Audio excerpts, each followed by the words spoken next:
The Consolation of Philosophy ******. Greek, homos de kai en tautwa dialampe to kolon, epidon theates eukalos polas kai megalas atigias, midi analgesian, ala genadas on kai megalopsychus. Aristotle's Ethics I, 11. 12 Diptych representing Nerus Manlius Boethius, father of Anicius Manlius Severinus Boethius. The inscription in full would run thus: Nerivs Manlivs Boethivs vir clarissimvs et inulvstris ex prefectivs praetorio prefectivs vnbis et cumscans vl ordinarivs et particivs, for description vid. Preface, p6, Diptych representing Nerus Manlius Boethius, father of Anicius Manlius Severinus Boethius. The inscription in full would run thus: Narivs man lives Boethivs v clarissimvs et inulvstris ex prefectivs praetorio prefectivs vnbs et cumscans vlo ordinarivs et particivs, for description vid. Preface, p6, The Consolation of Philosophy of Boethius. Translated into English prose and verse by H. R. James, M.A., Ch. Oxford. Quantum libe agita seviant mali, sapienti tamen corona non decide, non arresat. Malioribus animum conform avris, nihil opus ist judici praemium deferent, tu teps excellentioribus adidisti, studium ad pejora deflegeris, extra neque seris ulterim, tu teps in deteriora trusisti. London, Eliot Stock, 62, Paternostero. 1897. Preface. The book called The Consolation of Philosophy was throughout the Middle Ages, and down to the beginnings of the modern epoch in the 16th century, the scholar's familiar companion. Few books have exercised a wider influence in their time.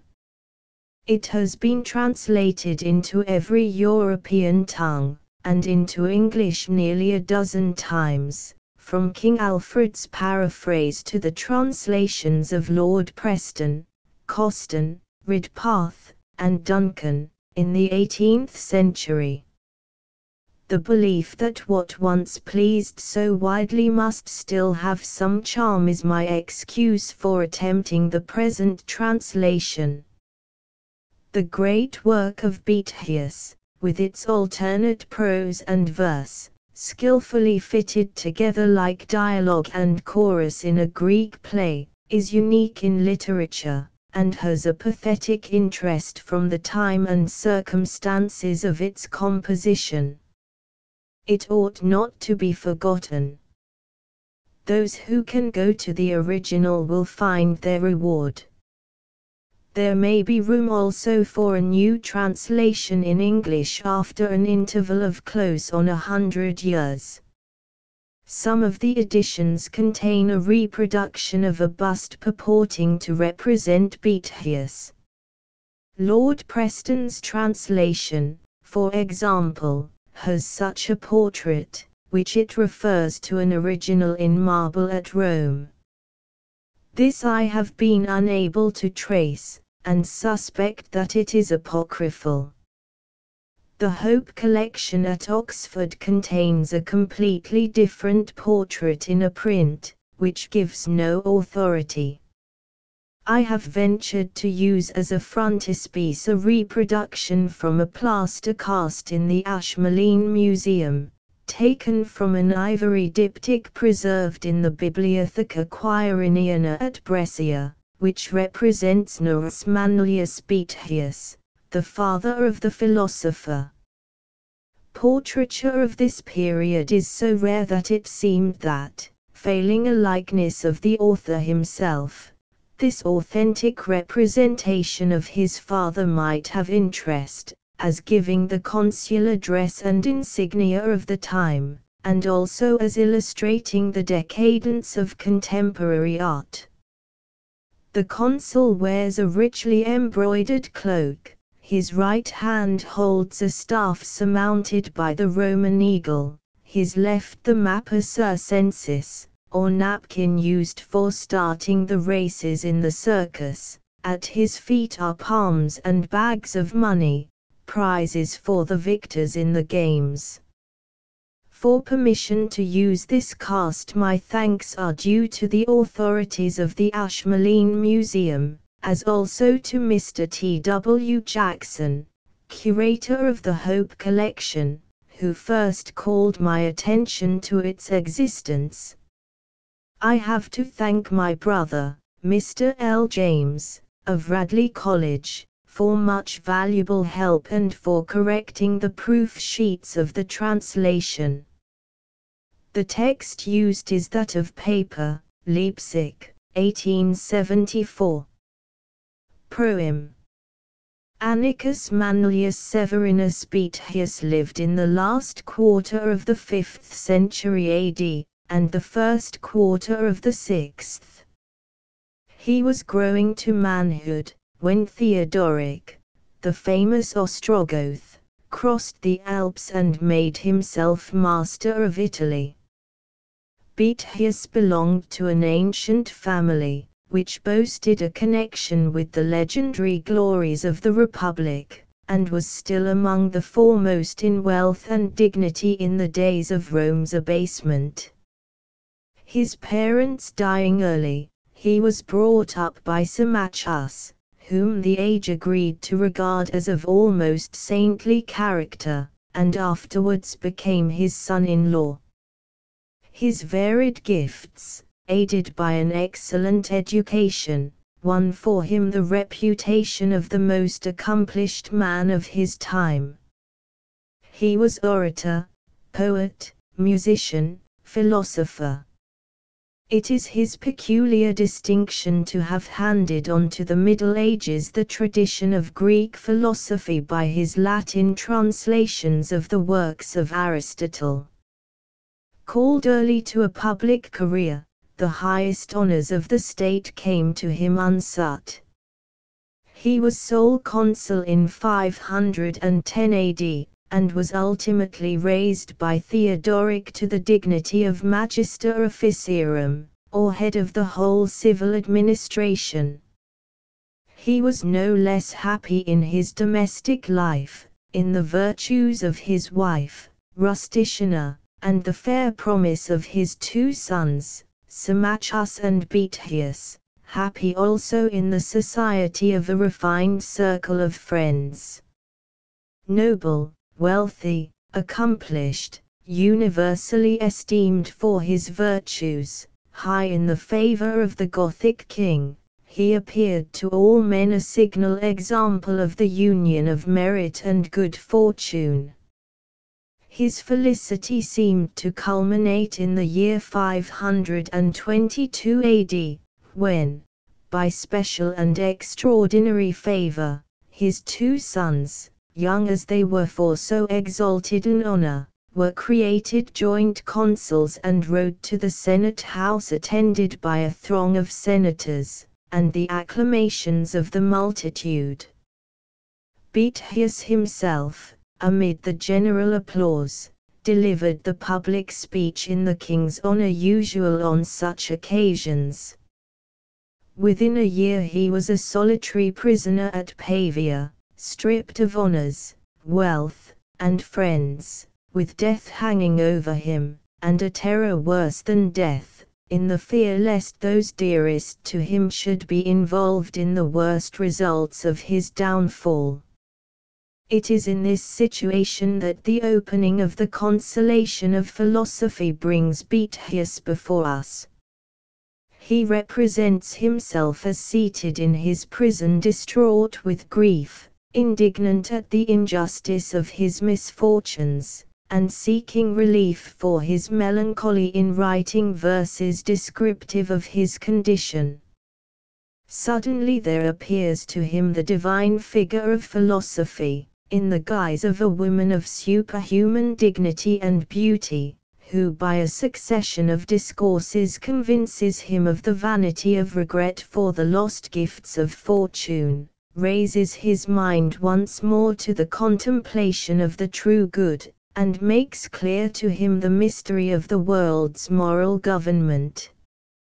Index of Verse Interludes. Book I. The Sorrows of Boethius. Song page I. Boethius Complaint 3-2. His Despondency 9-3. The Mists Dispelled 12-4. Nothing Can Subdue Virtue 16 Boethius Prayer 27-6. All Things Have Their Needful Order 33-7. The Perturbations of Passion 38 Book 2. The Vanity of Fortune's Gifts. I. Fortune's Malice 47-2.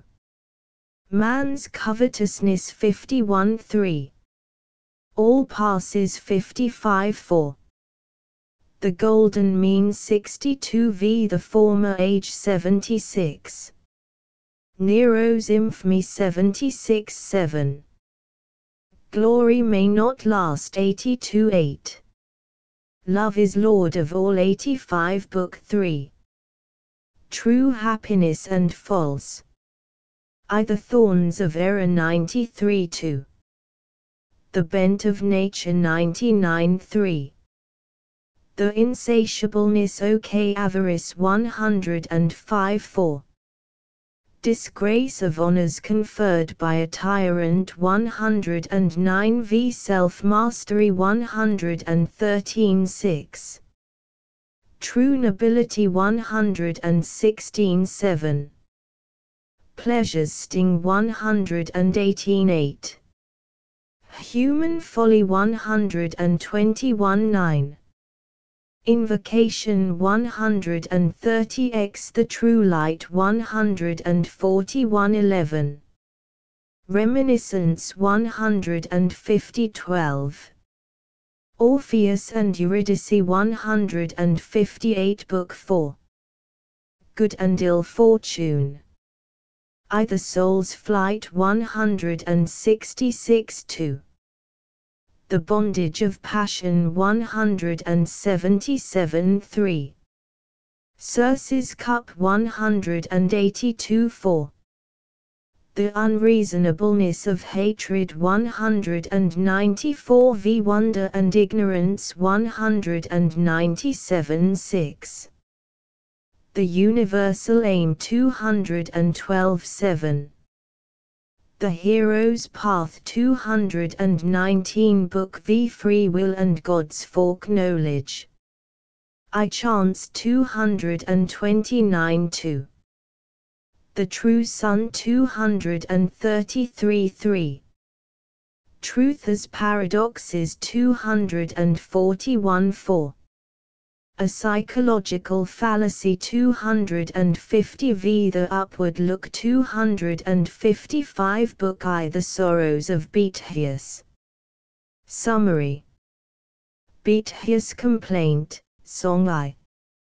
Chi philosophy appears to Boethius, drives away the muses of poetry, and herself laments, Song 2, the disordered condition of his mind. Ch. 2.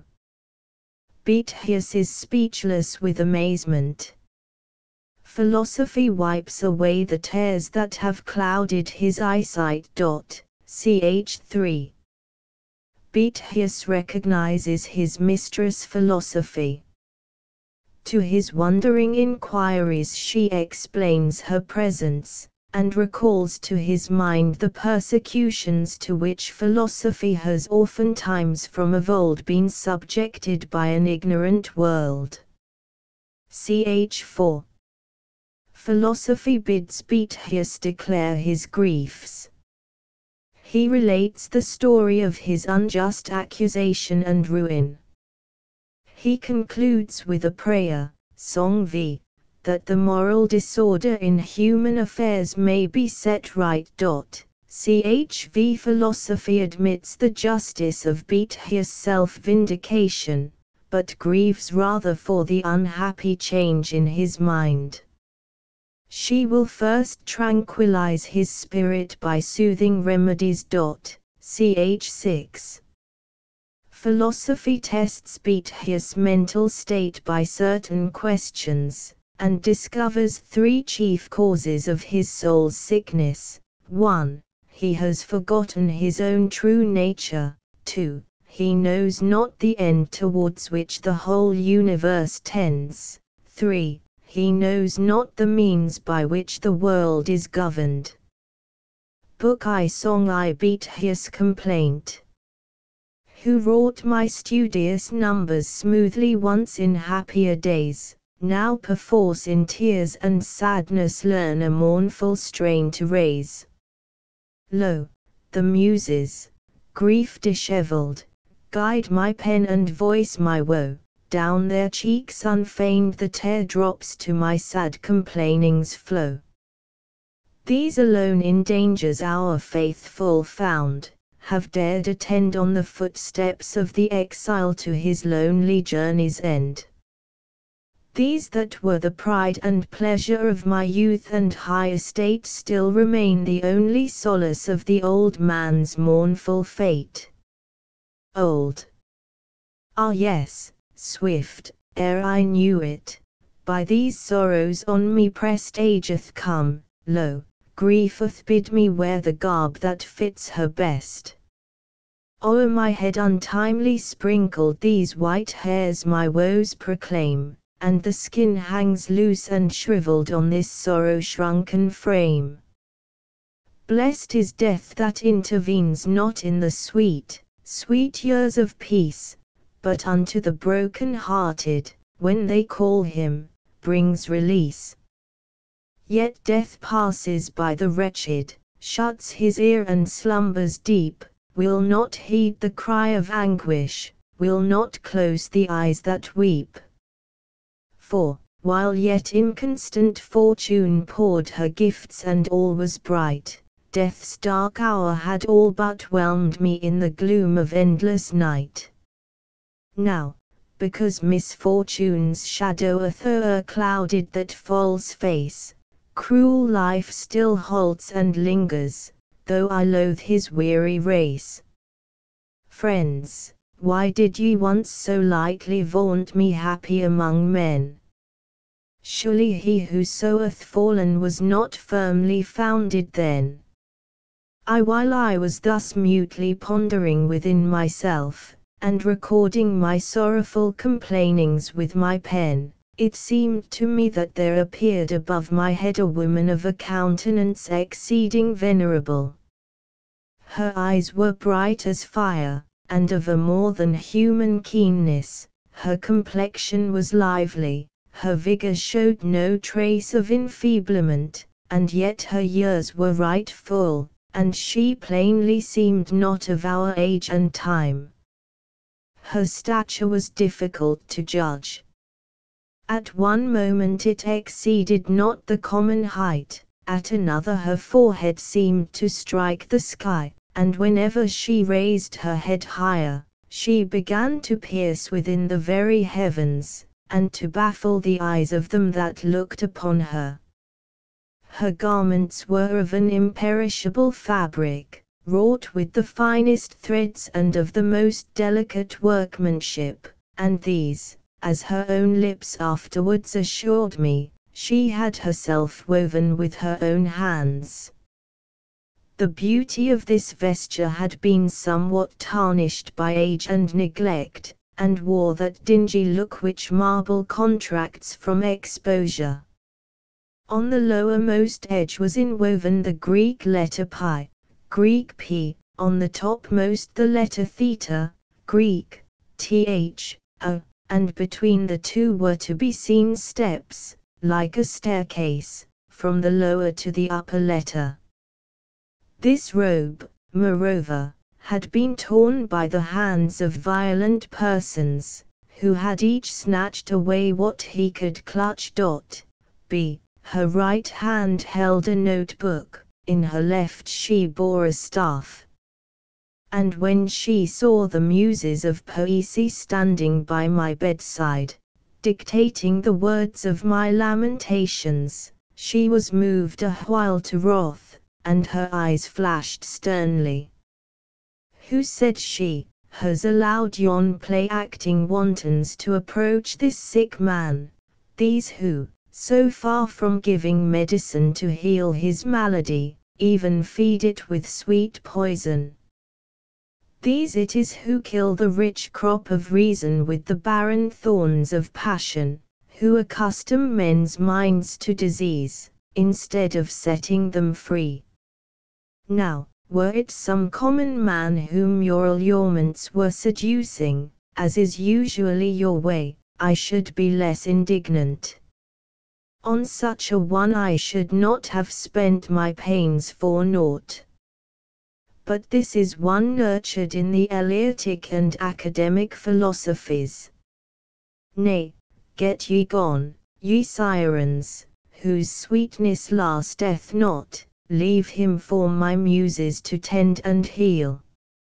At these words of upbraiding, the whole band, in deepened sadness, with downcast eyes, and blushes that confessed their shame, dolefully left the chamber. But I, because my sight was dimmed with much weeping, and I could not tell who was this woman of authority so commanding, I was dumbfounded, and, with my gaze fastened on the earth, continued silently to await what she might do next. Then she drew near me and sat on the edge of my couch, and, looking into my face all heavy with grief and fixed in sadness on the ground, she bewailed in these words the disorder of my mind. Footnotes: A, P stands for the political life, the life of action, theta, th, for the theoretical life, the life of thought. B, the Stoic, Epicurean, and other philosophical sects, which Boethius regards as heterodox. See also below, Chapter 3, p. 14. Song 2. His despondency. Alas! In what abyss his mind is plunged, how wildly tossed! Still towards the outer night she sinks, her true light lost, as oft as, lashed tumultuously by earth-born blasts, care's waves rise high. Yet once he ranged the open heavens, the sun's bright pathway tracked, watched how the cold moon waxed and waned, nor rested, till there lacked to his wide ken no star that steers amid the maze of circling spheres. The causes why the blusterous winds vex ocean's tranquil face, whose hand doth turn the stable globe, or why his even race from out the ruddy east the sun unto the western waves doth run, what is it tempers cunningly the placid hours of spring, so that it blossoms with the rose for earth's ingalanding, who loads the year's maturer prime with clustered grapes in autumn time. All this he knew, thus ever strove deep nature's law to guess. Now, reft of reason's light, he lies, and bonds his neck oppress, while by the heavy load constrained, his eyes to this dull earth are chained. But the time, said she, calls rather for healing than for lamentation. Then, with her eyes bent full upon me, art thou that man, she cries, who, erstwhile fed with the milk and reared upon the nourishment which is mine to give, had grown up to the full vigor of a manly spirit? And yet I had bestowed such armor on thee as would have proved an invincible defense, hadst thou not first cast it away. Dost thou know me? Why art thou silent?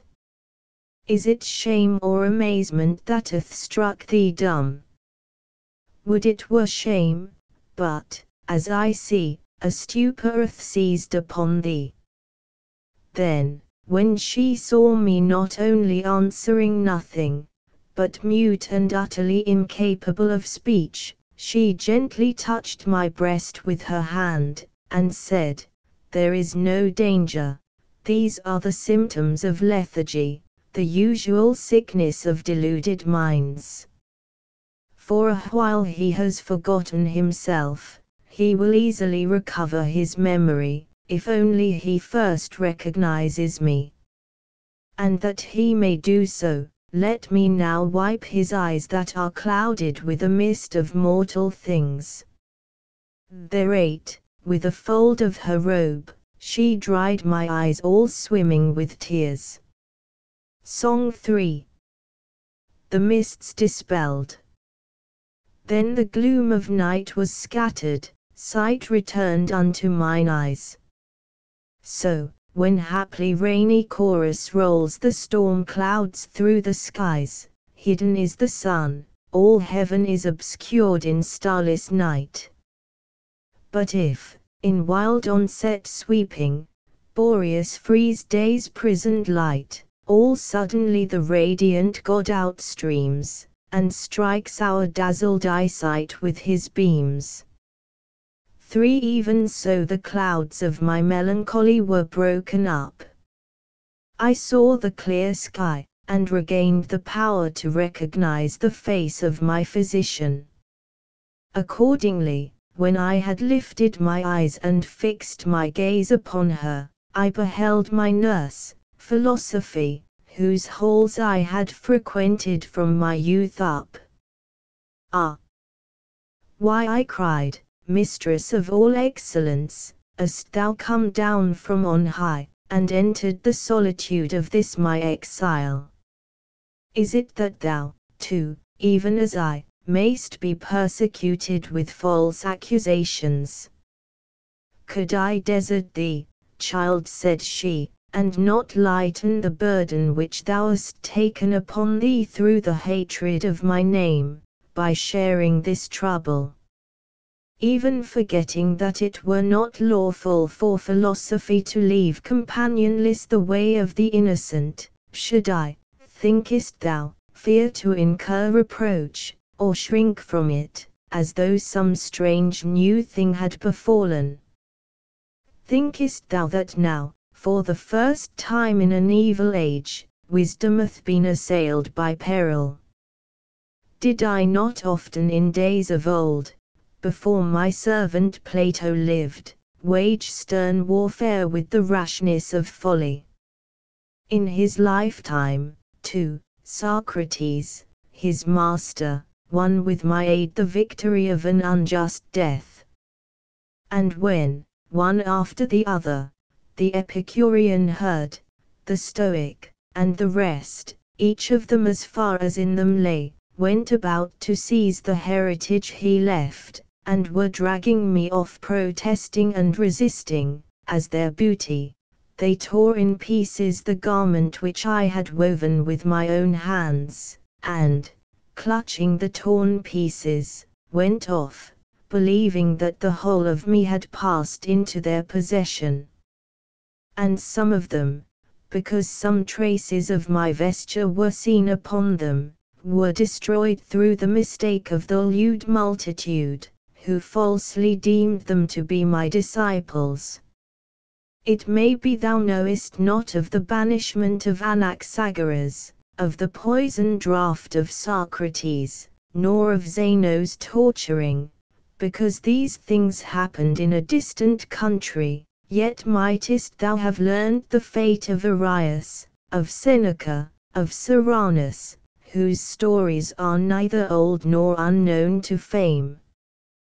These men were brought to destruction for no other reason than that, settled as they were in my principles, their lives were a manifest contrast to the ways of the wicked. So there is nothing thou shouldst wonder at, if on the seas of this life we are tossed by storm blasts, seeing that we have made it our chiefest aim to refuse compliance with evildoers. And though, maybe, the host of the wicked is many in number, yet is it contemptible, since it is under no leadership, but is hurried hither and thither at the blind driving of mad error. And if at times and seasons they set in array against us, and fall on in overwhelming strength, our leader draws off her forces into the citadel while they are busy plundering the useless baggage. But we from our vantage ground, safe from all this wild work, laugh to see them making prize of the most valueless of things, protected by a bulwark which aggressive folly may not aspire to reach. Song 4. Nothing can subdue virtue. Ho so calm, serene, sedate, sets his foot on haughty fate, firm and steadfast, come what will, keeps his mien unconquered still, him the rage of furious seas, tossing high wild menaces, nor the flames from smoky forges that Vesuvius disgorges, nor the bolt that from the sky smites the tower, can terrify. Why, then, shouldst thou feel affright at the tyrant's weakling might? Dread him not, nor fear no harm, and thou shalt his rage disarm, but who to hope or fear gives way, lost his bosom's rightful sway, he hath cast away his shield, like a coward fled the field, he hath forged all unaware fetters his own neck must bear. For dost thou understand, she asks? Do my words sink into thy mind? Or art thou dull as the ass to the sound of the lyre? Why dost thou weep? Why do tears stream from thy eyes? Speak out, hide it not in thy heart. If thou lookest for the physician's help, thou must needs disclose thy wound. Then I, gathering together what strength I could, began, is there still need of telling? Is not the cruelty of fortune against me plain enough? Doth not the very aspect of this place move thee? Is this the library, the room which thou hadst chosen as thy constant resort in my home, the place where we so often sat together and held discourse of all things in heaven and earth? Was my garb and mien like this when I explored with thee nature's hid secrets, and thou didst trace for me with thy wand the courses of the stars, moulding the while my character and the whole conduct of my life after the pattern of the celestial order? Is this the recompense of my obedience? Yet thou hast enjoined by Plato's mouth the maxim, that states would be happy, either if philosophers ruled them, or if it should so befall that their rulers would turn philosophers. By his mouth likewise thou didst point out this imperative reason why philosophers should enter public life, to wit, lest, if the reins of government be left to unprincipled and profligate citizens, trouble and destruction should come upon the good. Following these precepts, I have tried to apply in the business of public administration the principles which I learnt from thee in leisured seclusion. Thou art my witness, and that divinity who hath implanted thee in the hearts of the wise, that I brought to my duties no aim but zeal for the public good. For this cause I have become involved in bitter and irreconcilable feuds, and, as happens inevitably, if a man holds fast to the independence of conscience, I have had to think nothing of giving offense to the powerful in the cause of justice. How often have I encountered and balked Conegastus in his assaults on the fortunes of the weak? How often have I thwarted Trigilla, steward of the king's household, even when his villainous schemes were as good as accomplished. How often have I risked my position and influence to protect poor wretches from the false charges innumerable with which they were forever being harassed by the greed and license of the barbarians. No one has ever drawn me aside from justice to oppression. When ruin was overtaking the fortunes of the provincials through the combined pressure of private rapine and public taxation, I grieved no less than the sufferers. When at a season of grievous scarcity a forced sale, disastrous as it was unjustifiable, was proclaimed, and threatened to overwhelm Campania with starvation, I embarked on a struggle with the Praetorian prefect in the public interest. I fought the case at the king's judgment seat, and succeeded in preventing the enforcement of the sale. I rescued the consular Paulinus from the gaping jaws of the court bloodhounds, who in their covetous hopes had already made short work of his wealth. To save Albinus, who was of the same exalted rank, from the penalties of a prejudged charge, I exposed myself to the hatred of Cyprian, the informer. Thinkest thou I had laid up for myself store of enmities enough? Well, with the rest of my countrymen, at any rate, my safety should have been assured, since my love of justice had left me no hope of security at court. Yet who was it brought the charges by which I have been struck down? Why, one of my accusers is Basil, who, after being dismissed from the king's household, was driven by his debts to lodge an information against my name.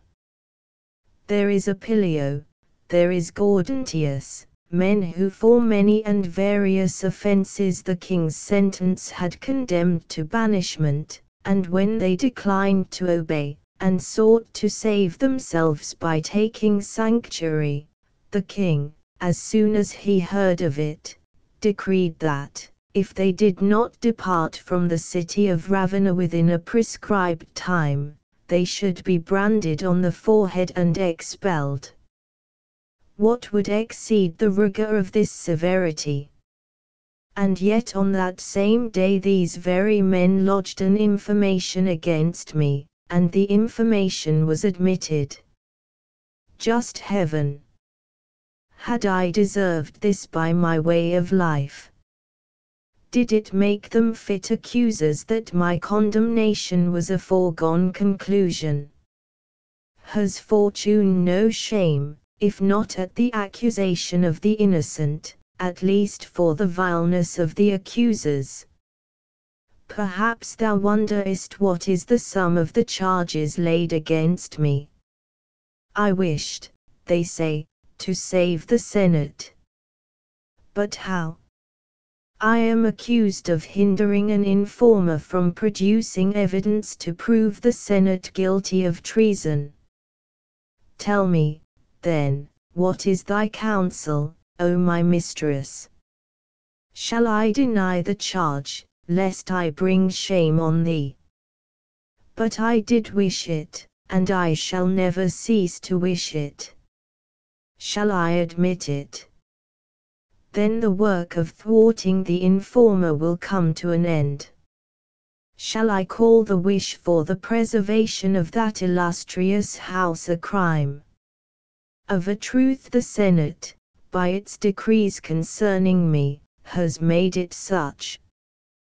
But blind folly, though it deceive itself with false names, cannot alter the true merits of things, and, mindful of the precept of Socrates, I do not think it right either to keep the truth concealed or allow falsehood to pass. But this, however it may be, I leave to thy judgment and to the verdict of the discerning. Moreover, lest the course of events and the true facts should be hidden from posterity, I have myself committed to writing an account of the transaction. What need to speak of the forged letters by which an attempt is made to prove that I hoped for the freedom of Rome? Their falsity would have been manifest, if I had been allowed to use the confession of the informers themselves, evidence which has in all matters the most convincing force. Why, what hope of freedom is left to us? Would there were any! I should have answered with the epigram of Canius when Caligula declared him to have been cognizant of a conspiracy against him. If I had known, said he, thou shouldst never have known. Grief hath not so blunted my perceptions in this matter that I should complain because impious wretches contrive their villainies against the virtuous, but at their achievement of their hopes I do exceedingly marvel. For evil purposes are, perchance, due to the imperfection of human nature, that it should be possible for scoundrels to carry out their worst schemes against the innocent, while God beholdeth, is verily monstrous. For this cause, not without reason, one of thy disciples asked, if God exists, whence comes evil? Yet whence comes good, if he exists not?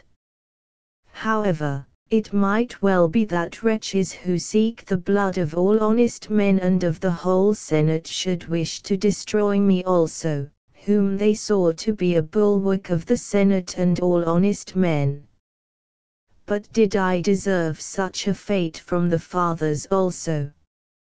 Thou rememberest, methinks, since thou didst ever stand by my side to direct what I should do or say, thou rememberest, I say, how at Verona, when the king, eager for the general destruction, was bent on implicating the whole senatorial order in the charge of treason brought against Albinus, with what indifference to my own peril I maintained the innocence of its members, one and all.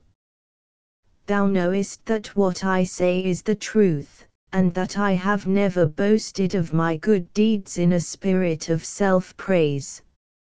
For whenever a man by proclaiming his good deeds receives the recompense of fame, he diminishes in a measure the secret reward of a good conscience. What issues have overtaken my innocency thou seest. Instead of reaping the rewards of true virtue, I undergo the penalties of a guilt falsely laid to my charge. Nay, more than this, never did an open confession of guilt cause such unanimous severity among the assessors, but that some consideration, either of the mere frailty of human nature, or of fortune's universal instability, availed to soften the verdict of some few. Had I been accused of a design to fire the temples, to slaughter the priests with impious sword, of plotting the massacre of all honest men, I should yet have been produced in court, and only punished on due confession or conviction. Now for my too great zeal towards the Senate I have been condemned to outlawry and death, unheard and undefended, at a distance of near 500 miles away. See, O, my judges, well do ye deserve that no one should hereafter be convicted of a fault like mine. Yet even my very accusers saw how honorable was the charge they brought against me, and, in order to overlay it with some shadow of guilt, they falsely asserted that in the pursuit of my ambition I had stained my conscience with sacrilegious acts. And yet thy Spirit, indwelling in me, had driven from the chamber of my soul all lust of earthly success, and with thine eye ever upon me, there could be no place left for sacrilege. For thou didst daily repeat in my ear and instill into my mind the Pythagorean maxim, follow after God. It was not likely, then, that I should covet the assistance of the vilest spirits, when thou wert moulding me to such an excellence as should conform me to the likeness of God. Again, the innocency of the inner sanctuary of my home, the company of friends of the highest probity, a father-in-law revered at once for his pure character and his active beneficence, shield me from the very suspicion of sacrilege. Yet, atrocious as it is, they even draw credence for this charge from thee. I am like to be thought implicated in wickedness on this very account, that I am imbued with thy teachings and stablished in thy ways. So it is not enough that my devotion to thee should profit me nothing, but thou also must be assailed by reason of the odium which I have incurred. Verily this is the very crown of my misfortunes, that men's opinions for the most part look not to real merit, but to the event, and only recognize foresight where fortune has crowned the issue with her approval. Whereby it comes to pass that reputation is the first of all things to abandon the unfortunate. I remember with chagrin how perverse is popular report, how various and discordant men's judgments. This only will I say, that the most crushing of misfortune's burdens is, that as soon as a charge is fastened upon the unhappy, they are believed to have deserved their sufferings. I, for my part, who have been banished from all life's blessings, stripped of my honors, stained in repute, am punished for well-doing. And now methinks I see the villainous dens of the wicked surging with joy and gladness, all the most recklessly unscrupulous threatening a new crop of lying informations, the good prostrate with terror at my danger, every ruffian incited by impunity to new daring and to success by the profits of audacity, the guiltless not only robbed of their peace of mind, but even of all means of defense.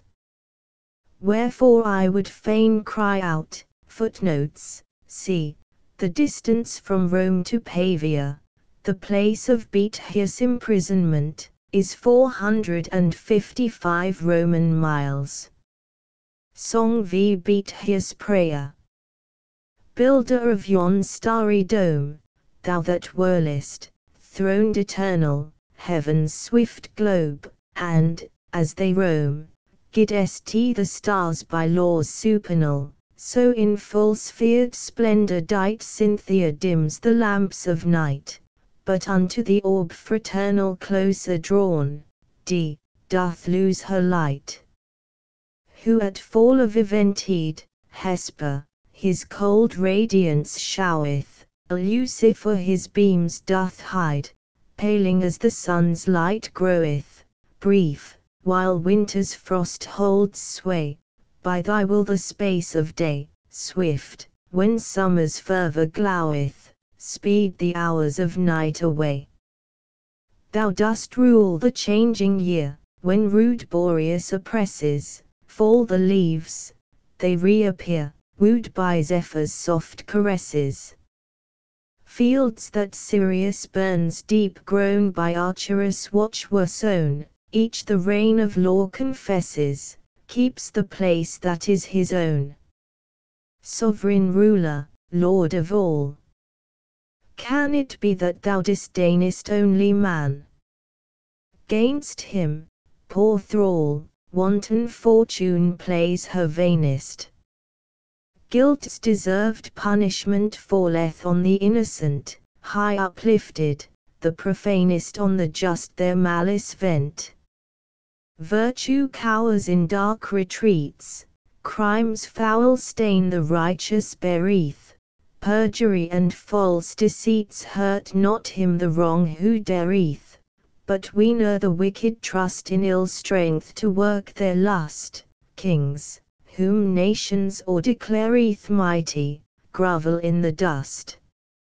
Look, O look upon this earth, thou who on law's sure foundation framedst all. Have we no worth, we poor men, of all creation? Saw we toss on fortune's tide, Master, bid the waves subside. And earth sways with consummation of thy heaven's order guide.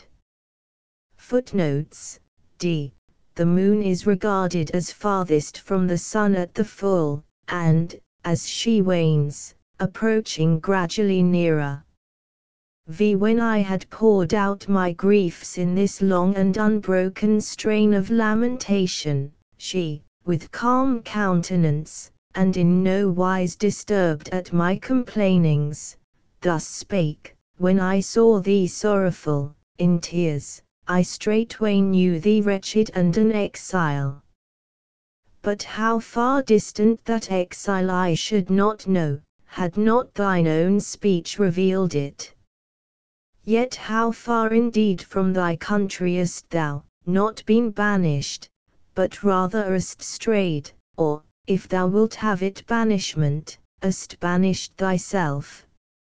For no one else could ever lawfully have had this power over thee. Now, if thou wilt call to mind from what country thou art sprung, it is not ruled, as once was the Athenian polity, by the sovereignty of the multitude, but one is its ruler, one its king who takes delight in the number of his citizens, not in their banishment, to submit to whose governance and to obey whose ordinances is perfect freedom. Art thou ignorant of that most ancient law of this thy country, whereby it is decreed that no one whatsoever, who hath chosen to fix there his dwelling, may be sent into exile? For truly there is no fear that one who is encompassed by its ramparts and defences should deserve to be exiled. But he who has ceased to wish to dwell therein, he likewise ceases to deserve to do so. And so it is not so much the aspect of this place which moves me, as thy aspect, not so much the library walls set off with glass and ivory which I miss, as the chamber of thy mind, wherein I once placed, not books, but that which gives books their value, the doctrines which my books contain. Now, what thou hast said of thy services to the commonweal is true, only too little compared with the greatness of thy deservings. The things laid to thy charge whereof thou hast spoken, whether such as redound to thy credit, or mere false accusations, are publicly known. As for the crimes and deceits of the informers, thou hast rightly deemed it fitting to pass them over lightly, because the popular voice hath better and more fully pronounced upon them. Thou hast bitterly complained of the injustice of the Senate. Thou hast grieved over my calumniation, and likewise hast lamented the damage to my good name. Finally, thine indignation blazed forth against fortune. Thou hast complained of the unfairness with which thy merits have been recompensed. Last of all, thy frantic muse framed a prayer that the peace which reigns in heaven might rule earth also. But since a throng of tumultuous passions hath assailed thy soul, since thou art distraught with anger, pain, and grief, strong remedies are not proper for thee in this thy present mood. And so for a time I will use milder methods, that the tumors which have grown hard through the influx of disturbing passion may be softened by gentle treatment, till they can bear the force of sharper remedies. Song 6. All things have their needful order. He who to unwilling furrows gives the generous grain, when the crab with baleful fervours scorches all the plain, he shall find his garner bare, acorns for his scanty fare. Go not forth to cull sweet violets from the purpled steep, while the furious blasts of winter through the valleys sweep, nor the grape o'erhasty bring to the press in days of spring. For to each thing God hath given its appointed time, no perplexing change permits he in his plan sublime.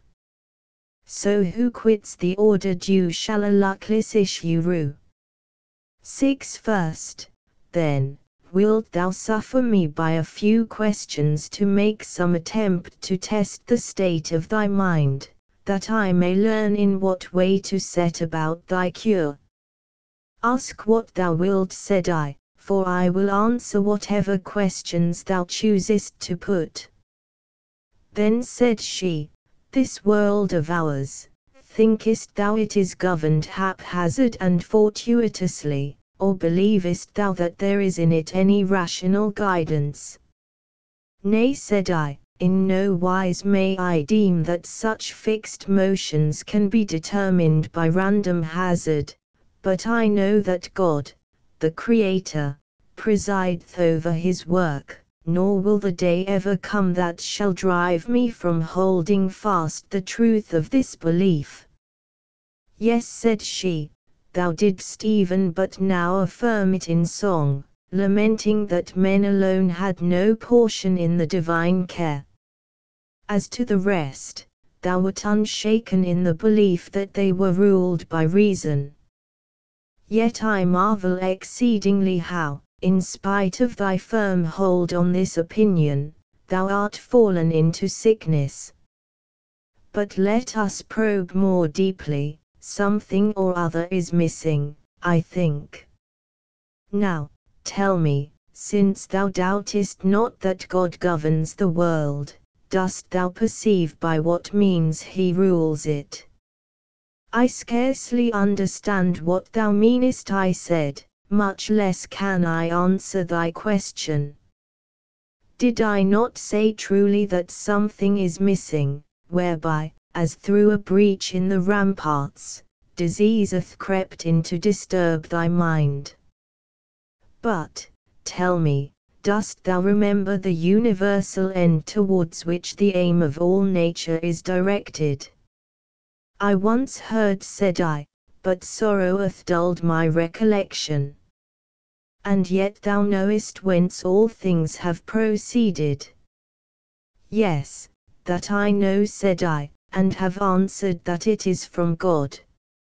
Yet how is it possible that thou knowest not what is the end of existence, when thou dost understand its source and origin? However, these disturbances of mind have force to shake a man's position, but cannot pluck him up and root him altogether out of himself. But answer this also, I pray thee, rememberest thou that thou art a man? How should I not, said I then, canst thou say what man is? Is this thy question, whether I know myself for a being endowed with reason and subject to death? Surely I do acknowledge myself such. Then she, dost know nothing else that thou art? Nothing. Now, said she, I know another cause of thy disease, one, too, of grave moment. Thou hast ceased to know thy own nature. So, then, I have made full discovery both of the causes of thy sickness and the means of restoring thy health. It is because forgetfulness of thyself hath bewildered thy mind that thou hast bewailed thee as an exile, as one stripped of the blessings that were his. It is because thou knowest not the end of existence that thou deemest abominable and wicked men to be happy and powerful, while, because thou hast forgotten by what means the earth is governed, thou deemest that fortune's changes ebb and flow without the restraint of a guiding hand. These are serious enough to cause not sickness only, but even death. But, thanks be to the Author of our health, the light of nature hath not yet left thee utterly. In thy true judgment concerning the world's government, in that thou believest it subject, not to the random drift of chance, but to divine reason, we have the divine spark from which thy recovery may be hoped. Have, then, no fear, from these weak embers the vital heat shall once more be kindled within thee. But seeing that it is not yet time for strong remedies, and that the mind is manifestly so constituted that when it casts off true opinions it straightway puts on false, wherefrom arises a cloud of confusion that disturbs its true vision, I will now try and disperse these mists by mild and soothing application, that so the darkness of misleading passion may be scattered, and thou mayst come to discern the splendor of the true light. Song 7. The perturbations of passion. Stars shed no light through the black night, when the clouds hide, and the lashed wave, if the winds rave o'er ocean's tide, though once serene as day's fair sheen, soon fouled and spoiled by the storm's spite, shows to the sight turbid and soiled. Oft the fair rill, down the steep hill seaward that strays, some tumbled block of fallen rock hinders and stays. Then art thou fain clear and most plain truth to discern, in the right way firmly to stay, nor from it turn. Joy, hope and fear suffer not near, drive grief away, shackled and blind and lost is the mind where these have sway. Book 2. The Vanity of Fortune's Gifts. Summary. Philosophy reproves Boethius for the foolishness of his complaints against fortune. Her very nature is caprice. Ch. 2. Philosophy in fortune's name replies to Boethius' reproaches, and proves that the gifts of fortune are hers to give and to take away. Ch. 3.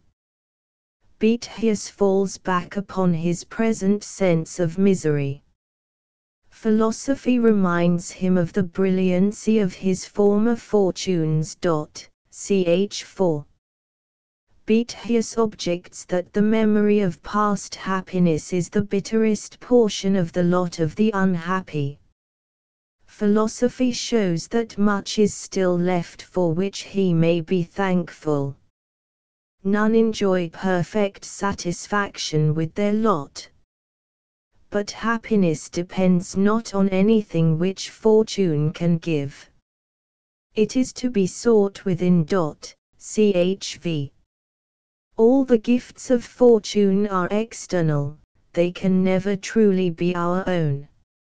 Man cannot find his good in worldly possessions. Riches bring anxiety and trouble. Ch. 6. High place without virtue is an evil, not a good. Power is an empty name. Ch. 7. Fame is a thing of little account when compared with the immensity of the universe and the endlessness of time. Ch. 8. One service only can fortune do, when she reveals her own nature and distinguishes true friends from false.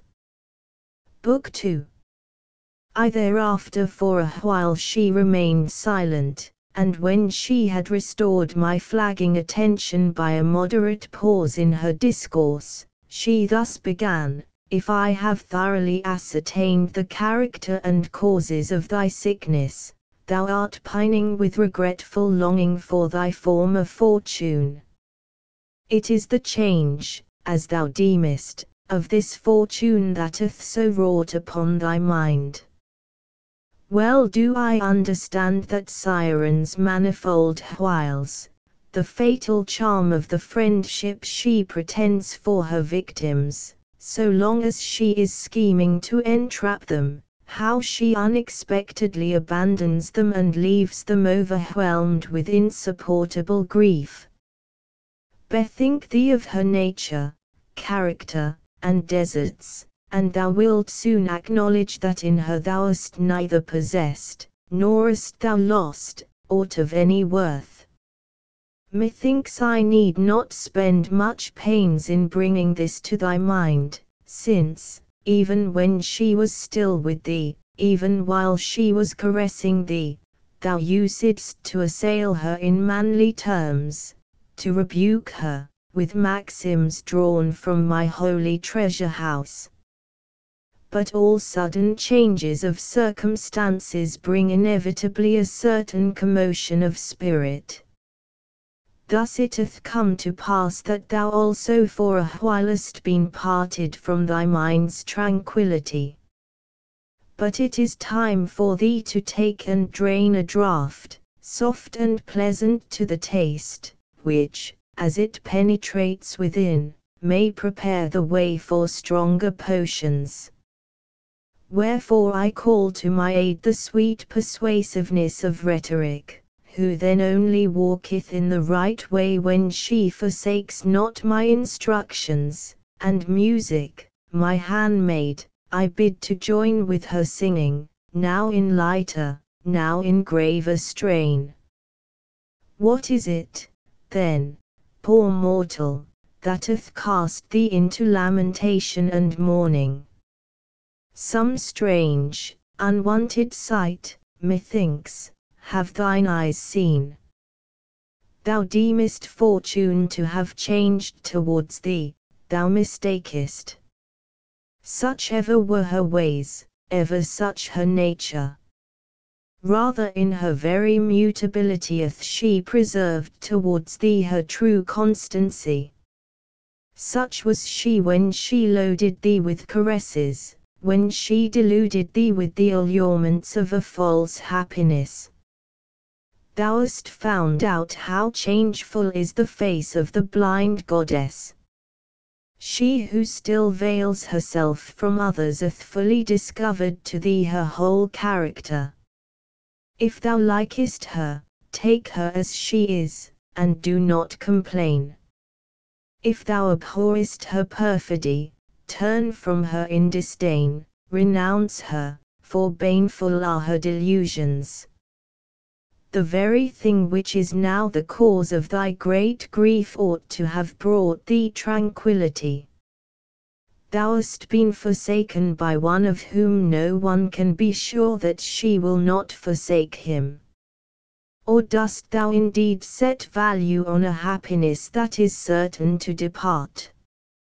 Again I ask, is fortune's presence dear to thee if she cannot be trusted to stay, and though she will bring sorrow when she is gone? Why, if she cannot be kept at pleasure, and if her flight overwhelms with calamity, what is this fleeting visitant but a token of coming trouble? Truly it is not enough to look only at what lies before the eyes. Wisdom gauges the issues of things, and this same mutability, with its two aspects, makes the threats of fortune void of terror, and her caresses little to be desired. Finally, thou oughtest to bear with whatever takes place within the boundaries of fortune's domain, when thou hast placed thy head beneath her yoke. But if thou wishest to impose a law of staying and departing on her whom thou hast of thine own accord chosen for thy mistress, art thou not acting wrongfully? Art thou not embittering by impatience a lot which thou canst not alter? Didst thou commit thy sails to the winds, thou wouldst voyage not whither thy intention was to go, but whither the winds drave thee. Didst thou entrust thy seed to the fields, thou wouldst set off the fruitful years against the barren. Thou hast resigned thyself to the sway of fortune, thou must submit to thy mistress's caprices. What? Art thou verily striving to stay the swing of the revolving wheel? O, stupidest of mortals, if it takes to standing still, it ceases to be the wheel of fortune. Song I Fortune's Malice. Mad fortune sweeps along in wanton pride, uncertain as Euripus' surging tide, now tramples mighty kings beneath her feet, now sets the conquered in the victor's seat. She heedeth not the wail of hapless woe, but mocks the griefs that from her mischief flow. Such is her sport, so proveth she her power, and great the marvel, when in one brief hour she shows her darling lifted high in bliss, then headlong plunged in misery's abyss. Now I would fain also reason with thee a little in fortune's own words. Do thou observe whether her contentions be just. Man, she might say, why dost thou pursue me with thy daily complainings? What wrong have I done thee? What goods of thine have I taken from thee? Chosen thou wilt a judge, and let us dispute before him concerning the rightful ownership of wealth and rank. If thou succeedest in showing that any one of these things is the true property of mortal man, I freely grant those things to be thine which thou claimest. When nature brought thee forth out of thy mother's womb, I took thee, naked and destitute as thou wast, I cherished thee with my substance, and, in the partiality of my favor for thee, I brought thee up somewhat too indulgently, and this it is which now makes thee rebellious against me. I surrounded thee with a royal abundance of all those things that are in my power. Now it is my pleasure to draw back my hand. Thou hast reason to thank me for the use of what was not thine own, thou hast no right to complain, as if thou hadst lost what was wholly thine. Why, then, dost bemoan thyself? I have done thee no violence. Wealth, honor, and all such things are placed under my control. My handmaidens know their mistress, with me they come, and at my going they depart. I might boldly affirm that if those things the loss of which thou lamentest had been thine, thou couldst never have lost them. Am I alone to be forbidden to do what I will with my own? Unrebuked, the skies now reveal the brightness of day, now shroud the daylight in the darkness of night. The year may now engarland the face of the earth with flowers and fruits, now disfigure it with storms and cold. The sea is permitted to invite with smooth and tranquil surface today, tomorrow to roughen with wave and storm. Shall man's insatiate greed bind me to a constancy foreign to my character? This is my art, this the game I never cease to play. I turn the wheel that spins. I delight to see the high come down and the low ascend. Mount up, if thou wilt, but only on condition that thou wilt not think it a hardship to come down when the rules of my game require it. Wert thou ignorant of my character? Didst not know how Croesus, king of the Lydians, erstwhile the dreaded rival of Cyrus, was afterwards pitiably consigned to the flame of the pyre, and only saved by a shower sent from heaven? Has it scaped thee how Paulus paid a meed of pious tears to the misfortunes of King Perseus, his prisoner? What else do tragedies make such woeful outcry over save the overthrow of kingdoms by the indiscriminate strokes of fortune? Didst thou not learn in thy childhood how there stand at the threshold of Zeus 2 jars, the one full of blessings, the other of calamities? How if thou hast drawn over liberally from the good jar? What if not even now have I departed wholly from thee?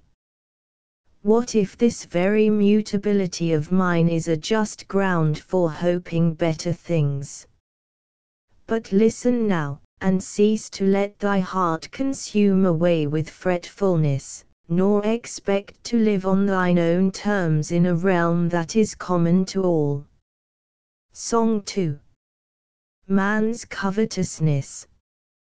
What though plenty pour her gifts with a lavish hand, numberless as are the stars, countless as the sand, will the race of man, content, cease to murmur and lament? Nay, though God, all bounteous, give gold at man's desire, honours, rank, and fame, content not a whit is nigher, but an all-devouring greed yawns with ever-widening need. Then what bounds can e'er restrain this wild lust of having, when with each new bounty fed grows the frantic craving? He is never rich whose fear sees grim want forever near. 3. If fortune should plead thus against thee, assuredly thou wouldst not have one word to offer in reply, or, if thou canst find any justification of thy complainings, thou must show what it is. I will give thee space to speak. Then said I, Verily, thy pleas are plausible, yet, steeped in the honeyed sweetness of music and rhetoric. But their charm lasts only while they are sounding in the ear. The sense of his misfortunes lies deeper in the heart of the wretched. So, when the sound ceases to vibrate upon the air, the heart's indwelling sorrow is felt with renewed bitterness. Then said she, It is indeed as thou sayest, for we have not yet come to the curing of thy sickness. As yet these are but lenitives conducing to the treatment of a malady hitherto obstinate. The remedies which go deep I will apply in due season. Nevertheless, to deprecate thy determination to be thought wretched, I ask thee, hast thou forgotten the extent and bounds of thy felicity? I say nothing of how, when orphaned and desolate, thou wast taken into the care of illustrious men, how thou wast chosen for alliance with the highest in the state, and even before thou wert bound to their house by marriage, wert already dear to their love, which is the most precious of all ties. Did not all pronounce thee most happy in the virtues of thy wife, the splendid honours of her father, and the blessing of male issue? I pass over, for I care not to speak of blessings in which others also have shared, the distinctions often denied to age which thou enjoyedst in thy youth. I choose rather to come to the unparalleled culmination of thy good fortune. If the fruition of any earthly success has weight in the scale of happiness, can the memory of that splendor be swept away by any rising flood of troubles? That day when thou didst see thy 2 sons ride forth from home joint consuls, followed by a train of senators, and welcomed by the goodwill of the people, when these 2 sat in curule chairs in the Senate house, and thou by thy panegyric on the king didst earn the fame of eloquence and ability, when in the circus, seated between the 2 consuls, thou didst glut the multitude thronging around with the triumphal largesses for which they looked, methinks thou didst cozen fortune while she caressed thee, and made thee her darling. thou didst bear off a boon which she had never before granted to any private person. Art thou, then, minded to cast up a reckoning with fortune? Now for the first time she has turned a jealous glance upon thee. If thou compare the extent and bounds of thy blessings and misfortunes, thou canst not deny that thou art still fortunate. Or if thou esteem not thyself favoured by fortune in that thy then seeming prosperity hath departed, deem not thyself wretched, since what thou now believest to be calamitous passeth also. What? Art thou but now come suddenly and a stranger to the scene of this life? Thinkest thou there is any stability in human affairs, when man himself vanishes away in the swift course of time? It is true that there is little trust that the gifts of chance will abide, yet the last day of life is in a manner the death of all remaining fortune. What difference, then, thinkest thou, is there, whether thou leavest her by dying, or she leave thee by fleeing away? Song 3. All passes. When, in rosy chariot drawn, Phoebus gins to light the dawn, by his flaming beams assailed, every glimmering star is paled. When the grove, by zephyrs fed, with rose blossom blushes red, doth rude Auster breathe thereon, bare it stands, its glory gone. Smooth and tranquil lies the deep while the winds are hushed in sleep. Soon, when angry tempests lash, wild and high the billows dash.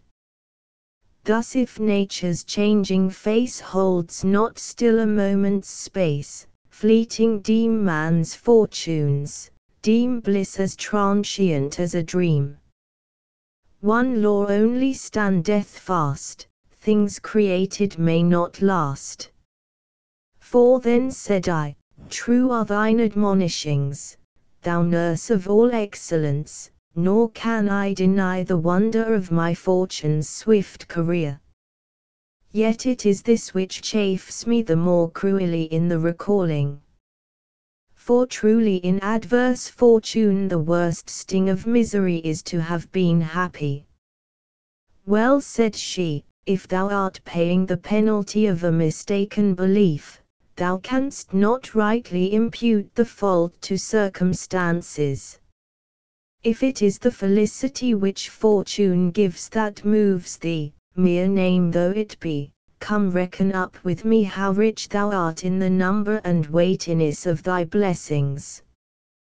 Then if, by the blessing of Providence, thou hast still preserved unto thee safe and inviolate that which, howsoever thou mightest reckon thy fortune, thou wouldst have thought thy most precious possession, what rightest thou to talk of ill fortune whilst keeping all fortune's better gifts?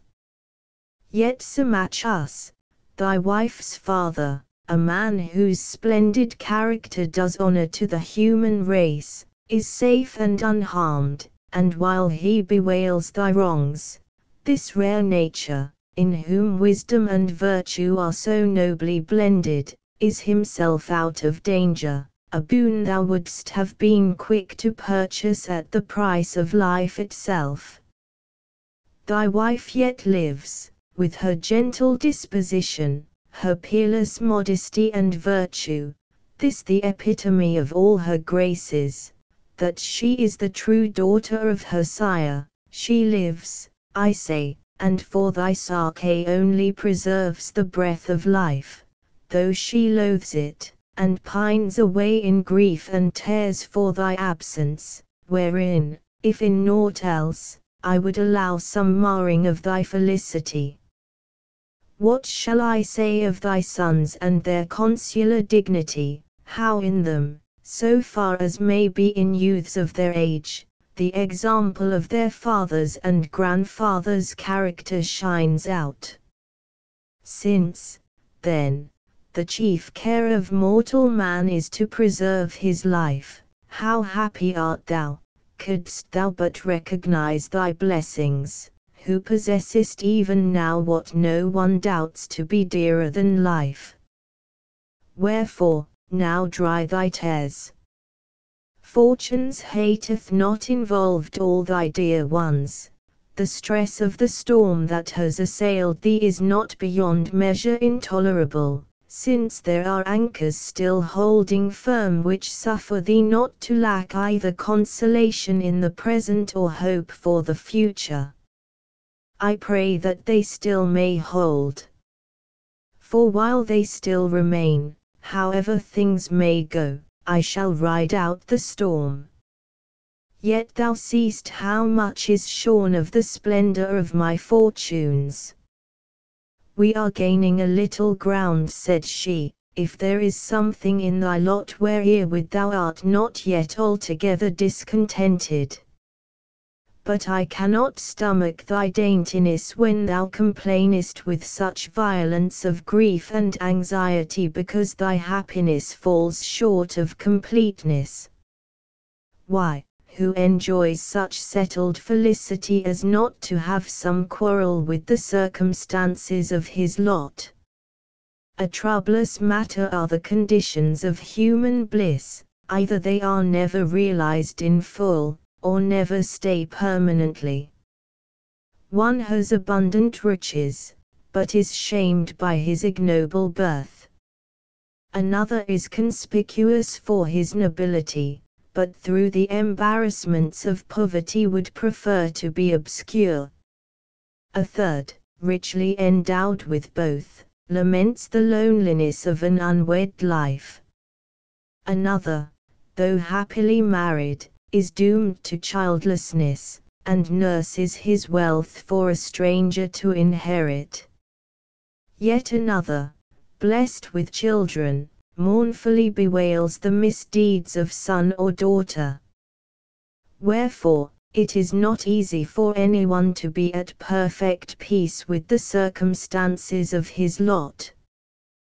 There lurks in each several portion something which they who experience it not know nothing of, but which makes the sufferer wince. Besides, the more favored a man is by fortune, the more fastidiously sensitive is he, and, unless all things answer to his whim, he is overwhelmed by the most trifling misfortunes, because utterly unschooled in adversity. So petty are the trifles which rob the most fortunate of perfect happiness. How many are there, dost thou imagine, who would think themselves nigh heaven, if but a small portion from the wreck of thy fortune should fall to them? This very place which thou callest exile is to them that dwell there in their native land. So true is it that nothing is wretched, but thinking makes it so, and conversely every lot is happy if borne with equanimity. Who is so blessed by fortune as not to wish to change his state, if once he gives rein to a rebellious spirit? With how many bitternesses is the sweetness of human felicity blent! And even if that sweetness seem to him to bring delight in the enjoying, yet he cannot keep it from departing when it will. How manifestly wretched, then, is the bliss of earthly fortune, which lasts not forever with those whose temper is equable, and can give no perfect satisfaction to the anxious-minded. Why, then, ye children of mortality, seek ye from without that happiness whose seat is only within us? Error and ignorance bewilder you. I will show thee, in brief, the hinge on which perfect happiness turns. Is there anything more precious to thee than thyself? Nothing, thou wilt say. If, then, thou art master of thyself, thou wilt possess that which thou wilt never be willing to lose, and which fortune cannot take from thee. And that thou mayst see that happiness cannot possibly consist in these things which are the sport of chance, reflect that, if happiness is the highest good of a creature living in accordance with reason, and if a thing which can in any wise be reft away is not the highest good, since that which cannot be taken away is better than it, it is plain that fortune cannot aspire to bestow happiness by reason of its instability. And, besides, a man borne along by this transitory felicity must either know or not know its instability. If he knows not, how poor is a happiness which depends on the blindness of ignorance. If he knows it, he needs must fear to lose a happiness whose loss he believes to be possible. Wherefore, a never-ceasing fear suffers him not to be happy. Or does he count the possibility of this loss a trifling matter? Insignificant, then, must be the good whose loss can be borne so equably. And, further, I know thee to be one settled in the belief that the souls of men certainly die not with them, and convinced thereof by numerous proofs. It is clear also that the felicity which fortune bestows is brought to an end with the death of the body. Therefore, it cannot be doubted but that, if happiness is conferred in this way, the whole human race sinks into misery when death brings the close of all. But if we know that many have sought the joy of happiness not through death only, but also through pain and suffering, how can life make men happy by its presence when it makes them not wretched by its loss? Song 4. The Golden Mean. Who found it firm and sure would ever live secure, in spite of storm and blast, immovable and fast. Whoso would fain deride the ocean's threatening tide, his dwelling should not seek on sands or mountain peak.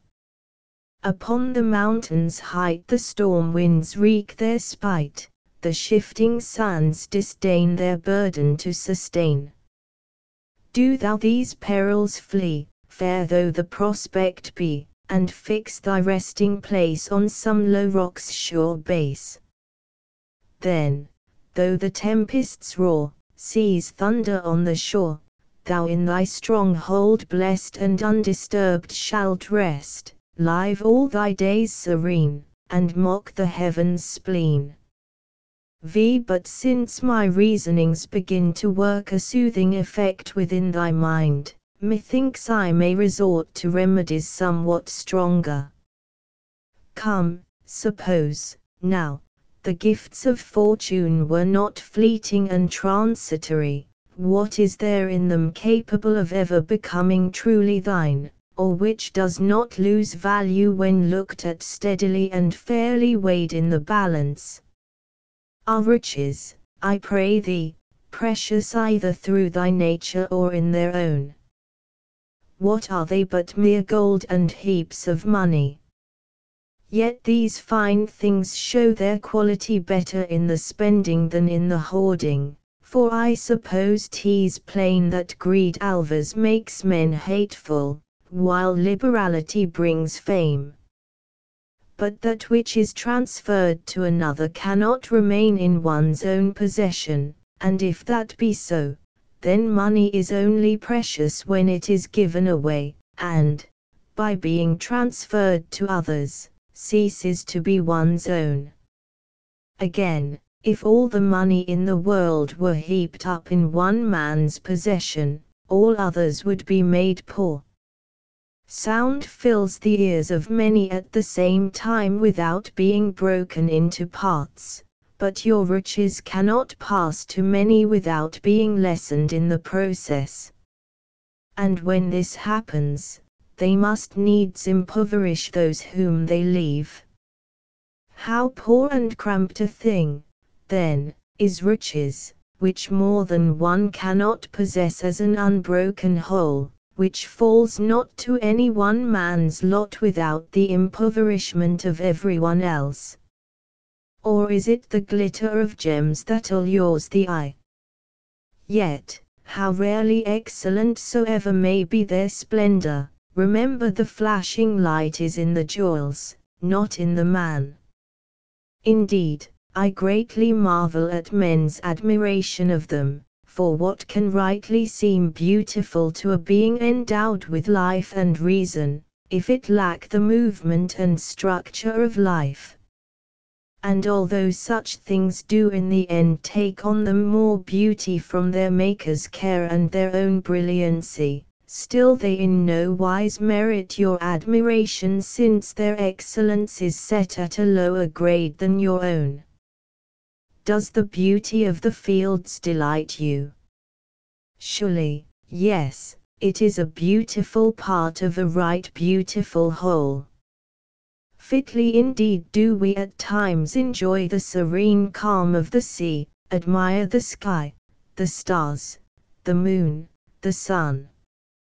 Yet is any of these thy concern? Dost thou venture to boast thyself of the beauty of any one of them? Art thou decked with spring's flowers? Is it thy fertility that swelleth in the fruits of autumn? Why art thou moved with empty transports? Why embracest thou an alien excellence as thine own? Never will fortune make thine that which the nature of things has excluded from thy ownership. Doubtless the fruits of the earth are given for the sustenance of living creatures. But if thou art content to supply thy wants so far as suffices nature, there is no need to resort to fortune's bounty. Nature is content with few things, and with a very little of these. If thou art minded to force superfluities upon her when she is satisfied, that which thou addest will prove either unpleasant or harmful. But, now, thou thinkest it fine to shine in arrayment of divers colors, yet, if, indeed, there is any pleasure in the sight of such things, it is the texture or the artist's skill which I shall admire. Or perhaps it is a long train of servants that makes thee happy. Why, if they behave viciously, they are a ruinous burden to thy house, and exceeding dangerous to their own master, while if they are honest, how canst thou count other men's virtue in the sum of thy possessions? From all which 'tis plainly proved that not one of these things which thou reckonest in the number of thy possessions is really thine. And if there is in them no beauty to be desired, why shouldst thou either grieve for their loss or find joy in their continued possession? While if they are beautiful in their own nature, what is that to thee? They would have been not less pleasing in themselves, though never included among thy possessions. For they derive not their preciousness from being counted in thy riches, but rather thou hast chosen to count them in thy riches because they seemed to thee precious. Then, what seek ye by all this noisy outcry about fortune? To chase away poverty, I ween, by means of abundance. And yet ye find the result just contrary. Why, this varied array of precious furniture needs more accessories for its protection. It is a true saying that they want most who possess most, and, conversely, they want very little who measure their abundance by nature's requirements, not by the superfluity of vain display. Have ye no good of your own implanted within you, that ye seek your good in things external and separate?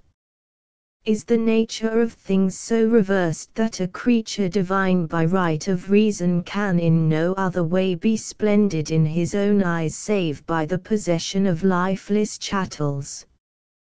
Yet, while other things are content with their own, ye who in your intellect are godlike seek from the lowest of things adornment for a nature of supreme excellence, and perceive not how great a wrong ye do your Maker. His will was that mankind should excel all things on earth. Ye thrust down your worth beneath the lowest of things. For if that in which each thing finds its good is plainly more precious than that whose good it is, by your own estimation ye put yourselves below the vilest of things, when ye deem these vile things to be your good, nor does this fall out undeservedly.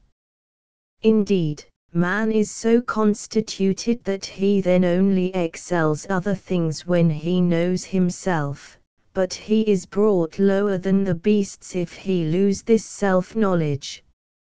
For that other creatures should be ignorant of themselves is natural, in man it shows as a defect.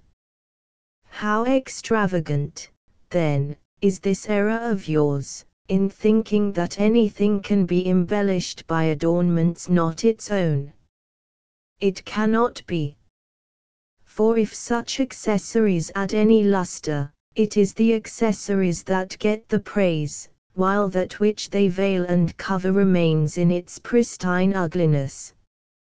And again I say, that is no good, which injures its possessor. Is this untrue? No, quite true, thou sayest. And yet riches have often hurt those that possessed them, since the worst of men, who are all the more covetous by reason of their wickedness, think none but themselves worthy to possess all the gold and gems the world contains. So thou, who now dreadest pike and sword, mightest have trolled a carol in the robber's face hadst thou entered the road of life with empty pockets. O, wondrous blessedness of perishable wealth, whose acquisition robs thee of security. Song v. The former age. Too blessed the former age, their life who in the fields contented led, and still, by luxury unspoiled, on frugal acorns sparely fed. No skill was theirs the luscious grape with honey's sweetness to confuse, nor China's soft and sheeny silks purple with brave Tyrian hues. The grass their wholesome couch, their drink the stream, their roof the pine's tall shade, not theirs to cleave the deep, nor seek in strange far lands the spoils of trade. The trump of war was heard not yet, nor soiled the fields by bloodshed's stain, for why should war's fierce madness arm when strife brought wound, but brought not gain? Ah! Would our hearts might still return to following in those ancient ways. Alas!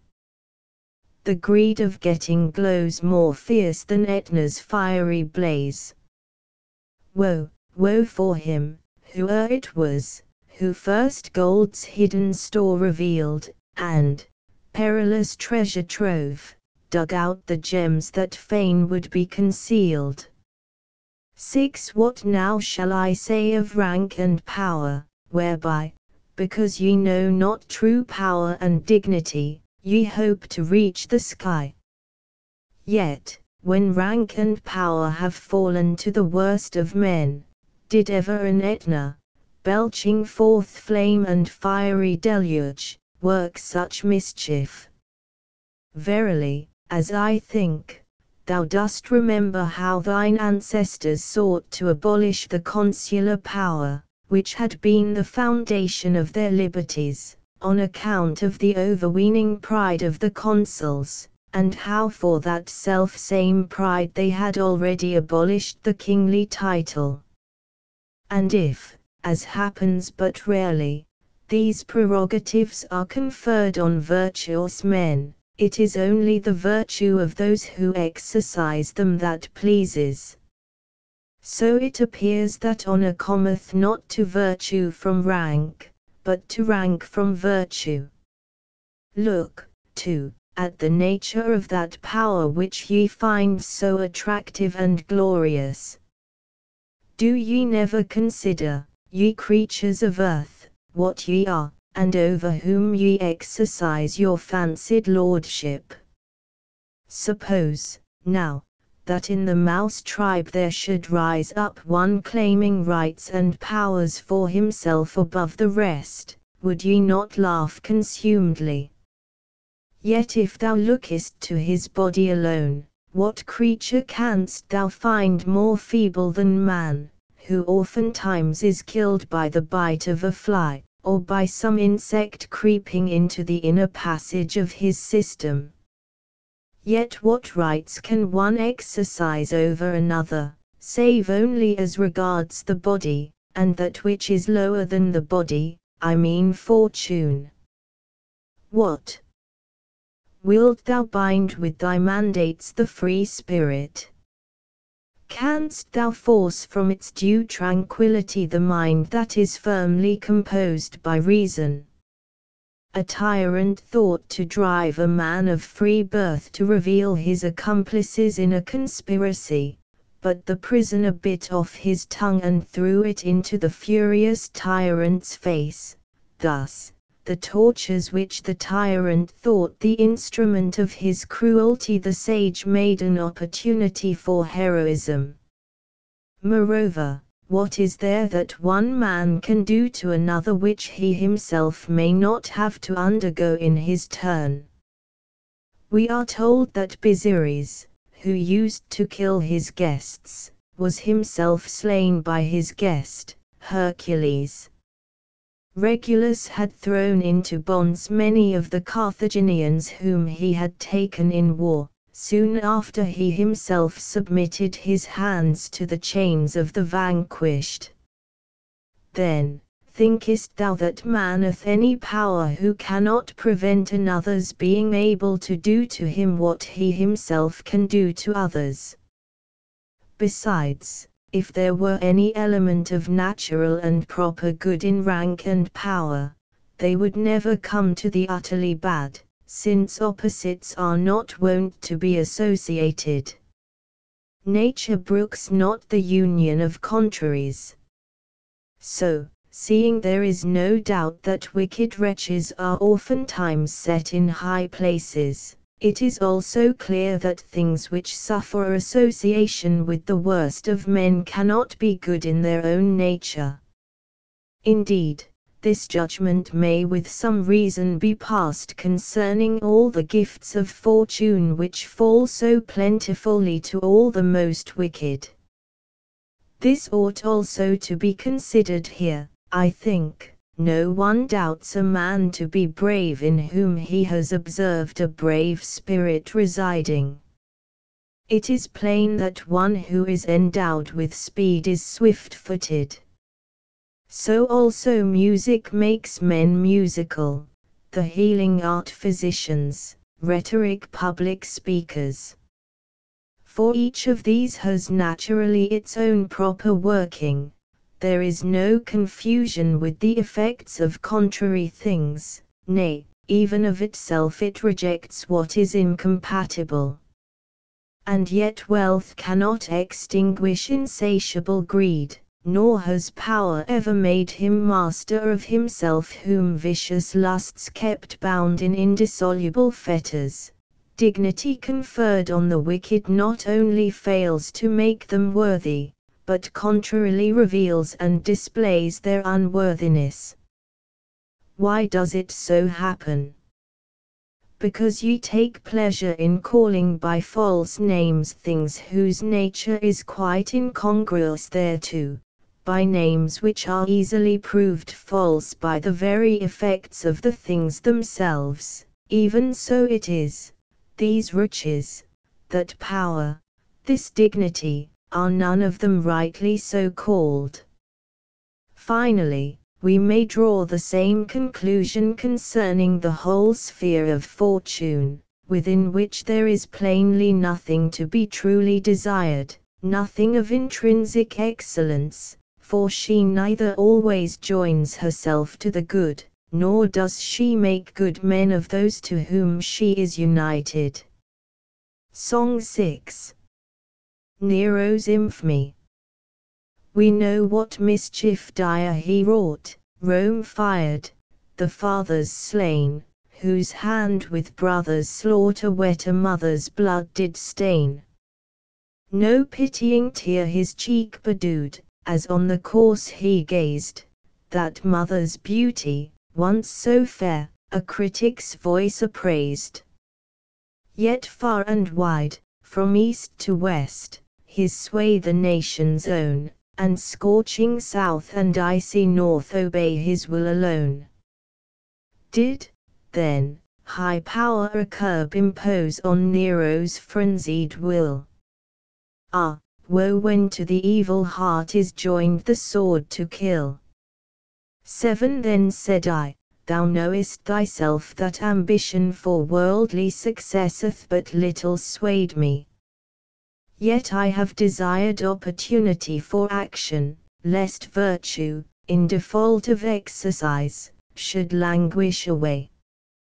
Then she, this is that last infirmity which is able to allure minds which, though of noble quality, have not yet been moulded to any exquisite refinement by the perfecting of the virtues, I mean, the love of glory, and fame for high services rendered to the commonweal. And yet consider with me how poor and unsubstantial a thing this glory is. The whole of this earth's globe, as thou hast learnt from the demonstration of astronomy, compared with the expanse of heaven, is found no bigger than a point, that is to say, if measured by the vastness of heaven's sphere, it is held to occupy absolutely no space at all.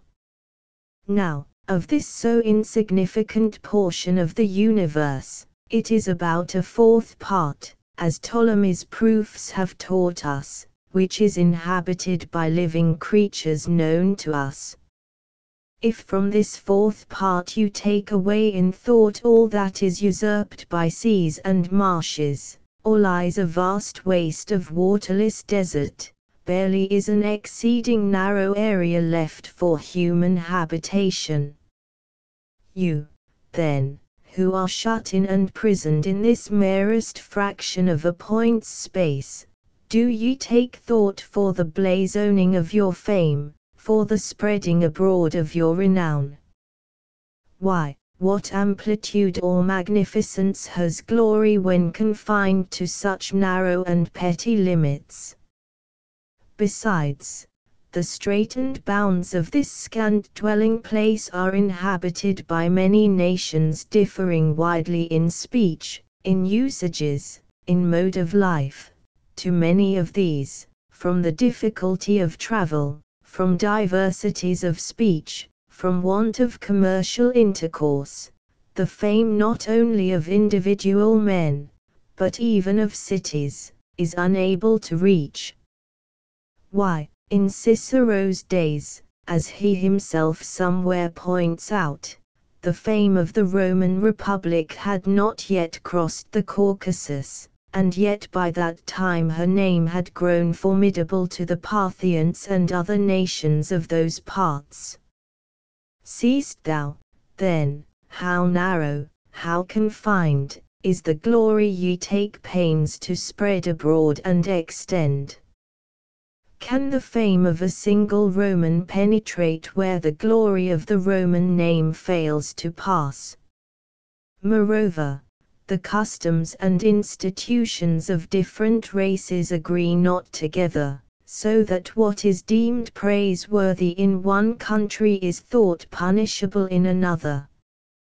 Wherefore, if any love the applause of fame, it shall not profit him to publish his name among many peoples.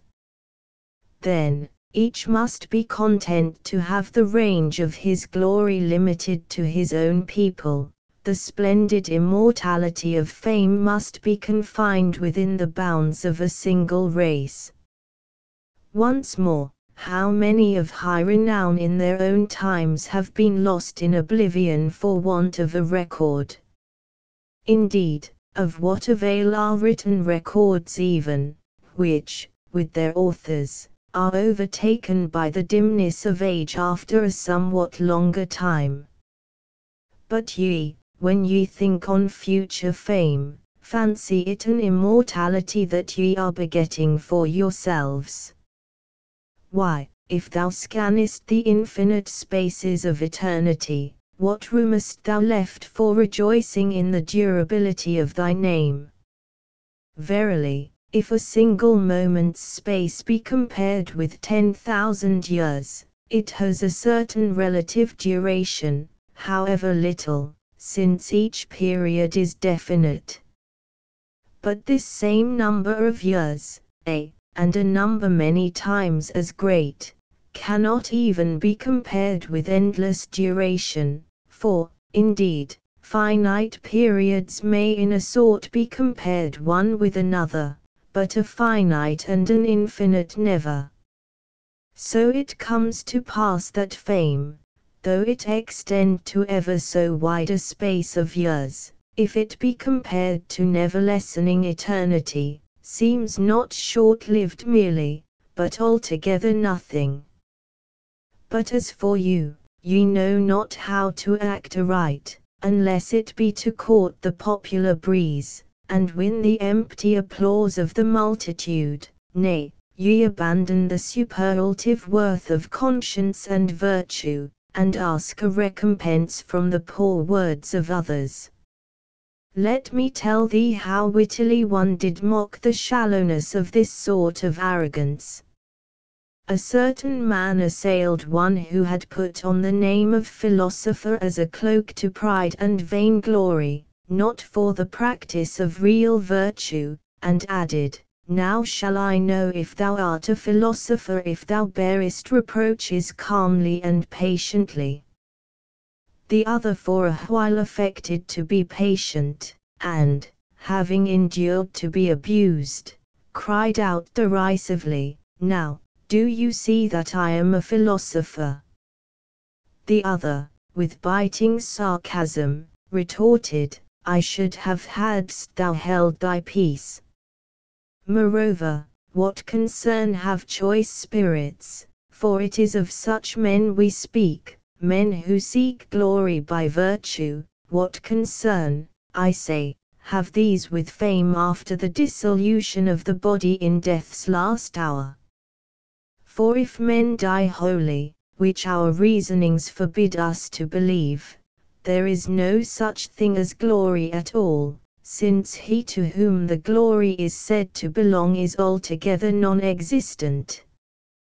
But if the mind, conscious of its own rectitude, is released from its earthly prison, and seeks heaven in free flight, doth it not despise all earthly things when it rejoices in its deliverance from earthly bonds, and enters upon the joys of heaven? Song 7. Glory may not last. Oh, let him, who pants for glory's guerdon, deeming glory all in all, look and see how wide the heaven expandeth, earth's enclosing bounds how small. Shame it is, if your proud swelling glory may not fill this narrow room. Why, then, strive so vainly, O, ye proud ones, to escape your mortal doom? Though your name, to distant regions bruited, o'er the earth be widely spread, though full many a lofty-sounding title on your house its lustre shed, death at all this pomp and glory spurneth when his hour draweth nigh, shrouds alike th exalted and the humble, levels lowest and most high. Where are now the bones of stanch Fabricius? Brutus, Cato, where are they?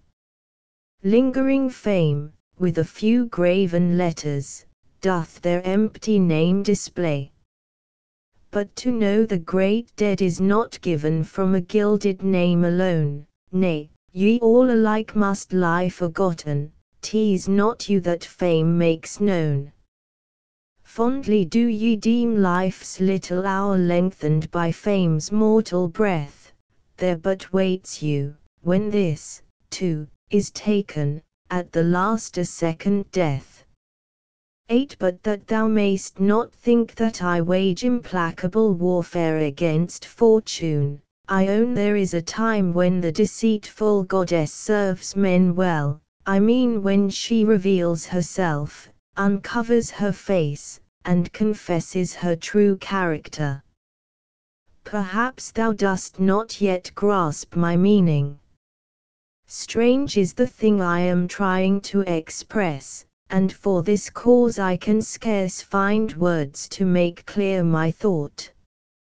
For truly I believe that ill fortune is of more use to men than good fortune. For good fortune, when she wears the guise of happiness, and most seems to caress, is always lying, ill fortune is always truthful, since, in changing, she shows her inconstancy. The one deceives, the other teaches, the one enchains the minds of those who enjoy her favor by the semblance of delusive good, the other delivers them by the knowledge of the frail nature of happiness. Accordingly, thou mayst see the one fickle, shifting as the breeze, and ever self-deceived, the other sober-minded, alert, and wary, by reason of the very discipline of adversity. Finally, good fortune, by her allurements, draws men far from the true good, ill fortune ofttimes draws men back to true good with grappling irons. Again, should it be esteemed a trifling boon, thinkest thou, that this cruel, this odious fortune hath discovered to thee the hearts of thy faithful friends, that other hid from thee alike the faces of the true friends and of the false, but in departing she hath taken away her friends, and left thee thine? What price wouldst thou not have given for this service in the fullness of thy prosperity when thou seemedst to thyself fortunate? Cease, then, to seek the wealth thou hast lost, since in true friends thou hast found the most precious of all riches. Song 8. Love is Lord of all. Why are nature's changes bound to a fixed and ordered round? What to leagued peace hath bent every warring element? Wherefore doth the rosy morn rise on Phoebus' car upborne? Why should Phoebe rule the night, led by Hesper's guiding light? What the power that doth restrain in his place the restless main, that within fixed bounds he keeps, nor o'er earth in deluge sweeps? Love it is that holds the chains, love o'er sea and earth that reigns, love, whom else but sovereign love, love, high Lord in heaven above. Yet should he his care remit, all that now so close is knit in sweet love and holy peace, would no more from conflict cease, but with strife's rude shock and jar all the world's fair fabric mar. Tribes and nations love unites by just treaties, sacred rites, wedlock's bonds he sanctifies by affection's softest ties. Love appointeth, as is due, faithful laws to comrades true, love, all sovereign love, oh, then, ye are blessed, ye sons of men, if the love that rules the sky in your hearts is throned on high. Book 3. True Happiness and False. Summary. Boethius beseeches philosophy to continue. She promises to lead him to true happiness. Ch 2. Happiness is the one end which all created beings seek. They aim variously at a. Wealth, or b. Rank, or c. Sovereignty, or d. Glory, or e. Pleasure, because they think thereby to attain either a. Contentment, b. Reverence, c. Power, d. Renown, or e. Gladness of heart, in one or other of which they severally imagine happiness to consist. Ch 3. Philosophy proceeds to consider whether happiness can really be secured in any of these ways. A. So far from bringing contentment, riches only add to men's wants. Ch 4. B. High position cannot of itself win respect. Titles command no reverence in distant and barbarous lands. They even fall into contempt through lapse of time. Chv. C. Sovereignty cannot even bestow safety. History tells of the downfall of kings and their ministers. Tyrants go in fear of their lives. Ch 6. D. Fame conferred on the unworthy is but disgrace. The splendor of noble birth is not a man's own, but his ancestors'. Ch 7. E. Pleasure begins in the restlessness of desire, and ends in repentance. Even the pure pleasures of home may turn to gall and bitterness. Ch 8. All fail, then, to give what they promise. There is, moreover, some accompanying evil involved in each of these aims. Beauty and bodily strength are likewise of little worth. In strength man is surpassed by the brutes, beauty is but outward show. Ch 9. The source of men's error in following these phantoms of good is that they break up and separate that which is in its nature one and indivisible.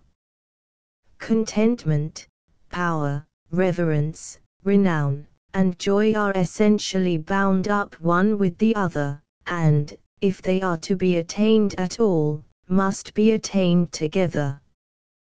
True happiness, if it can be found, will include them all.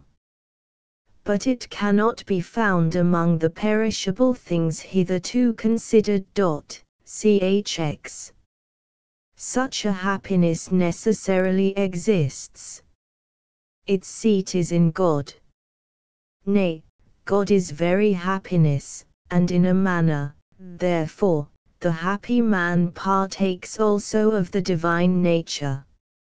All other ends are relative to this good, since they are all pursued only for the sake of good. It is good which is the sole ultimate end.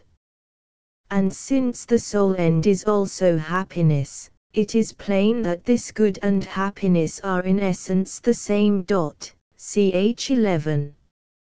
Unity is another aspect of goodness. Now, all things subsist so long only as they preserve the unity of their being. When they lose this unity, they perish. But the bent of nature forces all things, plants and inanimate things, as well as animals, to strive to continue in life. Therefore, all things desire unity, for unity is essential to life. But unity and goodness were shown to be the same. Therefore, good is proved to be the end towards which the whole universe tends. Ch 12. Boethius acknowledges that he is but recollecting truths he once knew. Philosophy goes on to show that it is goodness also by which the whole world is governed. F. Boethius professes compunction for his former folly. But the paradox of evil is introduced, and he is once more perplexed. Footnotes E. This solves the second of the points left in doubt at the end of BK. I. Chapter 6. F. This solves the third. No distinct account is given of the first, but an answer may be gathered from the general argument of BKS 2, 3, and 4. Book 3. She ceased, but I stood fixed by the sweetness of the song in wonderment and eager expectation, my ears still strained to listen. And then after a little I said, Thou sovereign solace of the stricken soul, what refreshment hast thou brought me, no less by the sweetness of thy singing than by the weightiness of thy discourse. Verily, I think not that I shall hereafter be unequal to the blows of fortune. Wherefore, I no longer dread the remedies which thou saidst were something too severe for my strength, nay, rather, I am eager to hear of them and call for them with all vehemence. Then said she, I marked thee fastening upon my words silently and intently, and I expected, or, to speak more truly, I myself brought about in thee, this state of mind. What now remains is of such sort that to the taste indeed it is biting, but when received within it turns to sweetness. But whereas thou dost profess thyself desirous of hearing, with what ardour wouldst thou not burn didst thou but perceive whither it is my task to lead thee. Whither, said I, to true felicity, said she, which even now thy spirit sees in dreams, but cannot behold in very truth, while thine eyes are engrossed with semblances. Then said I beseech thee, do thou show to me her true shape without a moment's loss. Gladly will I, for thy sake, said she. But first I will try to sketch in words, and describe a cause which is more familiar to thee, that, when thou hast viewed this carefully, thou mayst turn thy eyes the other way, and recognize the beauty of true happiness. Song I. The thorns of error. Who fain would sow the fallow field, and see the growing corn, must first remove the useless weeds, the bramble and the thorn. After ill savour, honey's taste is to the mouth more sweet, after the storm, the twinkling stars the eyes more cheerly greet. When night hath passed, the bright dawn comes in car of rosy hue, so drive the false bliss from thy mind, and thou shalt see the true. 2. For a little space she remained in a fixed gaze, withdrawn, as it were, into the august chamber of her mind. Then she thus began, all mortal creatures in those anxious aims which find employment in so many varied pursuits, though they take many paths, yet strive to reach one goal, the goal of happiness. Now, the good is that which, when a man hath got, he can lack nothing further. This it is which is the supreme good of all, containing within itself all particular good, so that if anything is still wanting thereto, this cannot be the supreme good, since something would be left outside which might be desired. 'Tis clear, then, that happiness is a state perfected by the assembling together of all good things.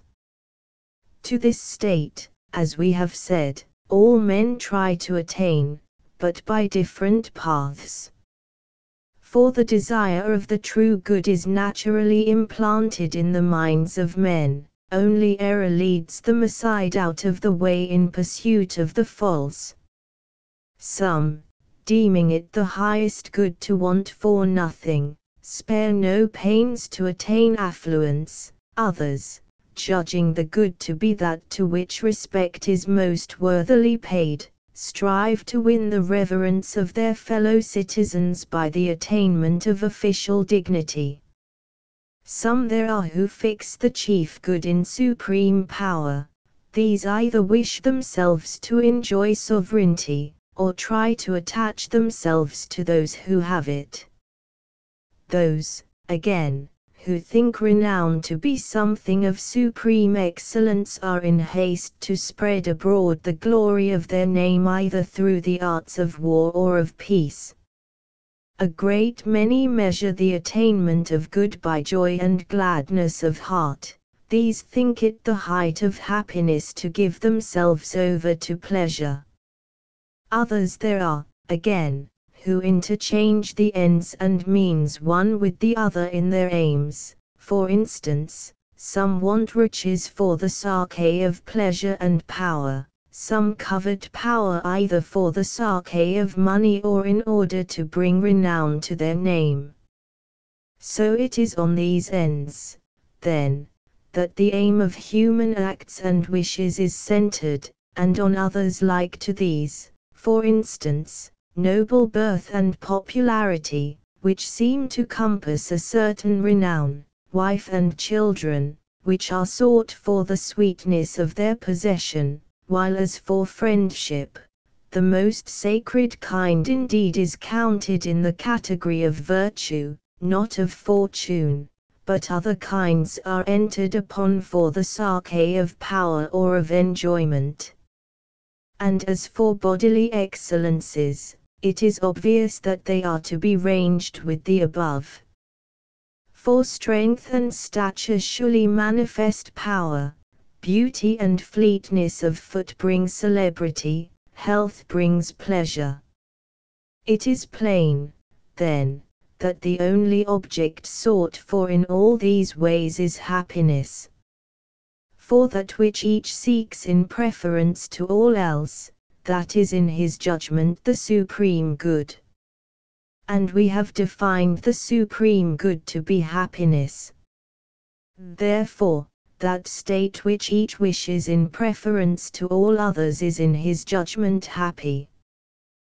Thou hast, then, set before thine eyes something like a scheme of human happiness, wealth, rank, power, glory, pleasure.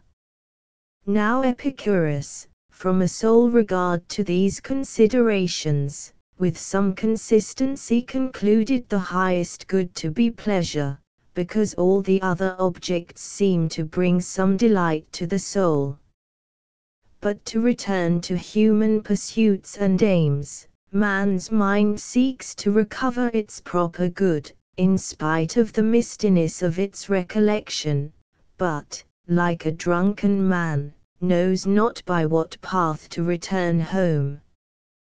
Think you they are wrong who strive to escape want? Nay, truly there is nothing which can so well complete happiness as a state abounding in all good things, needing nothing from outside, but wholly self-sufficing. Do they fall into error who deem that which is best to be also best deserving to receive the homage of reverence?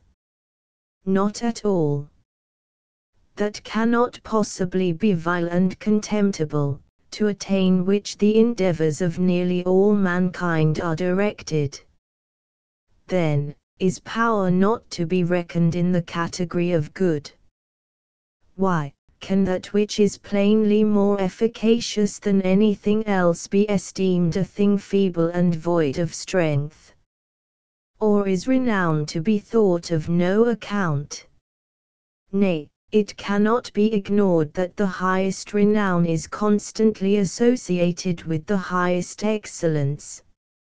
And what need is there to say that happiness is not haunted by care and gloom, nor exposed to trouble and vexation, since that is a condition we ask of the very least of things, from the possession and enjoyment of which we expect delight.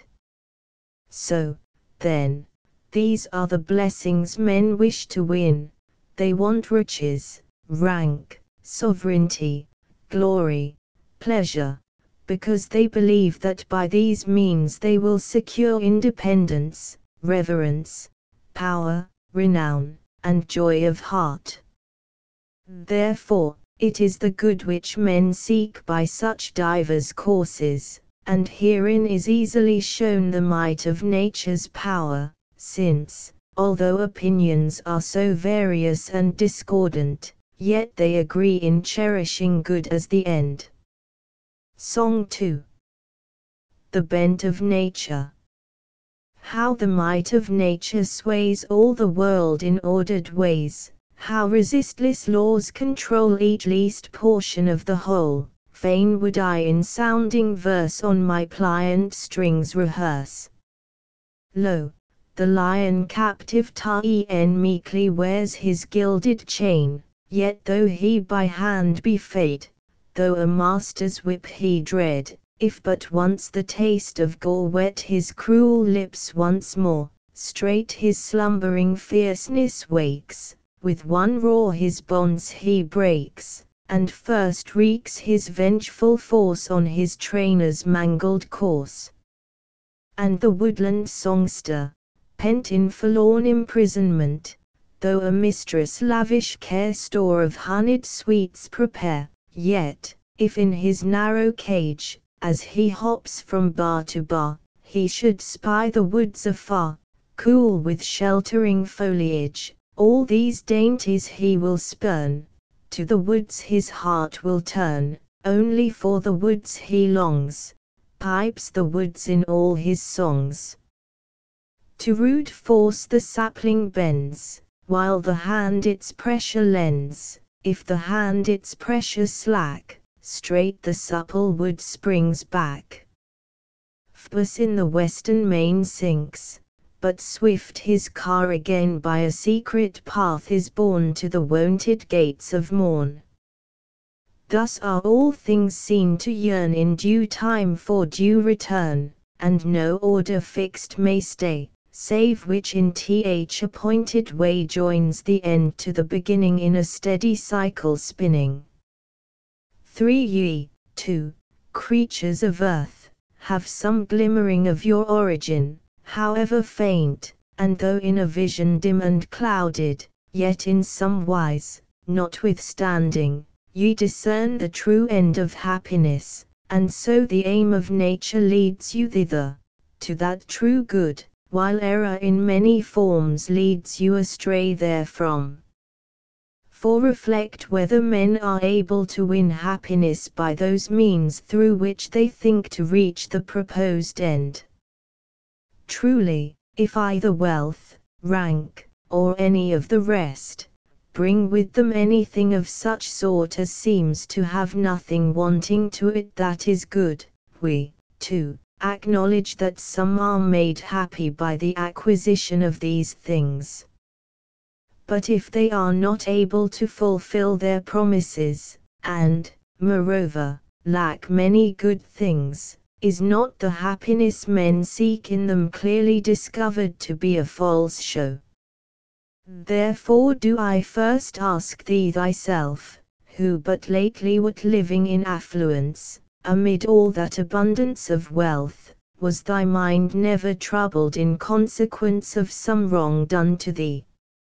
Nay, said I cannot ever remember a time when my mind was so completely at peace as not to feel the pang of some uneasiness. Was it not because either something was absent which thou wouldst not have absent, or present which thou wouldst have away? Yes, said I, then, thou didst want the presence of the one, the absence of the other. Admitted. But a man lacks that of which he is in want. He does. And he who lacks something is not in all points self-sufficing. No, certainly not, said I. So wert thou, then, in the plenitude of thy wealth, supporting this insufficiency. I must have been. Wealth, then, cannot make its possessor independent and free from all want, yet this was what it seemed to promise. Moreover, I think this also well deserves to be considered, that there is nothing in the special nature of money to hinder its being taken away from those who possess it against their will. I admit it. Why, of course, when every day the stronger wrests it from the weaker without his consent. Else, whence come lawsuits, except in seeking to recover moneys which have been taken away against their owners will by force or fraud? True, said I then, everyone will need some extraneous means of protection to keep his money safe. Who can venture to deny it? Yet he would not, unless he possessed the money which it is possible to lose. No, he certainly would not. Then, we have worked round to an opposite conclusion. The wealth which was thought to make a man independent rather puts him in need of further protection. How in the world, then, can want be driven away by riches? Cannot the rich feel hunger? Cannot they thirst? Are not the limbs of the wealthy sensitive to the winter's cold? But thou wilt say, the rich have the wherewithal to sate their hunger, the means to get rid of thirst and cold. True enough, want can thus be soothed by riches, wholly removed it cannot be. For if this ever gaping, ever craving want is glutted by wealth, it needs must be that the want itself which can be so glutted still remains. I do not speak of how very little suffices for nature, and how for avarice nothing is enough. Wherefore, if wealth cannot get rid of want, and makes new wants of its own, how can ye believe that it bestows independence? Song 3. The insatiableness of avarice. Though the covetous grown wealthy see his piles of gold rise high, though he gather store of treasure that can never satisfy, though with pearls his gorget blazes, rarest that the ocean yields, though 100 head of oxen travail in his ample fields, ne'er shall carking care forsake him while he draws this vital breath, and his riches go not with him, when his eyes are closed in death. For well, but official dignity clothes him to whom it comes with honor and reverence. Have, then, offices of state such power as to plant virtue in the minds of their possessors, and drive out vice. Nay, they are rather wont to signalize iniquity than to chase it away, and hence arises our indignation that honors so often fall to the most iniquitous of men. Accordingly, Catullus calls Nunnius an ulcer spot those sitting in the curule chair. Dost not see what infamy high position brings upon the bad? Surely their unworthiness will be less conspicuous if their rank does not draw upon them the public notice. In thy own case, wouldst thou ever have been induced by all these perils to think of sharing office with Decoratus, since thou hast discerned in him the spirit of a rascally parasite and informer? No, we cannot deem men worthy of reverence on account of their office, whom we deem unworthy of the office itself.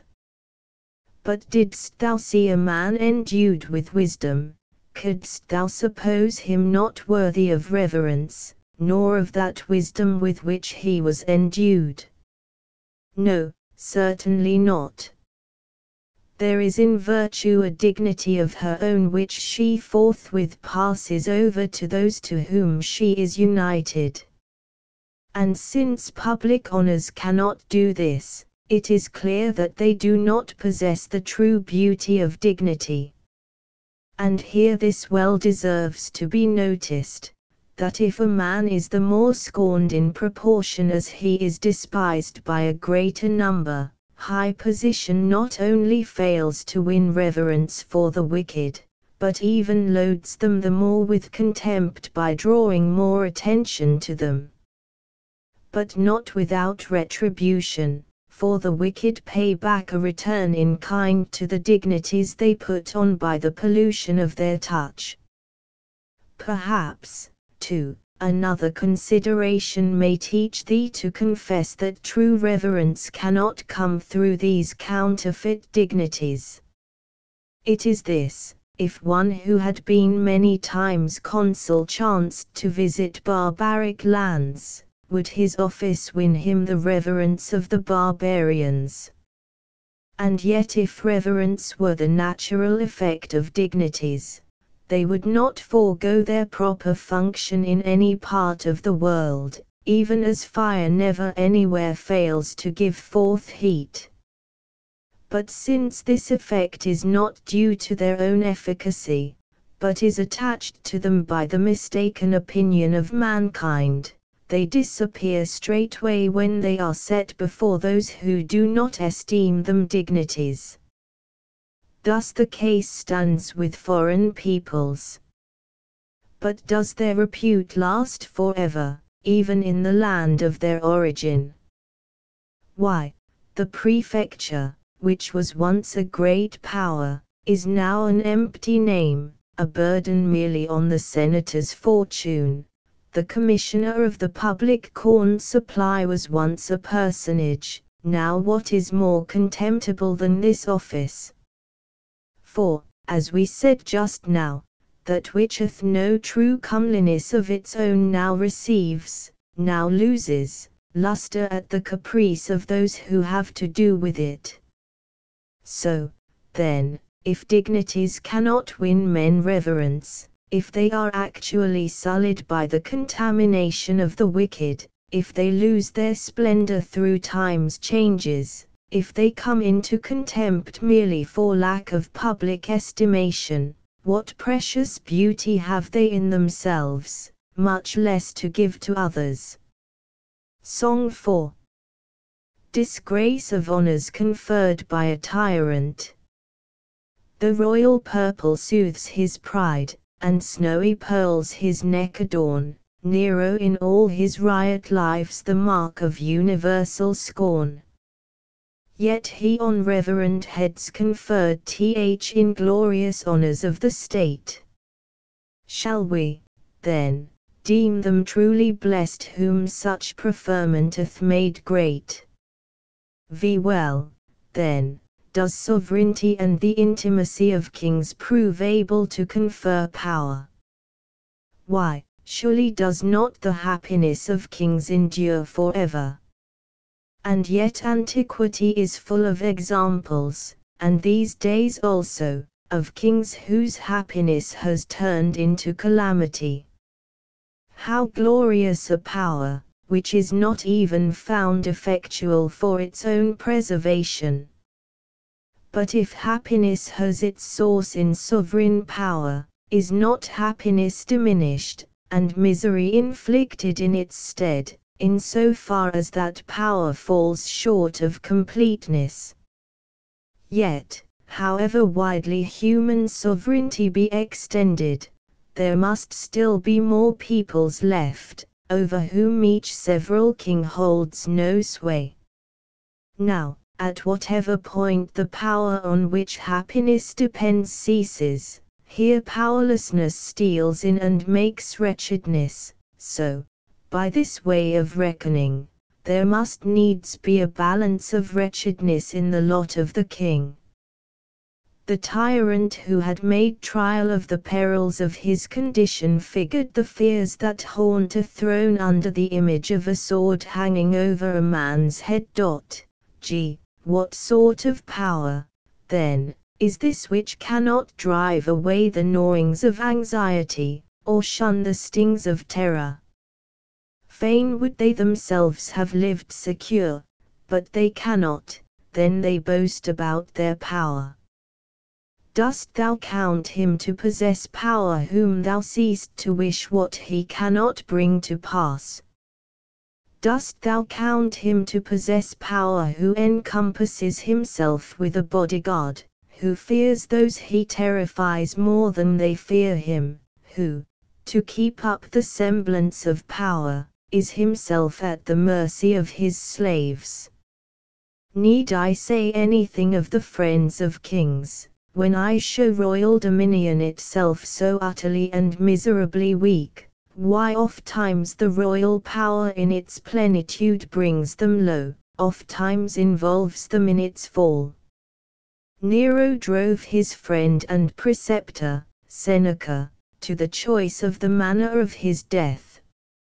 Antoninus exposed Papinianus, who was long powerful at court, to the swords of the soldiery. Yet each of these was willing to renounce his power. Seneca tried to surrender his wealth also to Nero, and go into retirement, but neither achieved his purpose. When they tottered, their very greatness dragged them down. What manner of thing, then, is this power which keeps men in fear while they possess it, which when thou art fain to keep, thou art not safe, and when thou desirest to lay it aside thou canst not rid thyself of? Are friends any protection who have been attached by fortune, not by virtue? Nay, him whom good fortune has made a friend, ill fortune will make an enemy. And what plague is more effectual to do hurt than a foe of one's own household? Footnotes: G. The Sword of Damocles. Song v. Self-Mastery. Who on power sets his aim, first must his own spirit tame, he must shun his neck to thrust 'neath th unholy yoke of lust. For, though India's far-off land bow before his wide command, utmost to homage pay, if he cannot drive away haunting care and black distress, in his power, he's powerless. 6 Again, how misleading, how base, a thing ofttimes is glory. Well does the tragic poet exclaim, "Oh, fond repute, how many a time and oftest them raised high in pride the base-born churl. For many have won a great name through the mistaken beliefs of the multitude, and what can be imagined more shameful than that? Nay, they who are praised falsely must needs themselves blush at their own praises. And even when praise is won by merit, still, how does it add to the good conscience of the wise man who measures his good not by popular repute, but by the truth of inner conviction? And if at all it does seem a fair thing to get this same renown spread abroad, it follows that any failure so to spread it is held foul. But if, as I set forth but now, there must needs be many tribes and peoples whom the fame of any single man cannot reach, it follows that he whom thou esteemest glorious seems all inglorious in a neighboring quarter of the globe. As to popular favor, I do not think it even worthy of mention in this place, since it never cometh of judgment, and never lasteth steadily. Then, again, who does not see how empty, how foolish, is the fame of noble birth? Why, if the nobility is based on renown, the renown is another's. For, truly, nobility seems to be a sort of reputation coming from the merits of ancestors. But if it is the praise which brings renown, of necessity it is they who are praised that are famous. Wherefore, the fame of another clothes thee not with splendor if thou hast none of thine own. So, if there is any excellence in nobility of birth, Methinks it is this alone, that it would seem to impose upon the nobly born the obligation not to degenerate from the virtue of their ancestors. Song 6. True nobility. All men are of one kindred stock, though scattered far and wide, for one is father of us all, one doth for all provide. He gave the sun his golden beams, the moon her silver horn, he set mankind upon the earth, as stars the heavens adorn. He shut a soul, a heaven-born soul, within the body's frame, the noble origin he gave each mortal wight may claim. Why boast ye, then, so loud of race and high ancestral line? If ye behold your being's source, and God's supreme design, none is degenerate, none base, unless by taint of sin and cherished vice he foully stain his heavenly origin. 7. Then, what shall I say of the pleasures of the body? The lust thereof is full of uneasiness, the sating, of repentance. What sicknesses, what intolerable pains, are they wont to bring on the bodies of those who enjoy them, the fruits of iniquity, as it were. Now, what sweetness the stimulus of pleasure may have I do not know. But that the issues of pleasure are painful everyone may understand who chooses to recall the memory of his own fleshly lusts. Nay, if these can make happiness, there is no reason why the beasts also should not be happy, since all their efforts are eagerly set upon satisfying the bodily wants. I know, indeed, that the sweetness of wife and children should be right comely, yet only too true to nature is what was said of one, that he found in his sons his tormentors.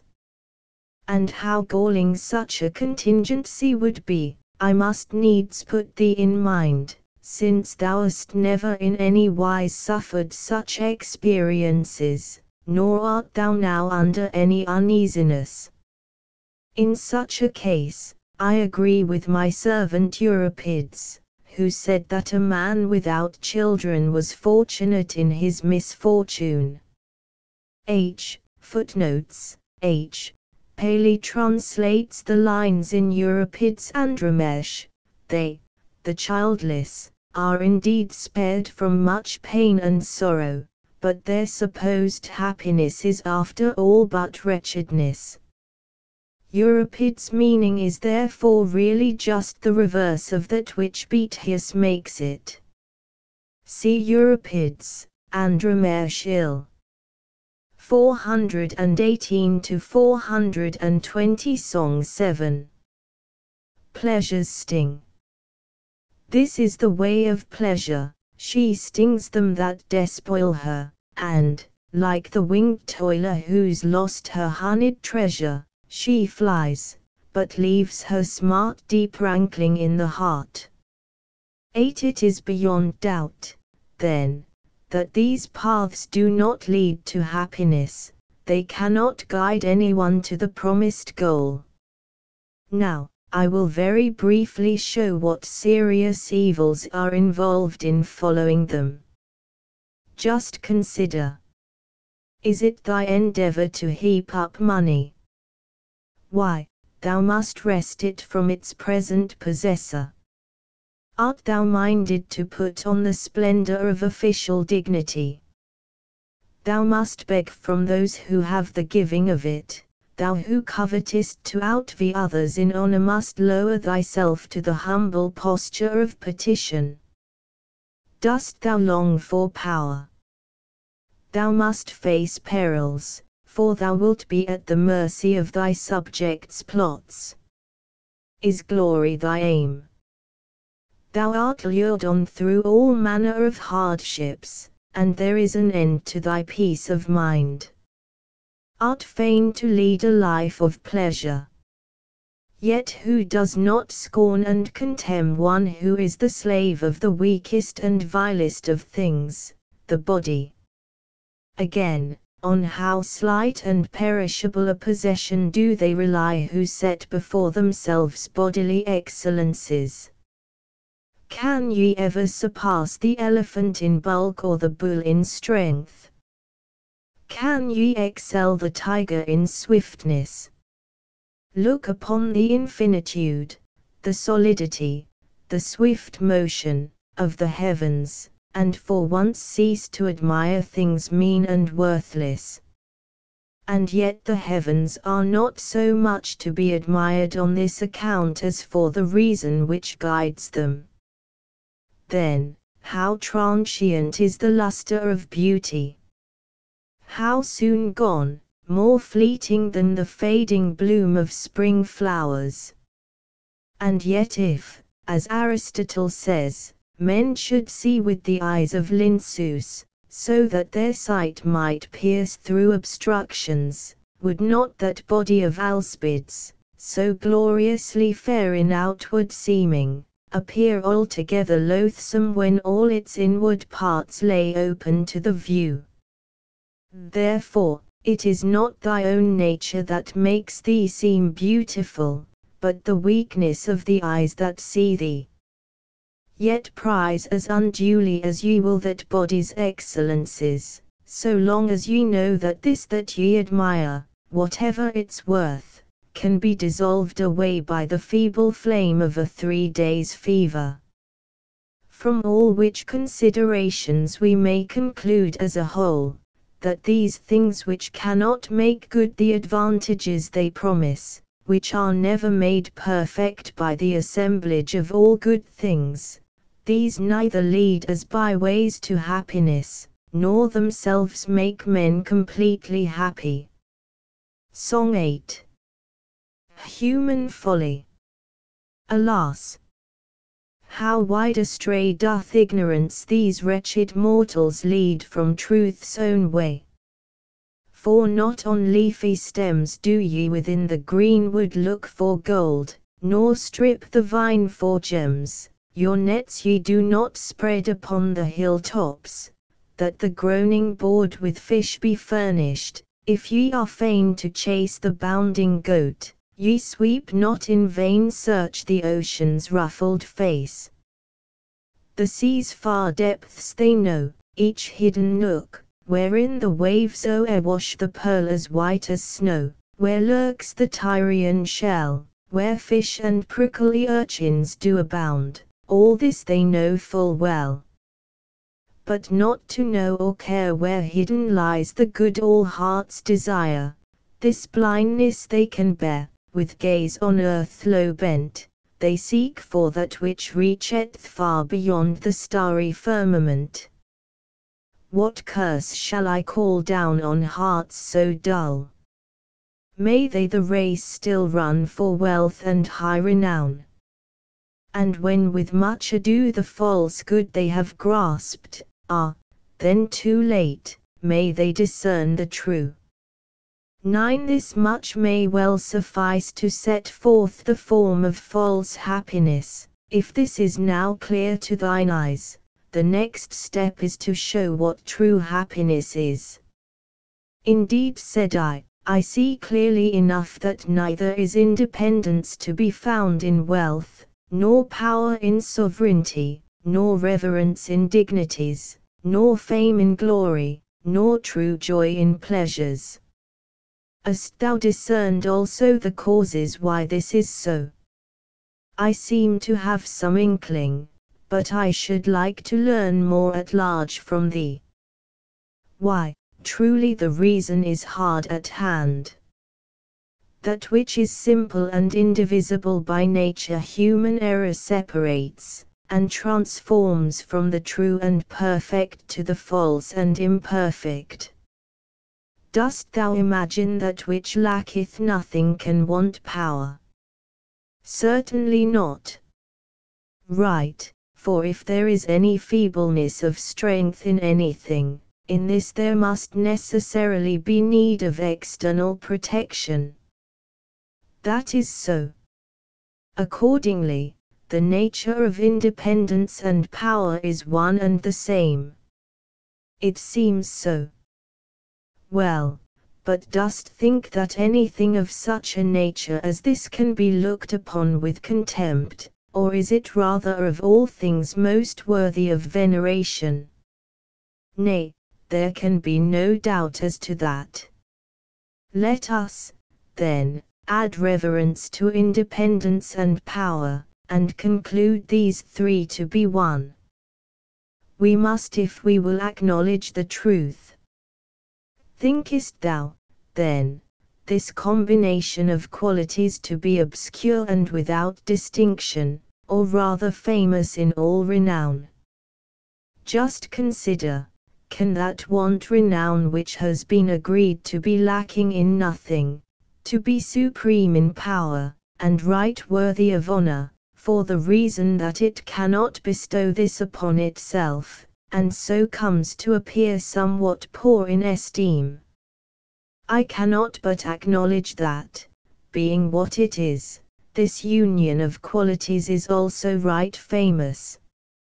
It follows, then, that we must admit that renown is not different from the other three. It does, said I, that, then, which needs nothing outside itself, which can accomplish all things in its own strength, which enjoys fame and compels reverence, must not this evidently be also fully crowned with joy? In sooth, I cannot conceive, said I, how any sadness can find entrance into such a state, wherefore I must needs acknowledge it full of joy, at least, if our former conclusions are to hold. Then, for the same reasons, this also is necessary, that independence, power, renown, reverence, and sweetness of delight, are different only in name, but in substance differ no wise one from the other. It is, said I, this, then, which is one, and simple by nature, human perversity separates, and, in trying to win a part of that which has no parts, fails to attain not only that portion, since there are no portions, but also the whole, to which it does not dream of aspiring. How so? Said I. He who, to escape want, seeks riches, gives himself no concern about power, he prefers a mean and low estate, and also denies himself many pleasures dear to nature to avoid losing the money which he has gained.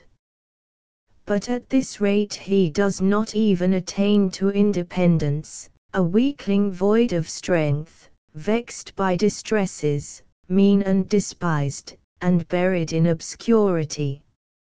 He, again, who thirsts alone for power squanders his wealth, despises pleasure, and thinks fame and rank alike worthless without power. But thou seest in how many ways his state also is defective. Sometimes it happens that he lacks necessaries, that he is gnawed by anxieties, and, since he cannot rid himself of these inconveniences, even ceases to have that power which was his whole end and aim. In like manner may we cast up the reckoning in case of rank, of glory, or of pleasure. For since each one of these severally is identical with the rest, whosoever seeks any one of them without the others does not even lay hold of that one which he makes his aim. Well, said I, what then?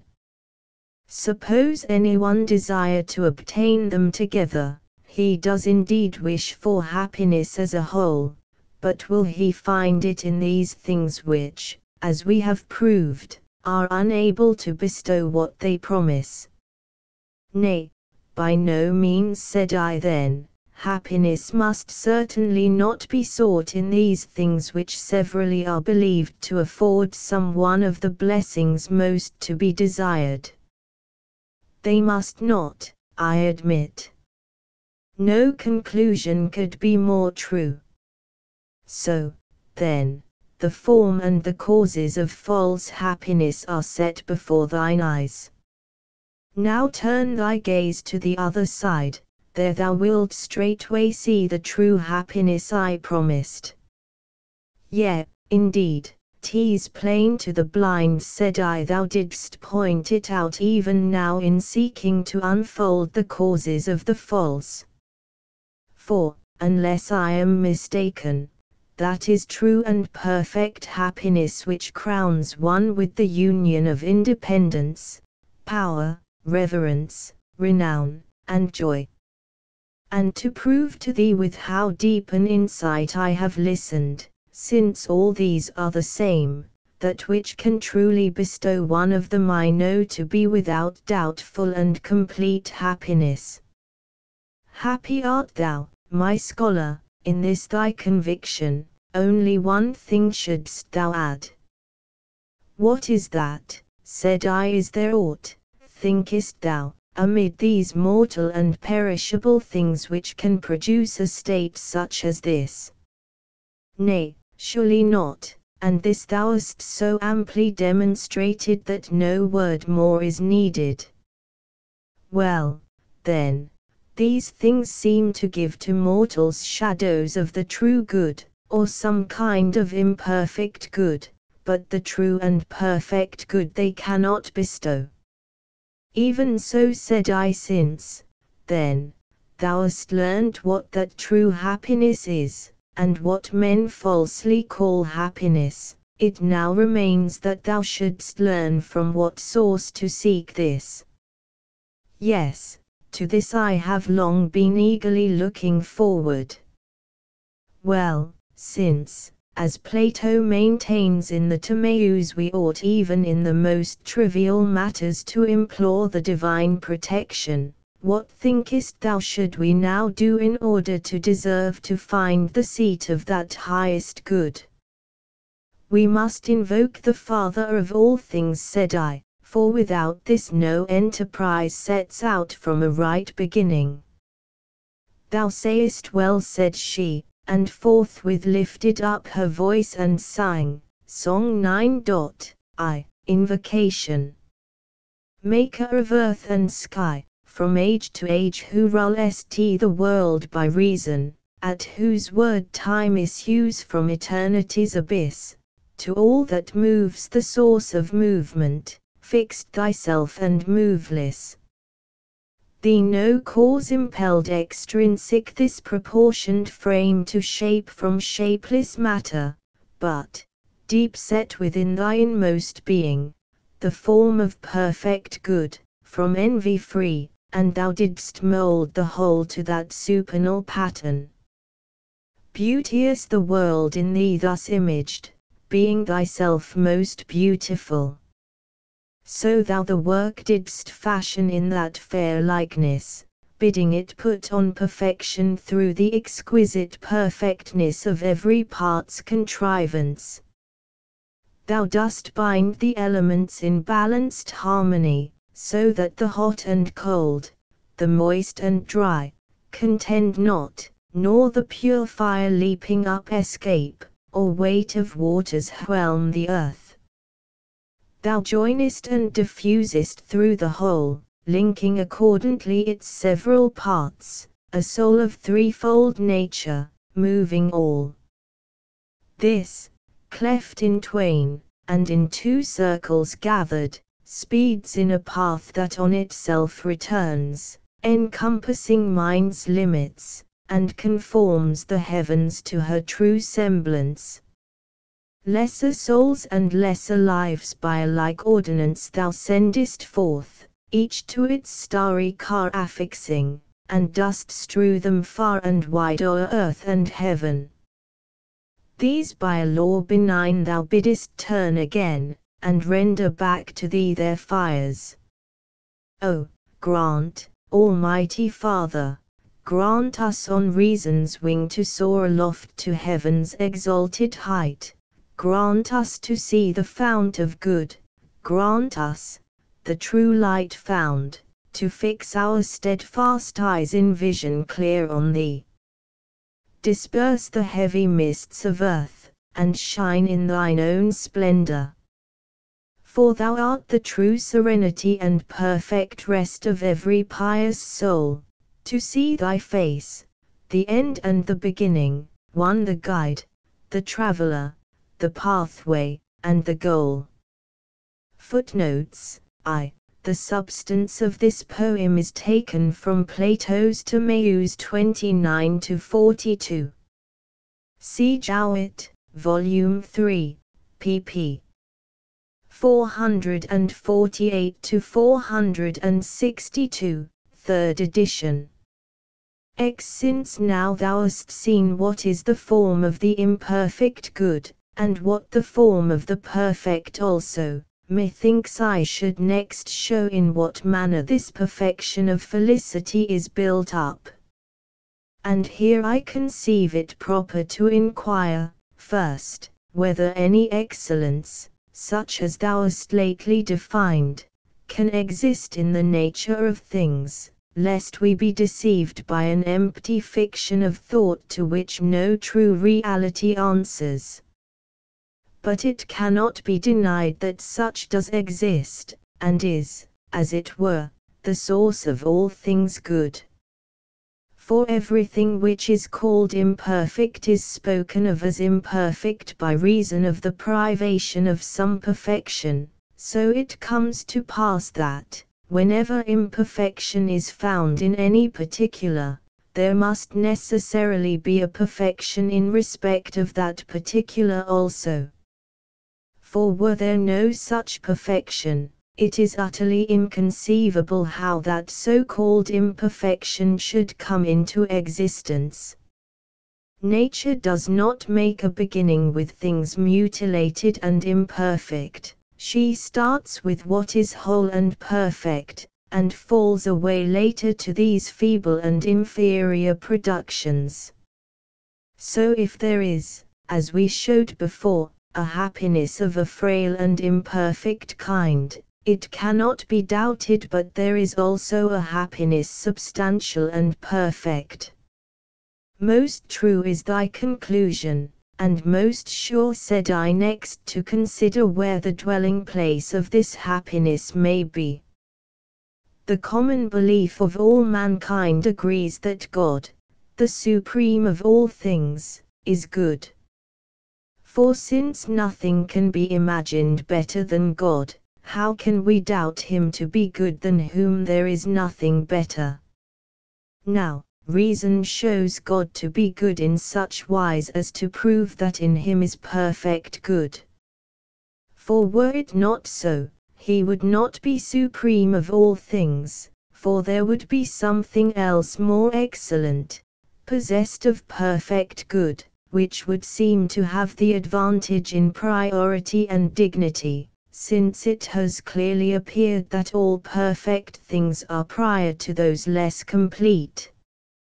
Wherefore, lest we fall into an infinite regression, we must acknowledge the supreme God to be full of supreme and perfect good. But we have determined that true happiness is the perfect good, therefore true happiness must dwell in the supreme deity. I accept thy reasonings, said I, they cannot in any wise be disputed. But, come, see how strictly and incontrovertibly thou mayst prove this our assertion that the supreme Godhead hath fullest possession of the highest good.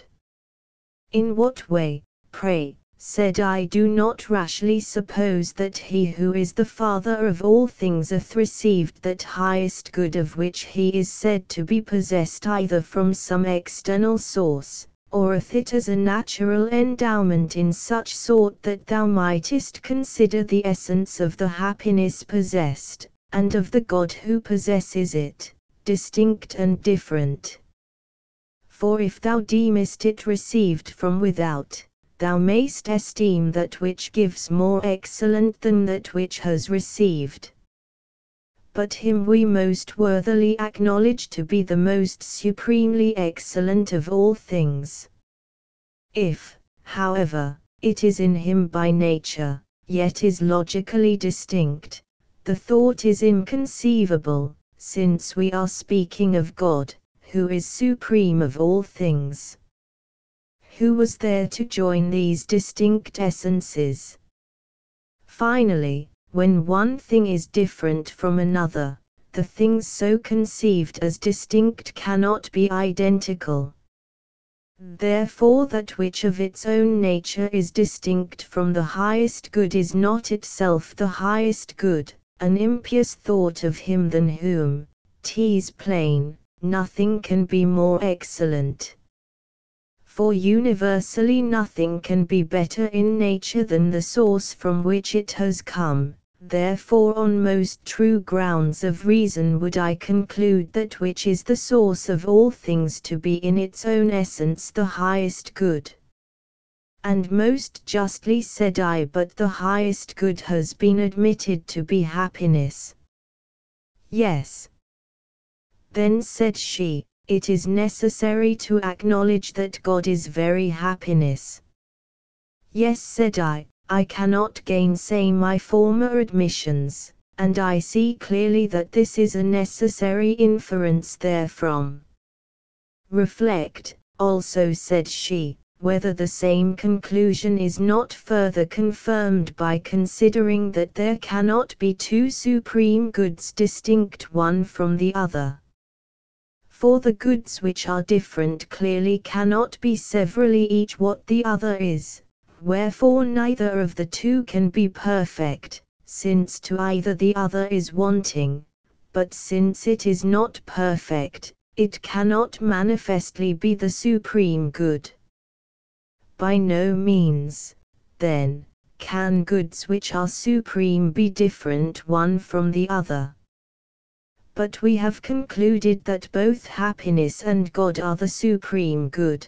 Wherefore that which is highest divinity must also itself necessarily be supreme happiness. No conclusion, said I, could be trill to fact, nor more soundly reasoned out, nor more worthy of God.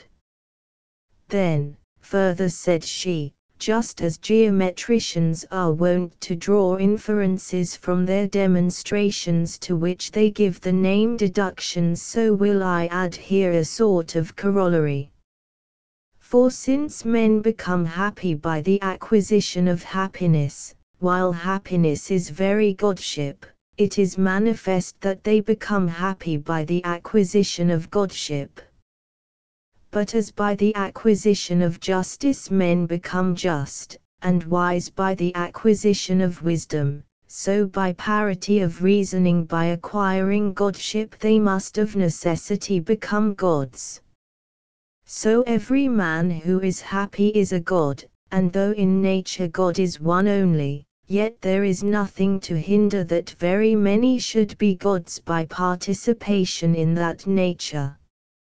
A fair conclusion, and a precious, said I, deduction or corollary, by whichever name thou wilt call it. And yet, said she, not one whit fairer than this which reason persuades us to add. Why, what, said I, why, seeing happiness has many particulars included under it, should all these be regarded as forming one body of happiness, as it were, made up of various parts, or is there some one of them which forms the full essence of happiness, while all the rest are relative to this? I would thou wouldst unfold the whole matter to me at large. We judge happiness to be good, do we not? Yet, the supreme good. And this superlative applies to all. For this same happiness is adjudged to be the completest independence, the highest power, reverence, renown, and pleasure. What then? Are all these goods, independence, power, and the rest, to be deemed members of happiness, as it were, or are they all relative to good as to their summit and crown? I understand the problem, but I desire to hear how thou wouldst solve it. Well, then, listen to the determination of the matter. Were all these members composing happiness, they would differ severally one from the other. For this is the nature of parts, that by their difference they compose one body. All these, however, have been proved to be the same, therefore they cannot possibly be members, otherwise happiness will seem to be built up out of one member, which cannot be. There can be no doubt as to that, said I, but I am impatient to hear what remains. Why, it is manifest that all the others are relative to the good. For the very reason why independence is sought is that it is judged good, and so power also, because it is believed to be good. The same, too, may be supposed of reverence, of renown, and of pleasant delight. Good, then, is the sum and source of all desirable things. That which has not in itself any good, either in reality or in semblance, can in no wise be desired. Contrariwise, even things which by nature are not good are desired as if they were truly good, if they seem to be so. Whereby it comes to pass that goodness is rightly believed to be the sum and hinge and cause of all things desirable. Now, that for the sake of which anything is desired itself seems to be most wished for. For instance, if anyone wishes to ride for the sake of health, he does not so much wish for the exercise of riding as the benefit of his health.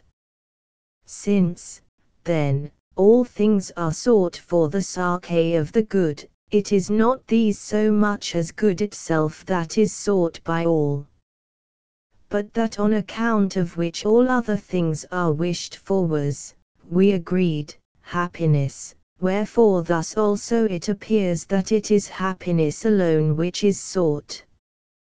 From all which it is transparently clear that the essence of absolute good and of happiness is one and the same. I cannot see how anyone can dissent from these conclusions. But we have also proved that God and true happiness are one and the same.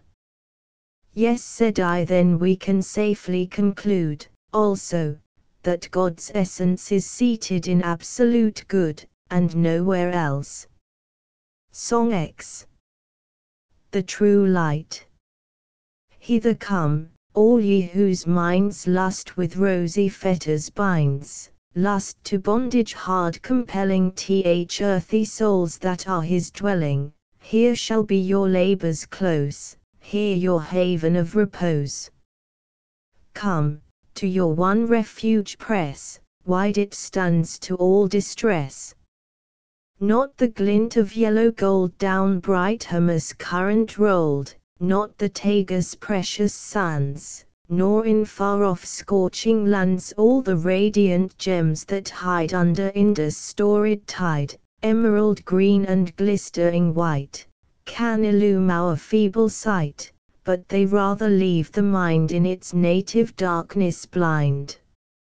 For the fairest beams they shed in earth's lowest depths were fade, but the splendor that supplies strength and vigor to the skies, and the universe controls, shunneth dark and ruined souls.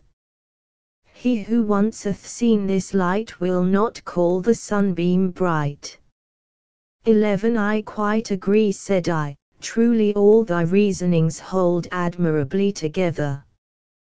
Then said she, what value wouldst thou put upon the boon shouldst thou come to the knowledge of the absolute good?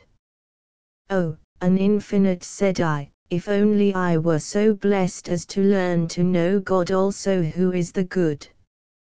Yet this will I make clear to thee on truest grounds of reason, if only our recent conclusions stand fast.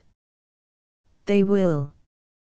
Have we not shown that those things which most men desire are not true and perfect good precisely for this cause, that they differ severally one from another, and, seeing that one is wanting to another, they cannot bestow full and absolute good, but that they become the true good when they are gathered, as it were, into one form and agency, so that that which is independence is likewise power, reverence, renown, and pleasant delight, and unless they are all one and the same, they have no claim to be counted among things desirable.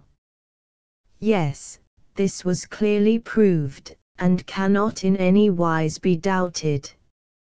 Now, when things are far from being good while they are different, but become good as soon as they are one, is it not true that these become good by acquiring unity? It seems so, said I, but dost not thou allow that all which is good by participation in goodness? It is.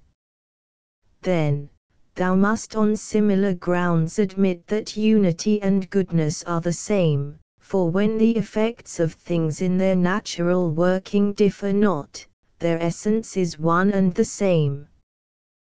There is no denying it. Now, dost thou know, said she, that all which is abides and subsists so long as it continues one, but so soon as it ceases to be one it perishes and falls to pieces. In what way? Why, take animals, for example. When soul and body come together, and continue in one, this is, we say, a living creature.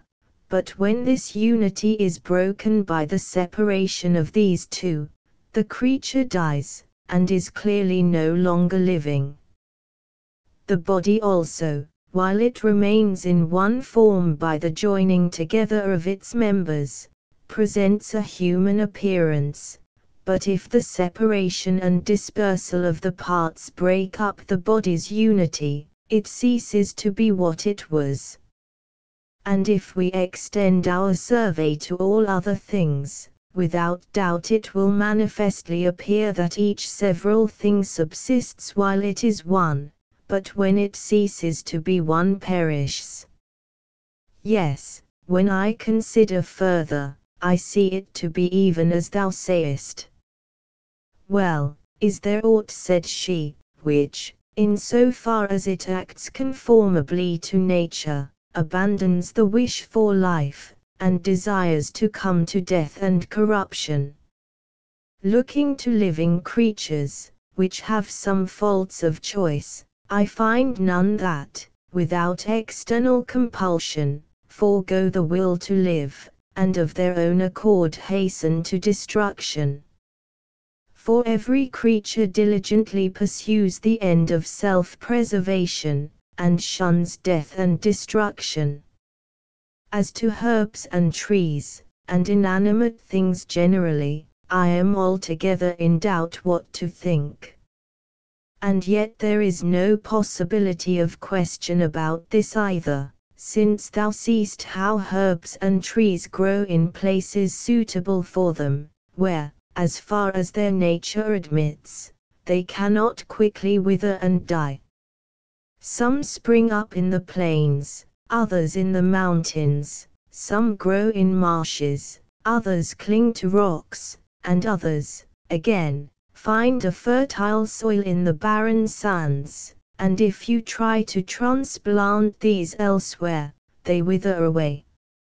Nature gives to each the soil that suits it, and uses her diligence to prevent any of them dying, so long as it is possible for them to continue alive.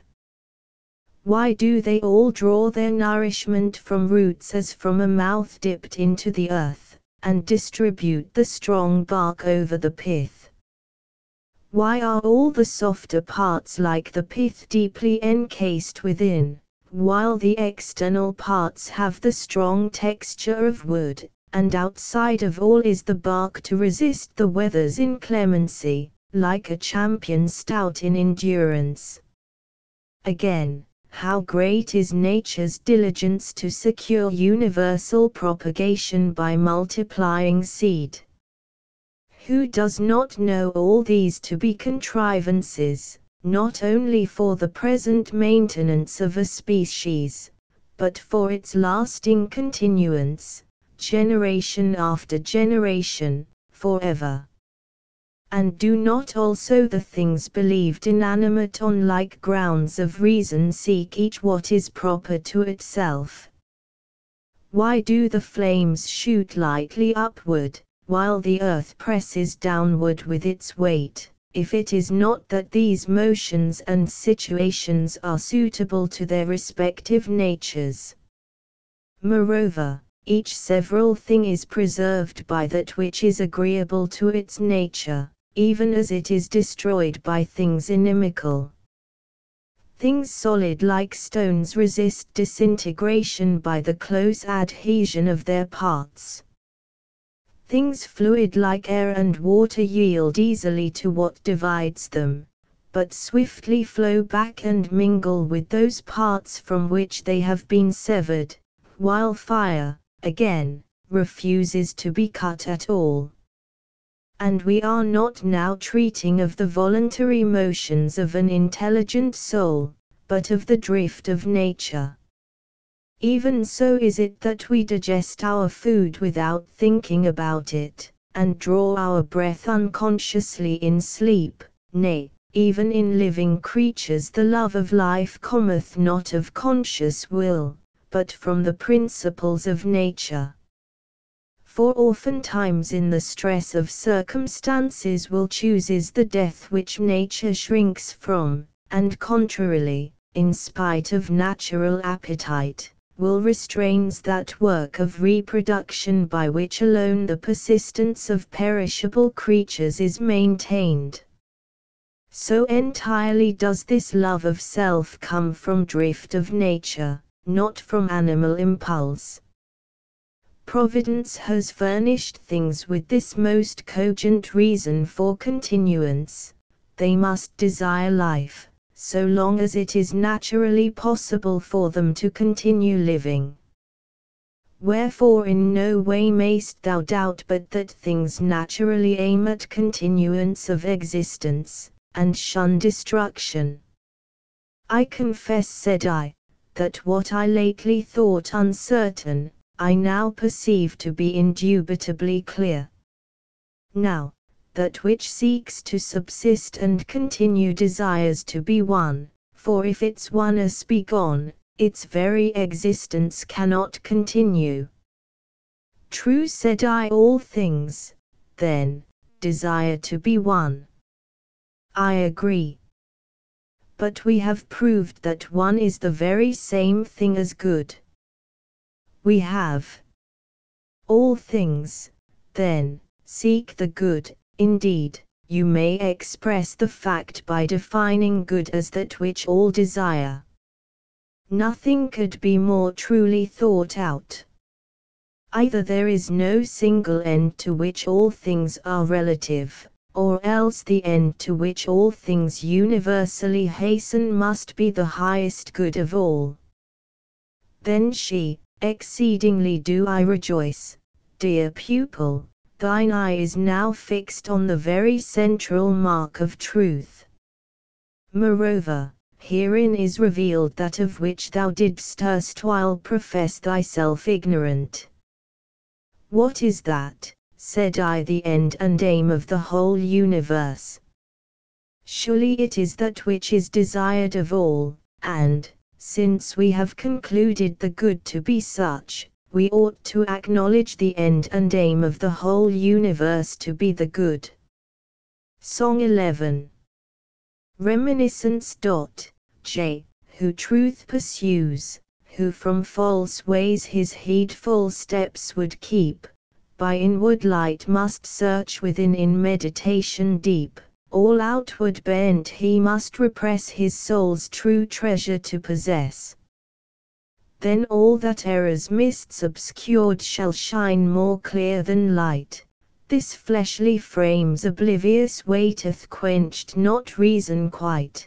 the germs of truth still lie within, whence we by learning all may win.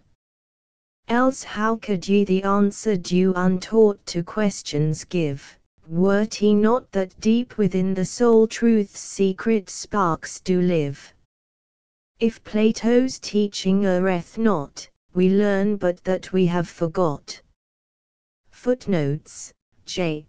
The doctrine of reminiscence, I.e., that all learning is really recollection, is set forth at length by Plato in the Meno 81-86, and the Phaedo 72-76. See Jowett, Volume 2, pp. 40-47 and 213-218. 12 Then said I, with all my heart I agree with Plato, indeed.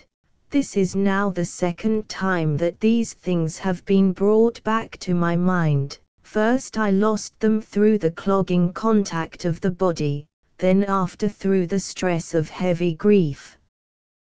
Then she continued, if thou wilt reflect upon thy former admissions, it will not be long before thou dost also recollect that of which erstwhile thou didst confess thyself ignorant.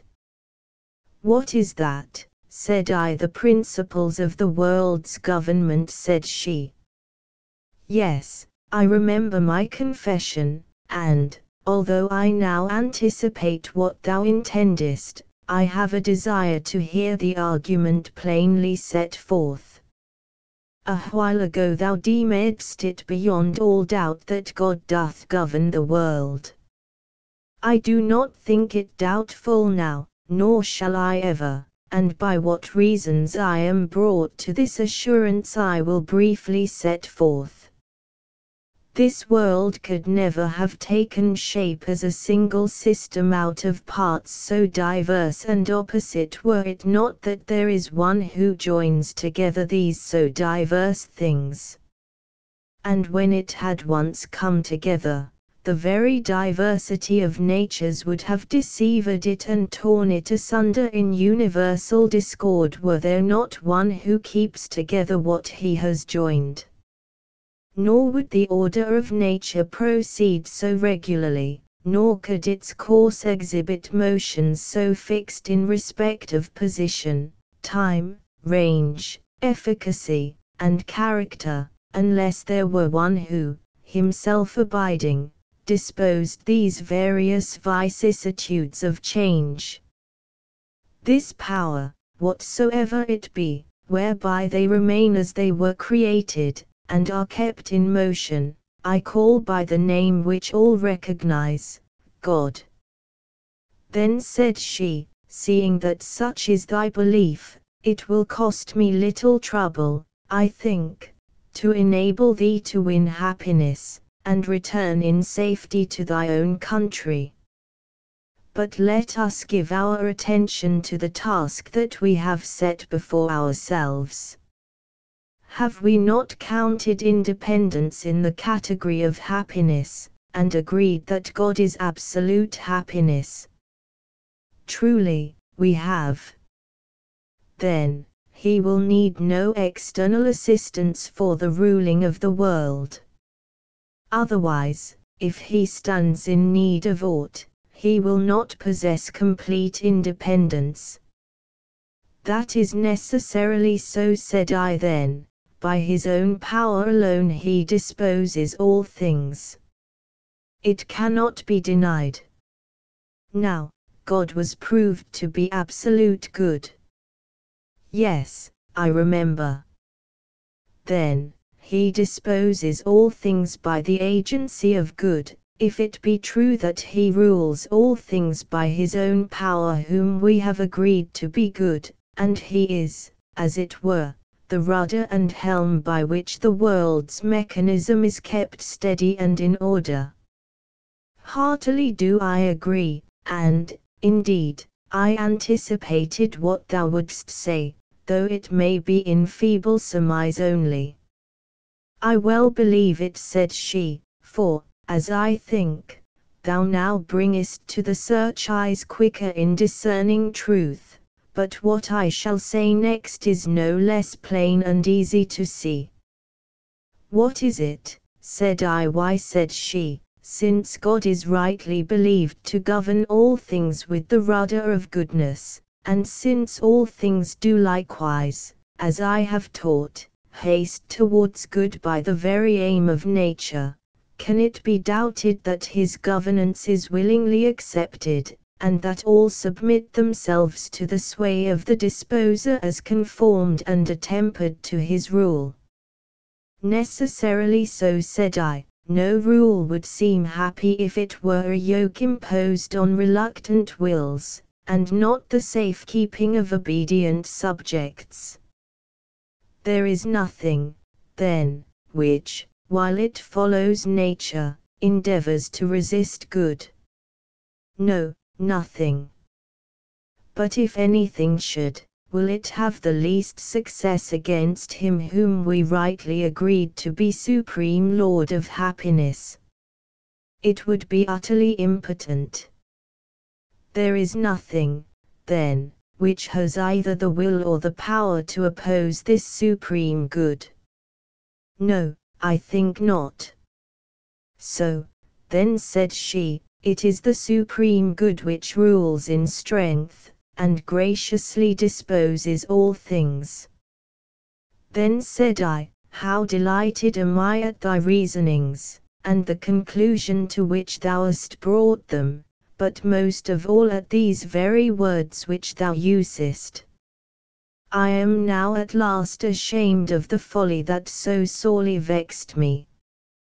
Thou hast heard the story of the giants assailing heaven, but a beneficent strength disposed of them also, as they deserved.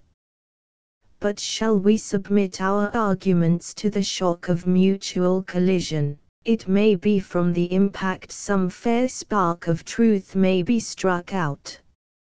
If it be thy good pleasure, said I, no one can doubt that God is all-powerful. No one at all can question it who thinks consistently. Now, there is nothing which one who is all-powerful cannot do. Nothing. But can God do evil, then? Nay, by no means. Then, evil is nothing, said she, since he to whom nothing is impossible is unable to do evil.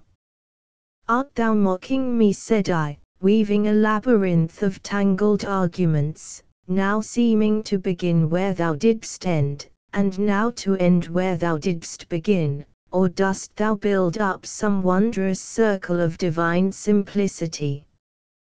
For, truly, a little before thou didst begin with happiness, and say it was the supreme good, and didst declare it to be seated in the supreme Godhead.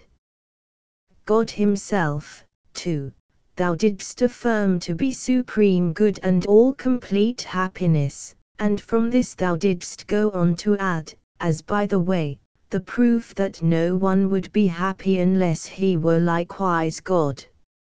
Again, thou didst say that the very form of good was the essence both of God and of happiness, and didst teach that the Absolute One was the absolute good which was sought by universal nature. Thou didst maintain, also, that God rules the universe by the governance of goodness, that all things obey him willingly, and that evil has no existence in nature. And all this thou didst unfold without the help of assumptions from without, but by inherent and proper proofs, drawing credence one from the other. Then answered she, far is it from me to mock thee, nay, by the blessing of God, whom we lately addressed in prayer, we have achieved the most important of all objects. For such is the form of the divine essence, that neither can it pass into things external, nor take up anything external into itself, but, as Parmenides says of it, in body like to a sphere on all sides perfectly rounded it rolls the restless orb of the universe, keeping itself motionless the while. And if I have also employed reasonings not drawn from without, but lying within the compass of our subject, there is no cause for thee to marvel, since thou hast learnt on Plato's authority that words ought to be akin to the matter of which they treat. Song 12. Orpheus and Eurydice. Blessed he whose feet have stood beside the fount of good, blessed he whose will could break earth's chains for wisdom's sake. The Thracian bard, 'tis said, mourned his dear consort dead. To hear the plaintive strain the woods moved in his train, and the stream ceased to flow, held by so soft a woe. The deer without dismay beside the lion lay, the hound, by song subdued, no more the hare pursued, but the pang unassuaged in his own bosom raged. The music that could calm all else brought him no balm. Chiding the powers immortal, he came unto hell's portal, there breathed all tender things upon his sounding strings, each rhapsody high-wrought his goddess mother taught, all he from grief could borrow and love redoubling sorrow, till, as the echoes waken, all Taenarus is shaken, whilst he to ruth persuades the monarch of the shades with dulcet prayer. Spellbound, the triple-headed hound at sounds so strangely sweet falls crouching at his feet. The dread avengers, too, that guilty minds pursue with ever-haunting fears, are all dissolved in tears. Ixion, on his wheel, a respite brief doth feel, for, lo, the wheel stands still. And, while those sad notes thrill, thirst-maddened Tantalus listens, oblivious of the stream's mockery and his long agony. The vulture, too, doth spare some little while to tear at Tityus' rent side, sated and pacified. At length the shadowy king, his sorrows pitying, he hath prevailed, cried, we give him back his bride. To him she shall belong, as gooden of his song. One sole condition yet upon the boon is set, let him not turn his eyes to view his hard-won prize, till they securely pass the gates of hell. Alas! What law can lovers move? A higher law is love. For Orpheus, woe is me, on his Eurydice, day's threshold all but won, looked, lost, and was undone. Ye who the light pursue, this story is for you, who seek to find a way unto the clearer day. If on the darkness past one backward look ye cast, your weak and wandering eyes have lost the matchless prize. Book 4. Good and Ill Fortune. Summary. CHI. The mystery of the seeming moral confusion. Philosophy engages to make this plain, and to fulfill her former promise to the full. Ch. 2. Accordingly, she first expounds the paradox that the good alone have power, the bad are altogether powerless. Ch. 3. B. The righteous never lack their reward, nor the wicked their punishment. Ch. 4. C. The wicked are more unhappy when they accomplish their desires than when they fail to attain them. D. Evildoers are more fortunate when they expiate their crimes by suffering punishment than when they escape unpunished. E. The wrongdoer is more wretched than he who suffers injury. Boethius still cannot understand why the distribution of happiness and misery to the righteous and the wicked seems the result of chance. Philosophy replies that this only seems so because we do not understand the principles of God's moral governance. Ch. 6. The distinction of fate and providence. The apparent moral confusion is due to our ignorance of the secret counsels of God's providence. If we possessed the key, we should see how all things are guided to good. Ch. 7. Thus all fortune is good fortune, for it either rewards, disciplines, amends, or punishes, and so is either useful or just. Book 4. I softly and sweetly philosophy sang these verses to the end without losing aught of the dignity of her expression or the seriousness of her tones. Then, forasmuch as I was as yet unable to forget my deeply seated sorrow, just as she was about to say something further, I broke in and cried, O thou guide into the way of true light! All that thy voice hath uttered from the beginning even unto now has manifestly seemed to me at once divine contemplated in itself, and by the force of thy arguments placed beyond the possibility of overthrow. Moreover, these truths have not been altogether unfamiliar to me heretofore, though because of indignation at my wrongs they have for a time been forgotten. But, lo! Herein is the very chiefest cause of my grief, that, while there exists a good ruler of the universe, it is possible that evil should be at all, still more that it should go unpunished. Surely thou must see how deservedly this of itself provokes astonishment. But a yet greater marvel follows. While wickedness reigns and flourishes, virtue not only lacks its reward, but is even thrust down and trampled under the feet of the wicked, and suffers punishment in the place of crime. That this should happen under the rule of a God who knows all things and can do all things, but wills only the good, cannot be sufficiently wondered at nor sufficiently lamented.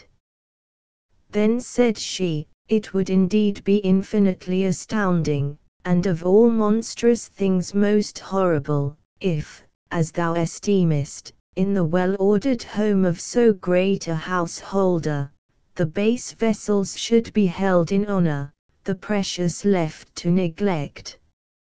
But it is not so.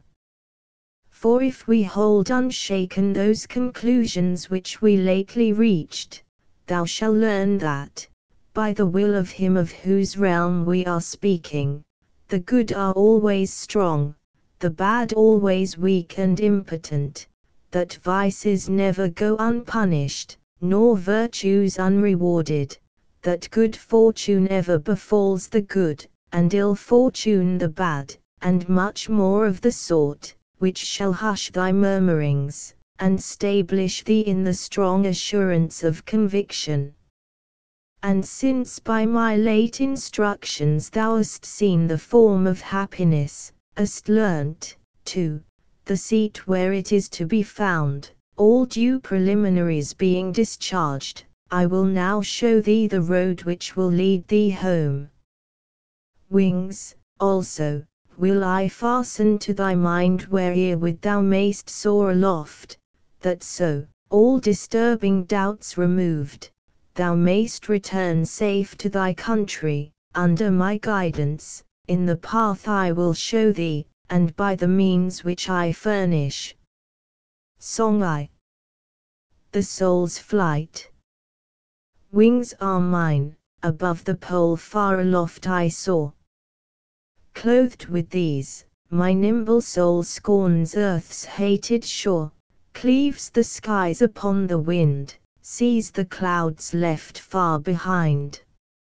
Soon the glowing point she nears, where the heavens rotate, follows through the starry sphere's Phoebus course, or straight takes for comrade mid the stars Saturn cold or glittering Mars. Thus each circling orb explores through night's stole that peers, then, when all are numbered, soars far beyond the spheres, mounting heaven's supremest height to the very fount of light. There the sovereign of the world his calm sway maintains, as the globe is onward whirled guides the chariot reins, and in splendor glittering reigns the universal King. Hither if thy wandering feet find at last a way, here thy long-lost home thou lt greet, dear lost land thou lt say, though from thee I've wandered wide, hence I came, here will abide.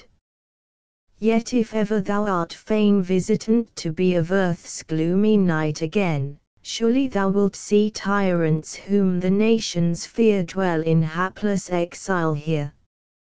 To then said I, verily, wondrous great are thy promises, yet I do not doubt but thou canst make them good, only keep me not in suspense after raising such hopes. Learn, then, first said she, how that power ever waits upon the good, while the bad are left wholly destitute of strength.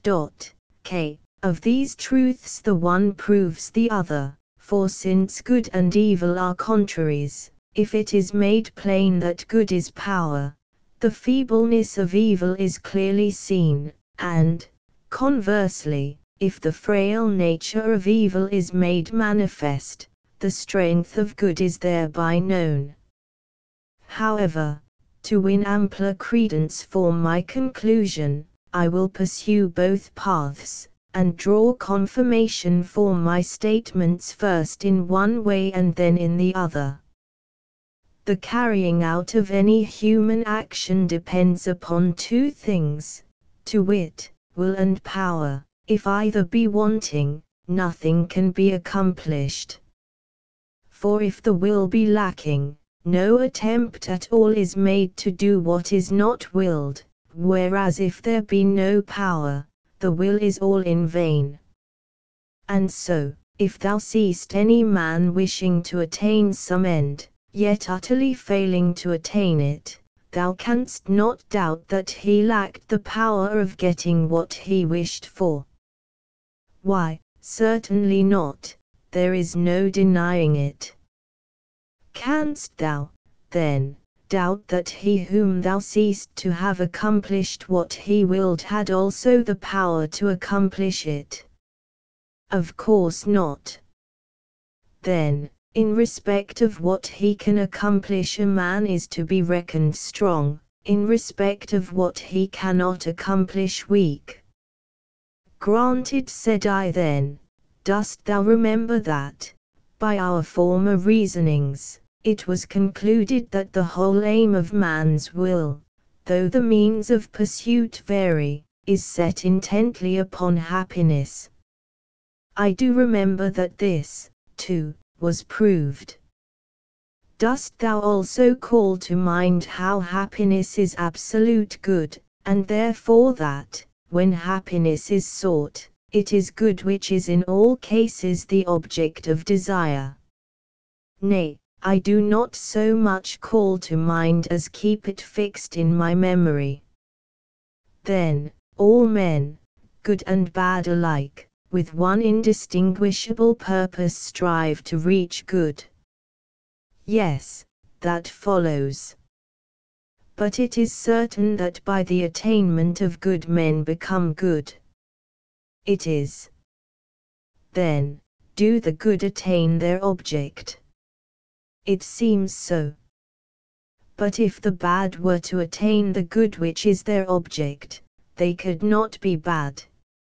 No then, since both seek good, but while the one sought attain it, the other attain it not, is there any doubt that the good are endued with power, while they who are bad are weak? If any doubt it, he is incapable of reflecting on the nature of things, or the consequences involved in reasoning.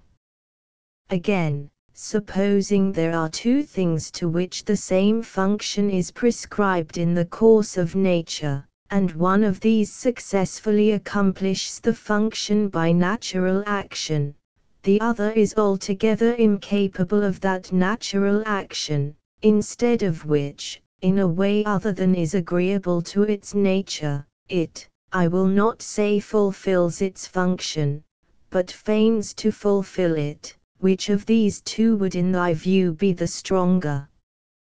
I guess thy meaning, but I pray thee let me hear thee more at large. Walking is man's natural motion, is it not? Certainly. Thou dost not doubt, I suppose, that it is natural for the feet to discharge this function. No, surely I do not.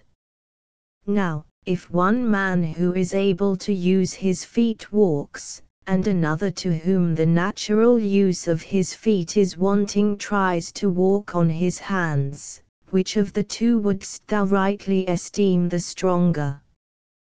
Go on, said I. No one can question but that he who has the natural capacity has more strength than he who has it not. Now, the supreme good is set up as the end alike for the bad and for the good, but the good seek it through the natural action of the virtues, whereas the bad try to attain this same good through all manner of concupiscence, which is not the natural way of attaining good. Or dost thou think otherwise? Nay, rather, one further consequence is clear to me. For from my admissions it must needs follow that the good have power, and the bad are impotent. Thou anticipatest rightly, and that as physicians reckon is a sign that nature is set working, and is throwing off the disease. But, since I see thee so ready at understanding, I will heap proof on proof. Look how manifest is the extremity of vicious men's weakness, they cannot even reach that goal to which the aim of nature leads and almost constrains them. What if they were left without this mighty, this well-nigh irresistible help of nature's guidance? Consider also how momentous is the powerlessness which incapacitates the wicked. Not light or trivial, are the prizes which they contend for, but which they cannot win or hold, nay, their failure concerns the very sum and crown of things. Poor wretches! They fail to compass even that for which they toil day and night. Herein also the strength of the good conspicuously appears. For just as thou wouldst judge him to be the strongest walker whose legs could carry him to a point beyond which no further advance was possible, so must thou needs account him strong in power who so attains the end of his desires that nothing further to be desired lies beyond. Whence follows the obvious conclusion that they who are wicked are seen likewise to be wholly destitute of strength. For why do they forsake virtue and follow vice? Is it from ignorance of what is good? Well, what is more weak and feeble than the blindness of ignorance? Do they know what they ought to follow, but lust drives them aside out of the way? If it be so, they are still frail by reason of their incontinence, for they cannot fight against vice. Or do they knowingly and wilfully forsake the good and turn aside to vice? Why, at this rate, they not only cease to have power, but cease to be at all. For they who forsake the common end of all things that are, they likewise also cease to be at all. Now, to some it may seem strange that we should assert that the bad, who form the greater part of mankind, do not exist.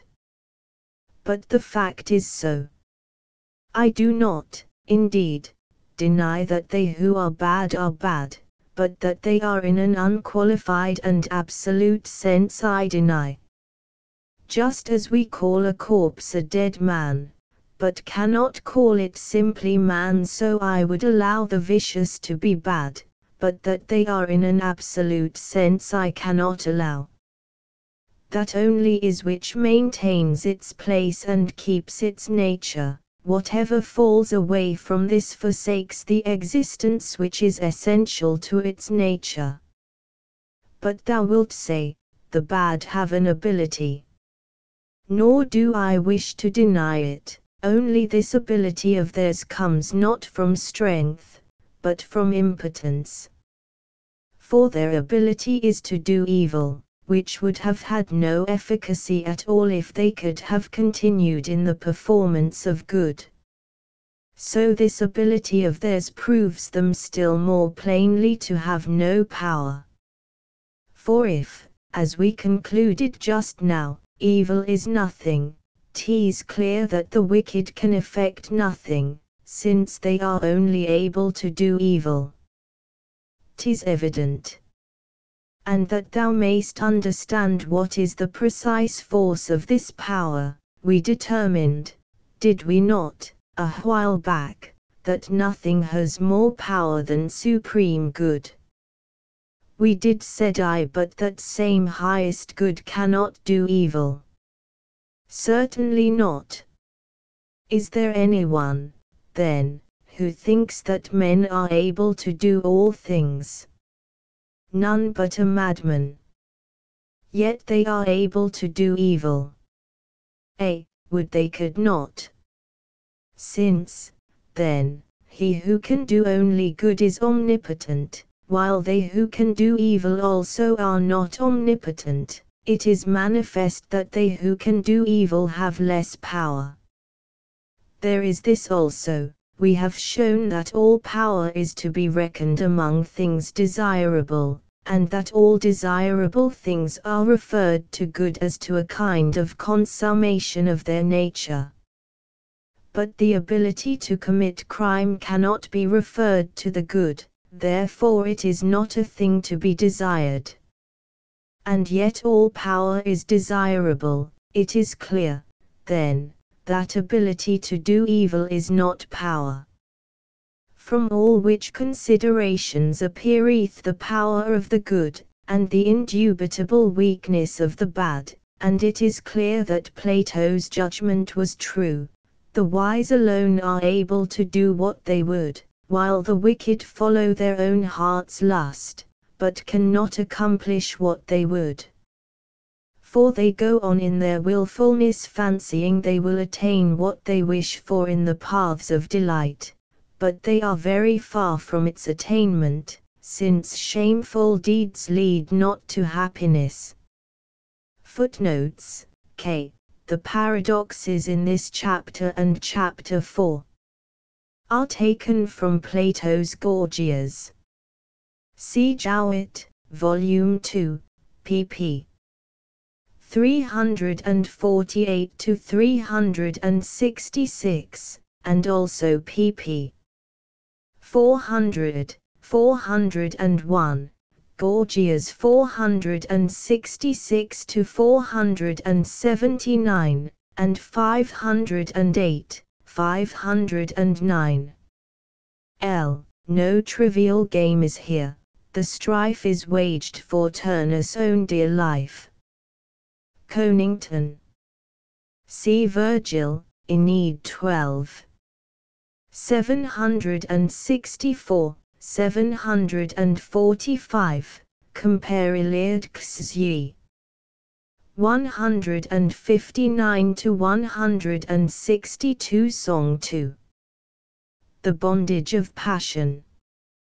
When high enthroned the monarch sits, resplendent in the pride of purple robes, while flashing steel guards him on every side, when baleful terrors on his brow with frowning menace lower, and passion shakes his laboring breast, how dreadful seems his power.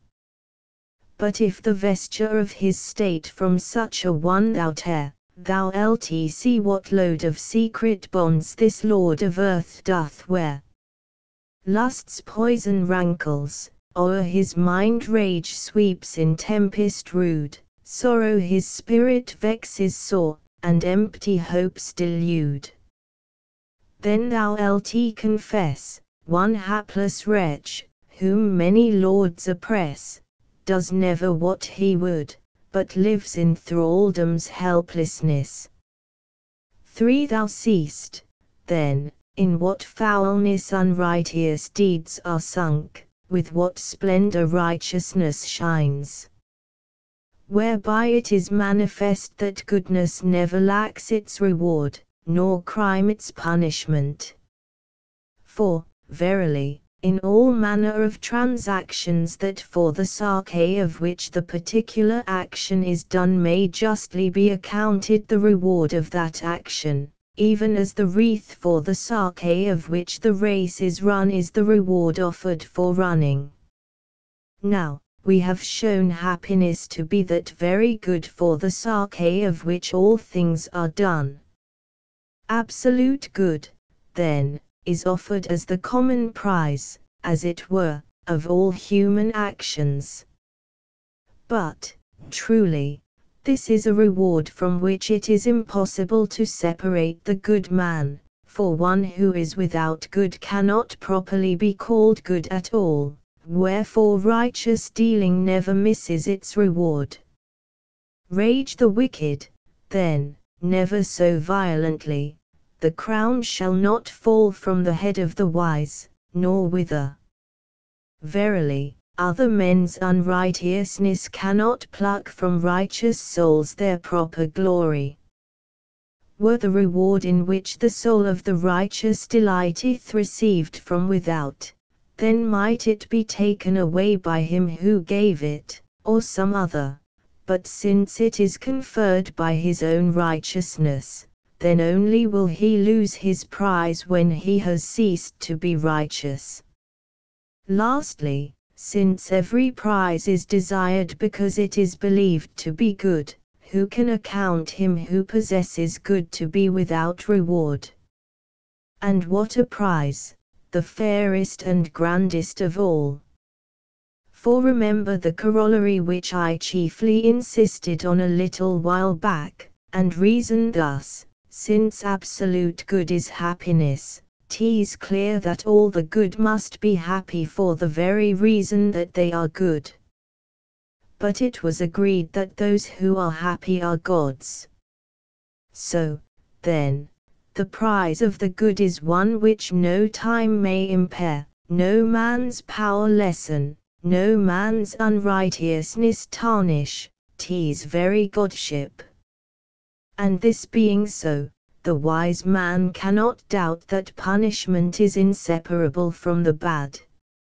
For since good and bad, and likewise reward and punishment, are contraries, it necessarily follows that, corresponding to all that we see accrue as reward of the good, there is some penalty attached as punishment of evil. As, then, righteousness itself is the reward of the righteous, so wickedness itself is the punishment of the unrighteous. Now, no one who is visited with punishment doubts that he is visited with evil. Accordingly, if they were but willing to weigh their own case, could they think themselves free from punishment whom wickedness, worst of all evils, has not only touched, but deeply tainted? See, also, from the opposite standpoint, the standpoint of the good, what a penalty attends upon the wicked. Thou didst learn a little since that whatever is one, and that unity itself is good. Accordingly, by this way of reckoning, whatever falls away from goodness ceases to be, whence it comes to pass that the bad cease to be what they were, while only the outward aspect is still left to show they have been men. Wherefore, by their perversion to badness, they have lost their true human nature. Further, since righteousness alone can raise men above the level of humanity, it must needs be that unrighteousness degrades below man's level those whom it has cast out of man's estate. It results, then, that thou canst not consider him human whom thou seest transformed by vice. The violent despoiler of other men's goods, enflamed with covetousness, surely resembles a wolf. A bold and restless spirit, ever wrangling in law courts, is like some yelping cur. The secret schemer, taking pleasure in fraud and stealth, is own brother to the fox. The passionate man, frenzied with rage, we might believe to be animated with the soul of a lion. The coward and runaway, afraid where no fear is, may be likened to the timid deer. He who is sunk in ignorance and stupidity lives like a dull ass. He who is light and inconstant, never holding long to one thing, is for all the world like a bird. He who wallows in foul and unclean lusts is sunk in the pleasures of a filthy hog. So it comes to pass that he who by forsaking righteousness ceases to be a man cannot pass into a godlike condition, but actually turns into a brute beast. Song 3. Circe's cup. Ithacan discreet, and all his storm-tossed fleet, far o'er the ocean wave the winds of heaven drave to the mystic isle, where dwelleth in her guile that fair and faithless one, the daughter of the sun. Therefore the stranger crew with cunning spells she knew to mix enchanted cup. For whoso drinks it up, must suffer hideous change to monstrous shapes and strange. One like a boar appears, this his huge form uprears, mighty in bulk and limb, an Afric lion, grim with claw and fang. Confessed a wolf, this, sore distressed when he would weep, doth howl, and, strangely tame, these prowl the Indian tiger's mates. And though in such sore straits, the pity of the god who bears the mystic rod had power the chieftain brave from her fell arts to save, his comrades, unrestrained, the fatal goblet drained. All now with low bent head, like swine, on acorns fed, man's speech and form were reft, no human feature left, but steadfast still, the mind, unaltered, unresigned, the monstrous change bewailed. How little, then, availed the potencies of ill! These herbs, this baneful skill, may change each outward part, but cannot touch the heart. In its true home, deep set, man's spirit liveth yet. Those poisons are more fell, more potent to expel man from his high estate, which subtly penetrate, and leave the body whole, but deep infect the soul. For then said I, this is very true. I see that the vicious, though they keep the outward form of man, are rightly said to be changed into beasts in respect of their spiritual nature, but, inasmuch as their cruel and polluted minds vent their rage in the destruction of the good, I would this license were not permitted to them. Nor is it said she, as shall be shown in the fitting place. Yet if that license which thou believest to be permitted to them were taken away, the punishment of the wicked would be in great part remitted. For verily, incredible as it may seem to some, it needs must be that the bad are more unfortunate when they have accomplished their desires than if they are unable to get them fulfilled. If it is wretched to will evil, to have been able to accomplish evil is more wretched, for without the power the wretched will would fail of effect.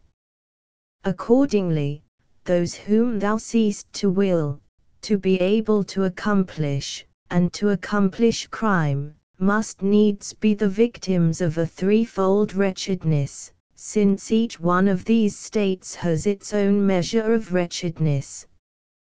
Yes, said I, yet I earnestly wish they might speedily be quit of this misfortune by losing the ability to accomplish crime.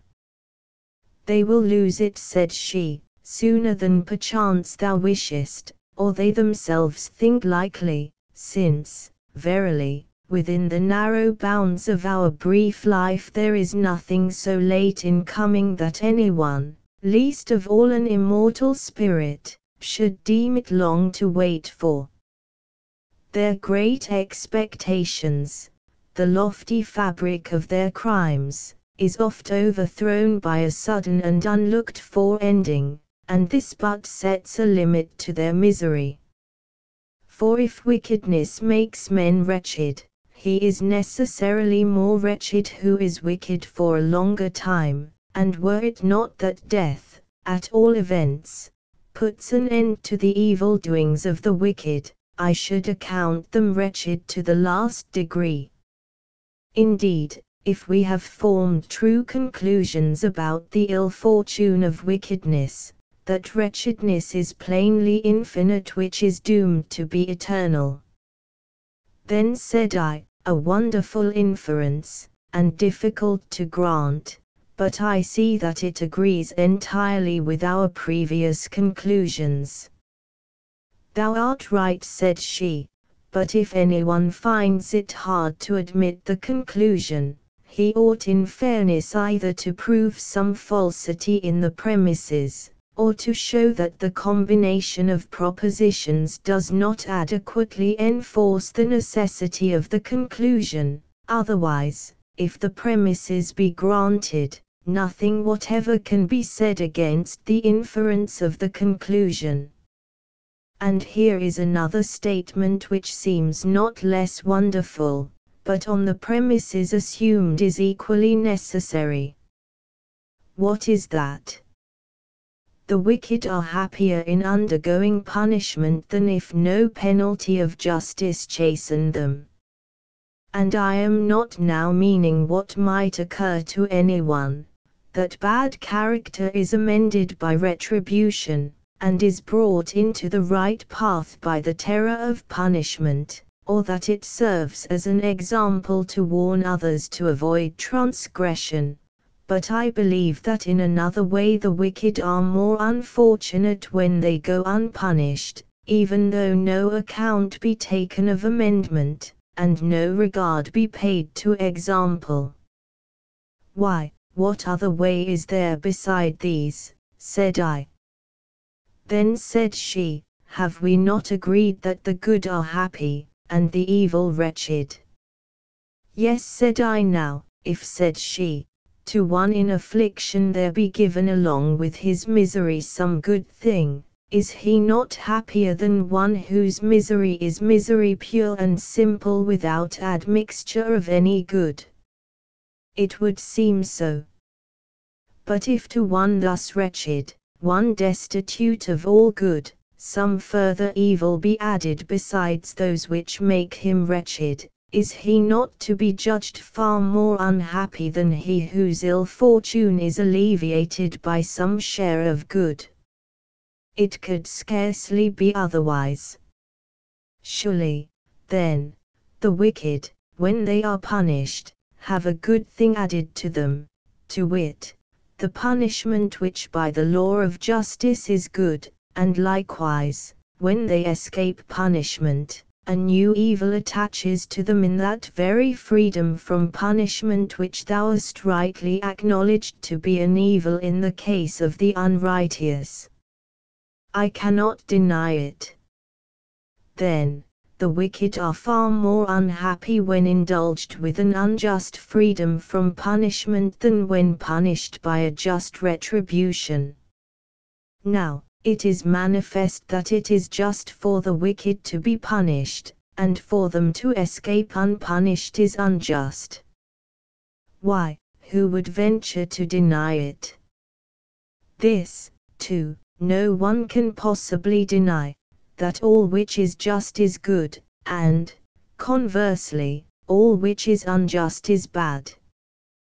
Then I answered, these inferences do indeed follow from what we lately concluded, but tell me, said I, dost thou take no account of the punishment of the soul after the death of the body? Nay, truly, said she, great are these penalties, some of them inflicted, I imagine, in the severity of retribution, others in the mercy of purification. But it is not my present purpose to speak of these. So far, my aim hath been to make thee recognize that the power of the bad which shocked thee so exceedingly is no power, to make thee see that those of whose freedom from punishment thou didst complain are never without the proper penalties of their unrighteousness, to teach thee that the license which thou praidst might soon come to an end is not long enduring, that it would be more unhappy if it lasted longer, most unhappy of all if it lasted forever, thereafter, that the unrighteous are more wretched if unjustly let go without punishment than if punished by a just retribution, from which point of view it follows that the wicked are afflicted with more severe penalties just when they are supposed to escape punishment.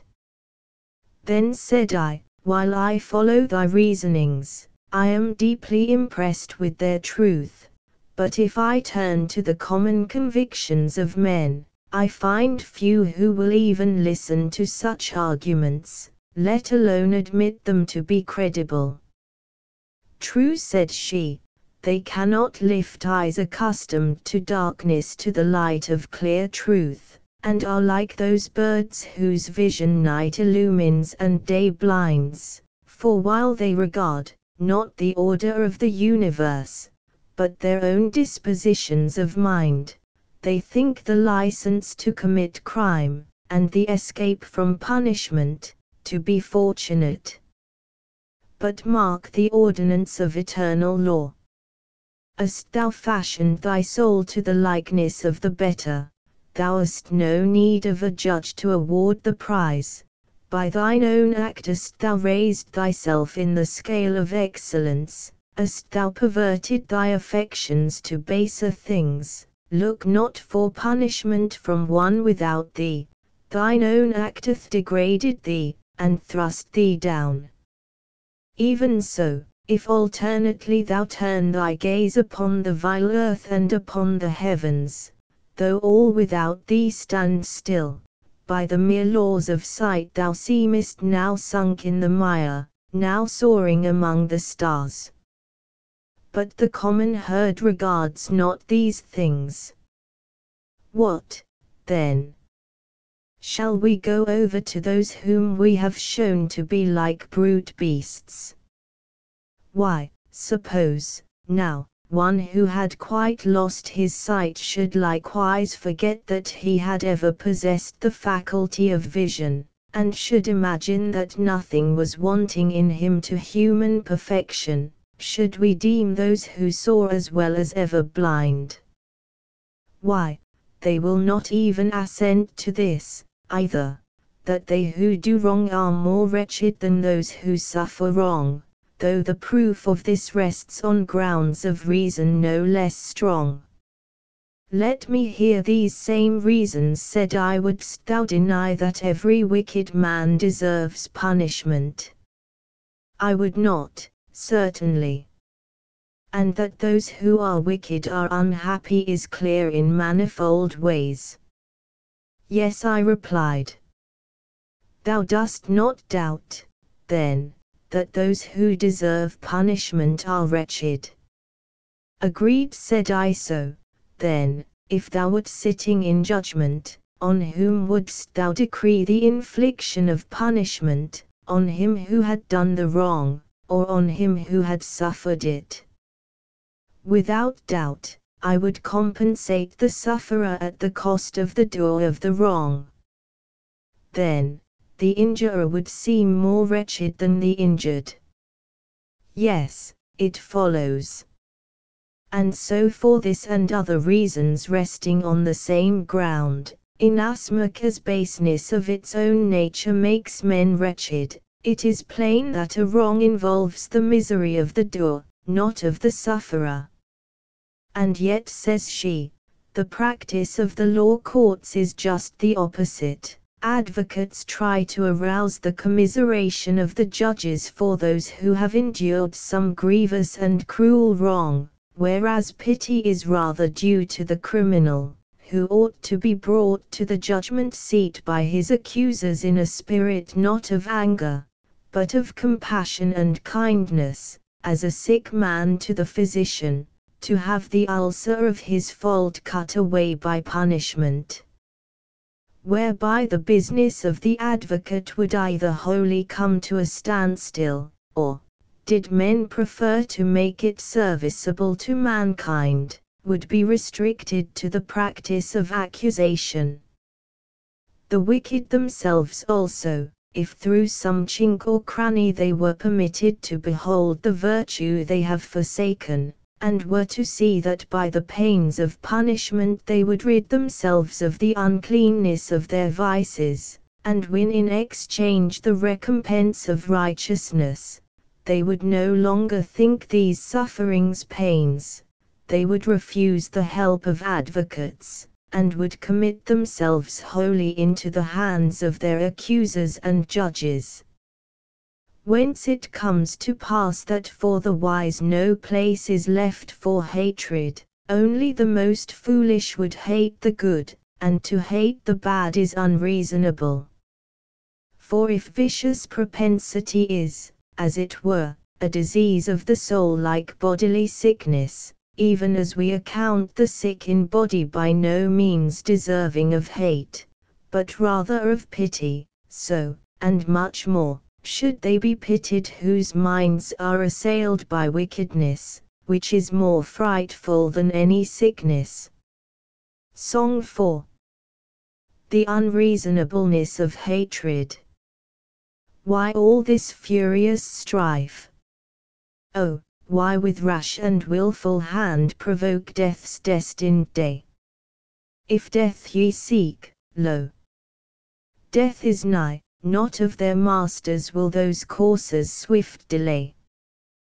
The wild beasts vent on man their rage, yet gainst their brothers' lives men point the murderous steel, unjust and cruel wars they wage, and haste with flying darts the death to meet or deal. No right nor reason can they show, 'tis but because their lands and laws are not the same. Wouldst thou give each his due, then know thy love the good must have, the bad thy pity claim. On this I said, I see how there is a happiness and misery founded on the actual deserts of the righteous and the wicked. Nevertheless, I wonder in myself whether there is not some good and evil in fortune as the vulgar understand it. Surely, no sensible man would rather be exiled, poor and disgraced, than dwell prosperously in his own country, powerful, wealthy, and high in honor. Indeed, the work of wisdom is more clear and manifest in its operation when the happiness of rulers is somehow passed on to the people around them, especially considering that the prison, the law, and the other pains of legal punishment are properly due only to mischievous citizens on whose account they were originally instituted. Accordingly, I do exceedingly marvel why all this is completely reversed, why the good are harassed with the penalties due to crime, and the bad carry off the rewards of virtue, and I long to hear from thee what reason may be found for so unjust a state of disorder. For assuredly I should wonder less if I could believe that all things are the confused result of chance. But now my belief in God's governance doth add amazement to amazement. For, seeing that he sometimes assigns fair fortune to the good and harsh fortune to the bad, and then again deals harshly with the good, and grants to the bad their heart's desire, how does this differ from chance, unless some reason is discovered for it all? Nay, it is not wonderful, said she, if all should be thought random and confused when the principle of order is not known. And though thou knowest not the causes on which this great system depends, yet forasmuch as a good ruler governs the world, doubt not for thy part that all is rightly done. Song v. Wonder and Ignorance. Who knoweth not how near the pole Boethius' course doth go, must marvel by what heavenly law he moves his wain so slow, while late he plunges neath the main, and swiftly lights his beams again. When the full-orbed moon grows pale in the mid-course of night, and suddenly the stars shine forth that languished in her light, astonied nations stand at gaze, and beat the air in wild amaze. None marvels why upon the shore the storm-lashed breakers beat, nor why the frost-bound glaciers melt at summer's fervent heat, for here the cause seems plain and clear, only what's dark and hid we fear. Weak-minded folly magnifies all that is rare and strange, and the dull herds overwhelmed with awe at unexpected change. But wonder leaves enlightened minds, when ignorance no longer blinds. Footnotes, to frighten away the monsters swallowing the moon. The superstition was once common. See Tyler's Primitive Culture pp. 296 to 302-6. True, said I, but, since it is thy office to unfold the hidden cause of things, and explain principles veiled in darkness, inform me, I pray thee, of thine own conclusions in this matter, since the marvel of it is what more than aught else disturbs my mind. A smile played one moment upon her lips as she replied, Thou callest me to the greatest of all subjects of inquiry, a task for which the most exhaustive treatment barely suffices. Such is its nature that, as fast as one doubt is cut away, innumerable others spring up like hydras' heads, nor could we set any limit to their renewal did we not apply the mind's living fire to suppress them. For there come within its scope the questions of the essential simplicity of providence, of the order of fate, of unforeseen chance, of the divine knowledge and predestination, and of the freedom of the will. How heavy is the weight of all this thou canst judge for thyself. But, inasmuch as to know these things also is part of the treatment of thy malady, we will try to give them some consideration, despite the restrictions of the narrow limits of our time. Moreover, thou must for a time dispense with the pleasures of music and song, if so be that thou findest any delight therein, whilst I weave together the connected train of reasons in proper order. As thou wilt, said I. Then, as if making a new beginning, she thus discoursed, the coming into being of all things, the whole course of development in things that change, every sort of thing that moves in any wise, receives its due cause, order, and form from the steadfastness of the divine mind. This mind, calm in the citadel of its own essential simplicity, has decreed that the method of its rule shall be manifold. Viewed in the very purity of the divine intelligence, this method is called providence, but viewed in regard to those things which it moves and disposes, it is what the ancients called fate. That these two are different will easily be clear to anyone who passes in review their respective efficacies. Providence is the divine reason itself, seated in the Supreme Being, which disposes all things. Fate is the disposition inherent in all things which move, through which Providence joins all things in their proper order. Providence embraces all things, however different, however infinite. Fate sets in motion separately individual things, and assigns to them severally their position, form, and time. So the unfolding of this temporal order unified into the forever of the divine mind is providence, while the same unity broken up and unfolded in time is fate.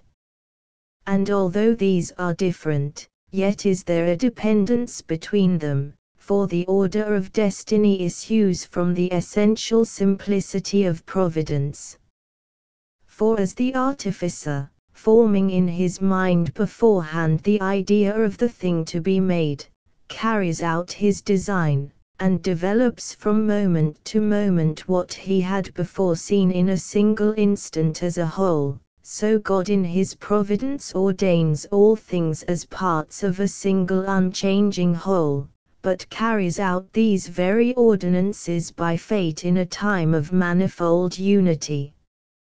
So whether fate is accomplished by divine spirits as the ministers of providence, or by a soul, or by the service of all nature, whether by the celestial motion of the stars, by the efficacy of angels, or by the many-sided cunning of demons, whether by all or by some of these the destined series is woven, this, at least, is manifest, that providence is the fixed and simple form of destined events, fate their shifting series in order of time, as by the disposal of the divine simplicity they are to take place. Whereby it is that all things which are under fate are subjected also to providence, on which fate itself is dependent, whereas certain things which are set under providence are above the chain of fate, viz., those things which by their nearness to the primal divinity are steadfastly fixed, and lie outside the order of fate's movements. For as the innermost of several circles revolving round the same center approaches the simplicity of the midmost point, and is, as it were, a pivot round which the exterior circles turn, while the outermost, whirled in ampler orbit, takes in a wider and wider sweep of space in proportion to its departure from the indivisible unity of the center, while, further, whatever joins and allies itself to the center is narrowed to a like simplicity, and no longer expands vaguely into space, even so.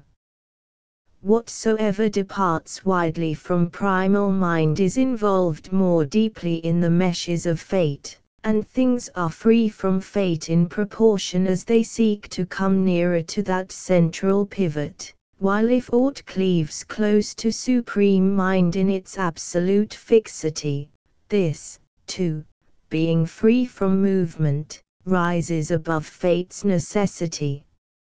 Therefore, as is reasoning to pure intelligence, as that which is generated to that which is, time to eternity, a circle to its center, so is the shifting series of fate to the steadfastness and simplicity of providence.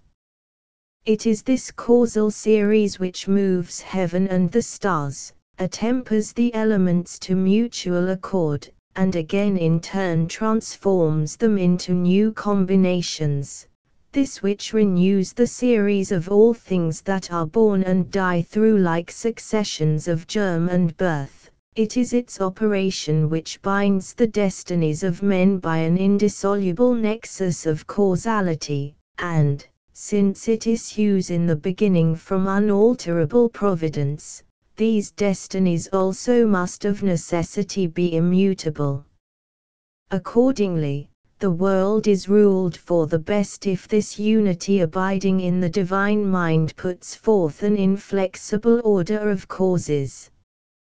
And this order, by its intrinsic immutability, restricts things mutable which otherwise would ebb and flow at random.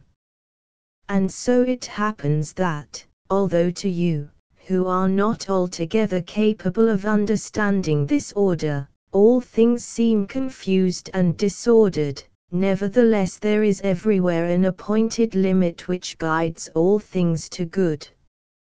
Verily, nothing can be done for the sake of evil even by the wicked themselves, for, as we abundantly proved, they seek good, but are drawn out of the way by perverse error. Far less can this order which sets out from the supreme center of good turn aside any whither from the way in which it began. Yet what confusion, thou wilt say, can be more unrighteous than that prosperity and adversity should indifferently befall the good, what they like and what they loathe come alternately to the bad?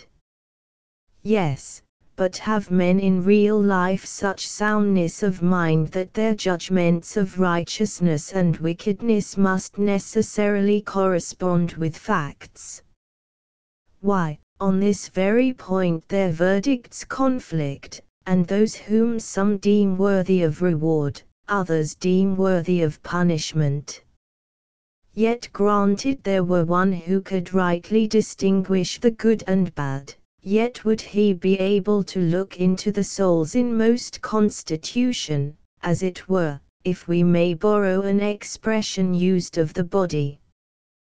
The marvel here is not unlike that which astonishes one who does not know why in health sweet things suit some constitutions, and bitter others, or why some sick men are best alleviated by mild remedies, others by severe. But the physician who distinguishes the precise conditions and characteristics of health and sickness does not marvel. Now, the health of the soul is nothing but righteousness, and vice is its sickness. God, the guide and physician of the mind, it is who preserves the good and banishes the bad.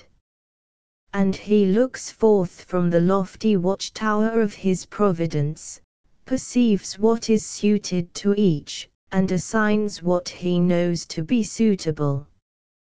This, then, is what that extraordinary mystery of the order of destiny comes to, that something is done by one who knows, whereat the ignorant are astonished. But let us consider a few instances whereby appears what is the competency of human reason to fathom the divine unsearchableness. Here is one whom thou deemest the perfection of justice and scrupulous integrity. To all-knowing providence it seems far otherwise. We all know our Lucan's admonition that it was the winning cause that found favor with the gods, the beaten cause with Cato. So, shouldst thou see anything in this world happening differently from thy expectation, doubt not but events are rightly ordered, it is in thy judgment that there is perverse confusion. Grant, however, there be somewhere found one of so happy a character that God and man alike agree in their judgments about him, yet is he somewhat infirm in strength of mind. It may be, if he fall into adversity, he will cease to practice that innocency which has failed to secure his fortune. Therefore, God's wise dispensation spares him whom adversity might make worse, will not let him suffer who is ill-fitted for endurance. Another there is perfect in all virtue, so holy and nigh to God that Providence judges it unlawful that aught untoward should befall him, nay, doth not even permit him to be afflicted with bodily disease. As one more excellent than I, hath said, the very body of the holy saint is built of purest ether. Often it happens that the governance is given to the good that a restraint may be put upon superfluity of wickedness. To others Providence assigns some mixed lot suited to their spiritual nature, some it will plague lest they grow rank through long prosperity, others it will suffer to be vexed with sore afflictions to confirm their virtues by the exercise and practice of patience. Some fear overmuch what they have strength to bear, others despise overmuch that to which their strength is unequal.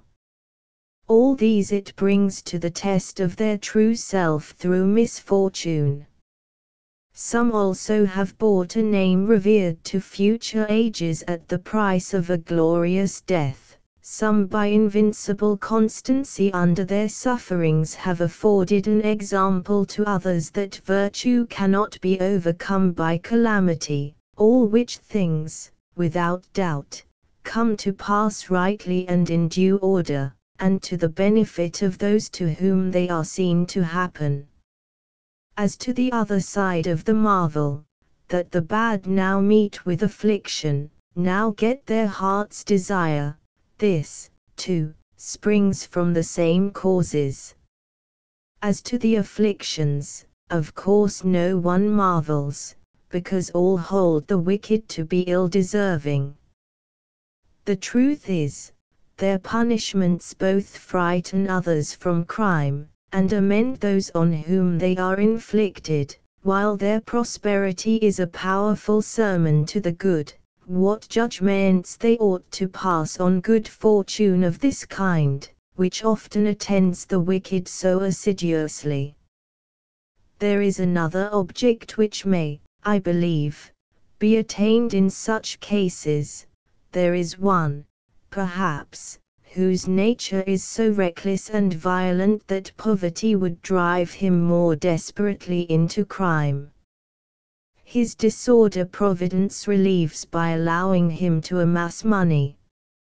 Such a one, in the uneasiness of a conscience stained with guilt, while he contrasts his character with his fortune, perchance grows alarmed lest he should come to mourn the loss of that whose possession is so pleasant to him. He will, then, reform his ways, and through the fear of losing his fortune he forsakes his iniquity. Some, through a prosperity unworthily borne, have been hurled headlong to ruin. To some the power of the sword has been committed, to the end that the good may be tried by discipline, and the bad punished.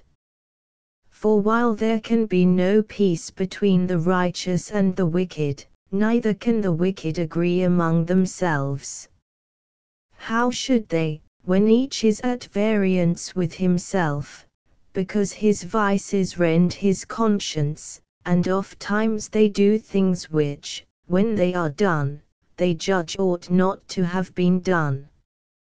Hence it is that this supreme providence brings to pass this notable marvel, that the bad make the bad good. For some, when they see the injustice which they themselves suffer at the hands of evildoers, are inflamed with detestation of the offenders, and, in the endeavor to be unlike those whom they hate, return to the ways of virtue. It is the divine power alone to which things evil are also good, in that, by putting them to suitable use, it bringeth them in the end to some good issue. For order in some way or other embraceth all things, so that even that which has departed from the appointed laws of the order, nevertheless falleth within an order, though another order, that nothing in the realm of providence may be left to haphazard. But hard were the task, as a god, to recount all, nothing omitting. Nor, truly, is it lawful for man to compass in thought all the mechanism of the divine work, or set it forth in speech.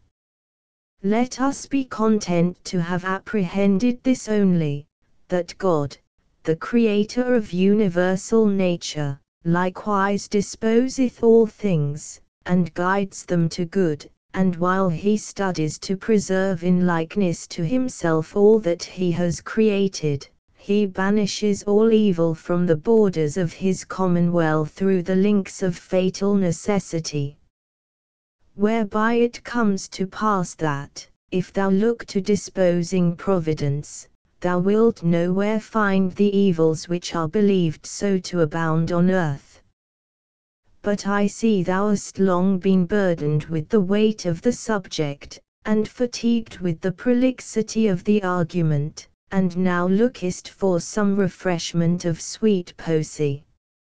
Listen, then, and may the draught so restore thee that thou wilt bend thy mind more resolutely to what remains. Footnotes: N. Parmenides. Boethius seems to forget for the moment that philosophy is speaking. Song 6. The Universal Aim. Wouldst thou with unclouded mind view the laws by God designed, lift thy steadfast gaze on high to the starry canopy, see in right full league of love all the constellations move. Fiery soul, in full career, ne'er obstructs cold Phoebe's sphere, when the bear, at heaven's height, wheels his courser's rapid flight, though he sees the starry train sinking in the western main, he repines not, nor desires in the flood to quench his fires. In true sequence, as decreed, daily morn and eve succeed, vesper brings the shades of night, elusive for the morning light. Love, in alternation due, still the cycle doth renew, and discordant strife is driven from the starry realm of heaven. Thus, in wondrous amity, warring elements agree, hot and cold, and moist and dry, lay their ancient quarrel by, high the flickering flame ascends, downward earth forever tends. So the year in spring's mild hours loads the air with scent of flowers, summer paints the golden grain, then, when autumn comes again, bright with fruit the orchards glow, winter brings the rain and snow. Thus the seasons' fixed progression, tempered in a due succession, nourishes and brings to birth all that lives and breathes on earth. Then, soon run life's little day, all it brought it takes away. But one sits and guides the reins, he who made and all sustains, King and Lord and Fountainhead, Judge most holy, Law most dread, now impels and now keeps back, holds each waverer in the track. Else, were once the power withheld that the circling spheres compelled in their orbits to revolve, this world's order would dissolve, and th harmonious whole would all in one hideous ruin fall. But through this connected frame runs one universal aim, towards the good do all things tend, many paths, but one the end. For naught lasts, unless it turns backward in its course, and yearns to that source to flow again whence its being first was ta'en. 7. Dost thou, then, see the consequence of all that we have said? Nay, what consequence? That absolutely every fortune is good fortune. And how can that be? Said I. Attend, said she. Since every fortune, welcome and unwelcome alike, has for its object the reward or trial of the good, and the punishing or amending of the bad. Every fortune must be good, since it is either just or useful. The reasoning is exceeding true, said I. The conclusion, so long as I reflect upon the providence and fate of which thou hast taught me, based on a strong foundation. Yet, with thy leave, we will count it among those which just now thou didst set down as paradoxical. And why so? Said she.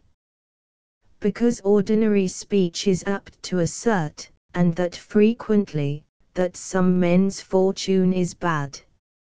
Shall we, then, for a while approach more nearly to the language of the vulgar, that we may not seem to have departed too far from the usages of men? At thy good pleasure, said I. That which advantageth thou callest good, dost thou not? Certainly. And that which either tries or amends advantageth? Granted. Is good, then? Of course. Well, this is their case who have attained virtue and wage war with adversity, or turn from vice and lay hold on the path of virtue. I cannot deny it. What of the good fortune which is given as reward of the good, do the vulgar adjudge it bad? Anything but that, they deem it to be the best, as indeed it is. What, then, of that which remains, which, though it is harsh, puts the restraint of just punishment on the bad, does popular opinion deem it good? Nay, of all that can be imagined, it is accounted the most miserable. Observe, then, if, in following popular opinion, we have not ended in a conclusion quite paradoxical. How so? Said I. Why, it results from our admissions that of all who have attained, or are advancing in, or are aiming at virtue, the fortune is in every case good, while for those who remain in their wickedness fortune is always utterly bad. It is true, said I, yet no one dare acknowledge it. Wherefore, said she, the wise man ought not to take it ill, if ever he is involved in one of fortune's conflicts, any more than it becomes a brave soldier to be offended when at any time the trumpet sounds for battle. The time of trial is the express opportunity for the one to win glory, for the other to perfect his wisdom. Hence, indeed, virtue gets its name, because, relying on its own efficacy, it yieldeth not to adversity.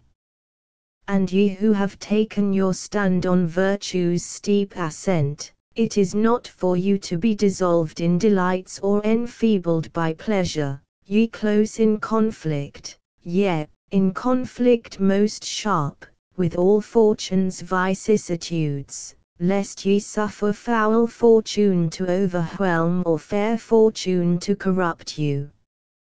Hold the mean with all your strength.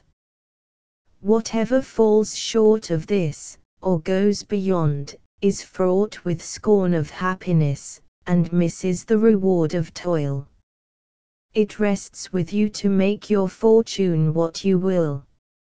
Verily, every harsh-seeming fortune, unless it either disciplines or amends, is punishment. Song 7. The Hero's Path. 10 years a tedious warfare raged, ere Ilium's smoking ruins paid for wedlock stained and faith betrayed, and great Atrides' wrath assuaged.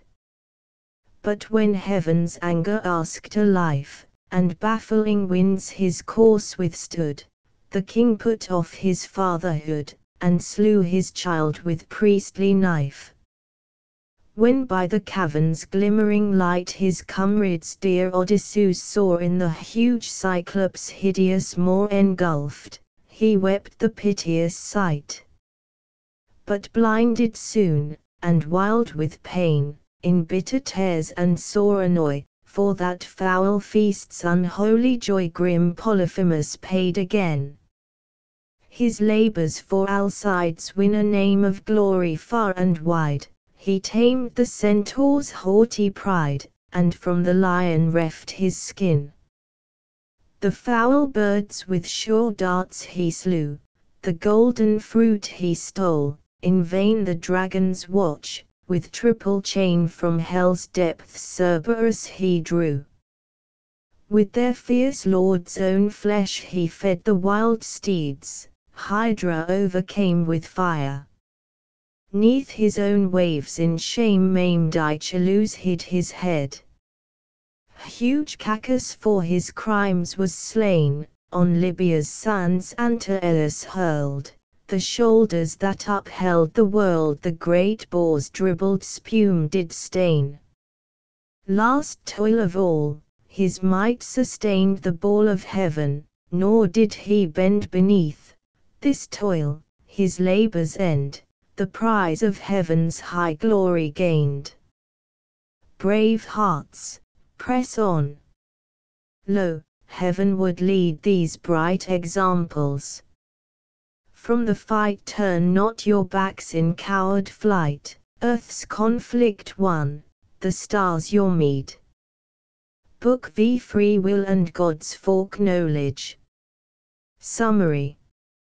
Boethius asks if there is really any such thing as chance.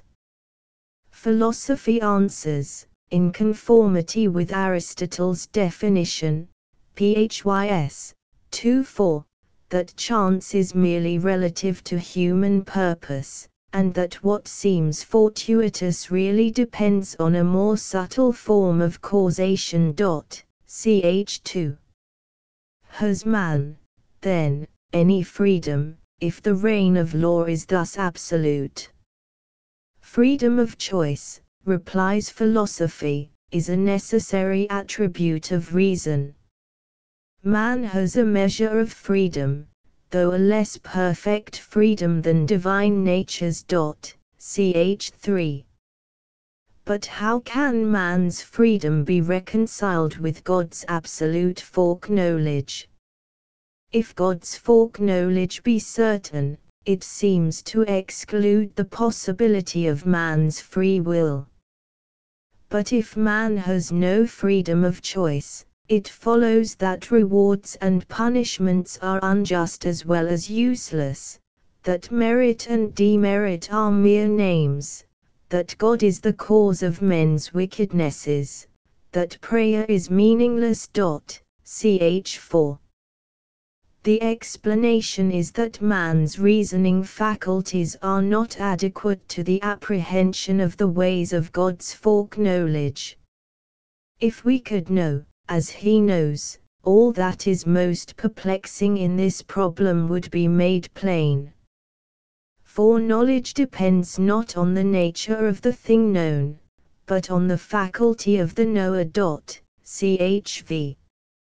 Now, where our senses conflict with our reason, we defer the judgment of the lower faculty to the judgment of the higher. Our present perplexity arises from our viewing God's foreknowledge from the standpoint of human reason. We must try and rise to the higher standpoint of God's immediate intuition. Ch. 6. To understand this higher form of cognition, we must consider God's nature. God is eternal. Eternity is more than mere everlasting duration. Accordingly, his knowledge surveys past and future in the timelessness of an eternal present. His foreseeing is seeing. Yet this foreseeing does not in itself impose necessity, any more than our seeing things happen makes their happening necessary. We may, however, if we please, distinguish two necessities, one absolute, the other conditional on knowledge. In this conditional sense alone do the things which God foresees necessarily come to pass. But this kind of necessity affects not the nature of things. It leaves the reality of free will unimpaired, and the evils feared do not ensue. Our responsibility is great, since all that we do is done in the sight of all-seeing Providence. Book VI. She ceased, and was about to pass on in her discourse to the exposition of other matters, when I break in and say, Excellent is thine exhortation, and such as well beseemeth thy high authority, but I am even now experiencing one of the many difficulties which, as thou saidst but now, beset the question of providence. I want to know whether thou deemest that there is any such thing as chance at all, and, if so, what it is. Then she made answer, I am anxious to fulfill my promise completely, and open to thee a way of return to thy native land. As for these matters, though very useful to know, they are yet a little removed from the path of our design, and I fear lest digressions should fatigue thee, and thou shouldst find thyself unequal to completing the direct journey to our goal. Have no fear for that, said I, it is rest to me to learn, where learning brings delight so exquisite, especially when thy argument has been built up on all sides with undoubted conviction, and no place is left for uncertainty in what follows.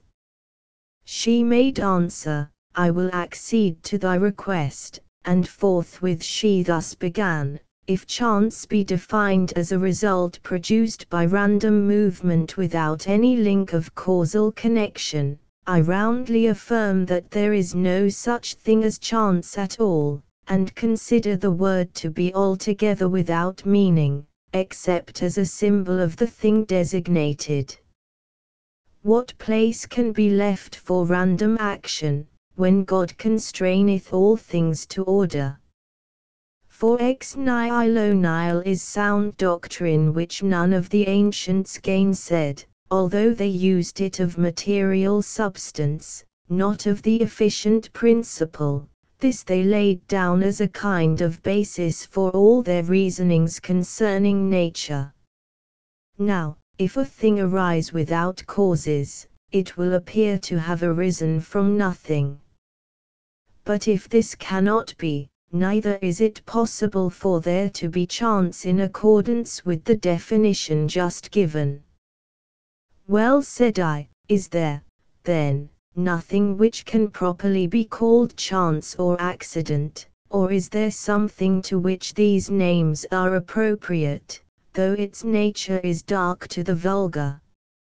Our good Aristotle, says she, has defined it concisely in his Physics and closely in accordance with the truth.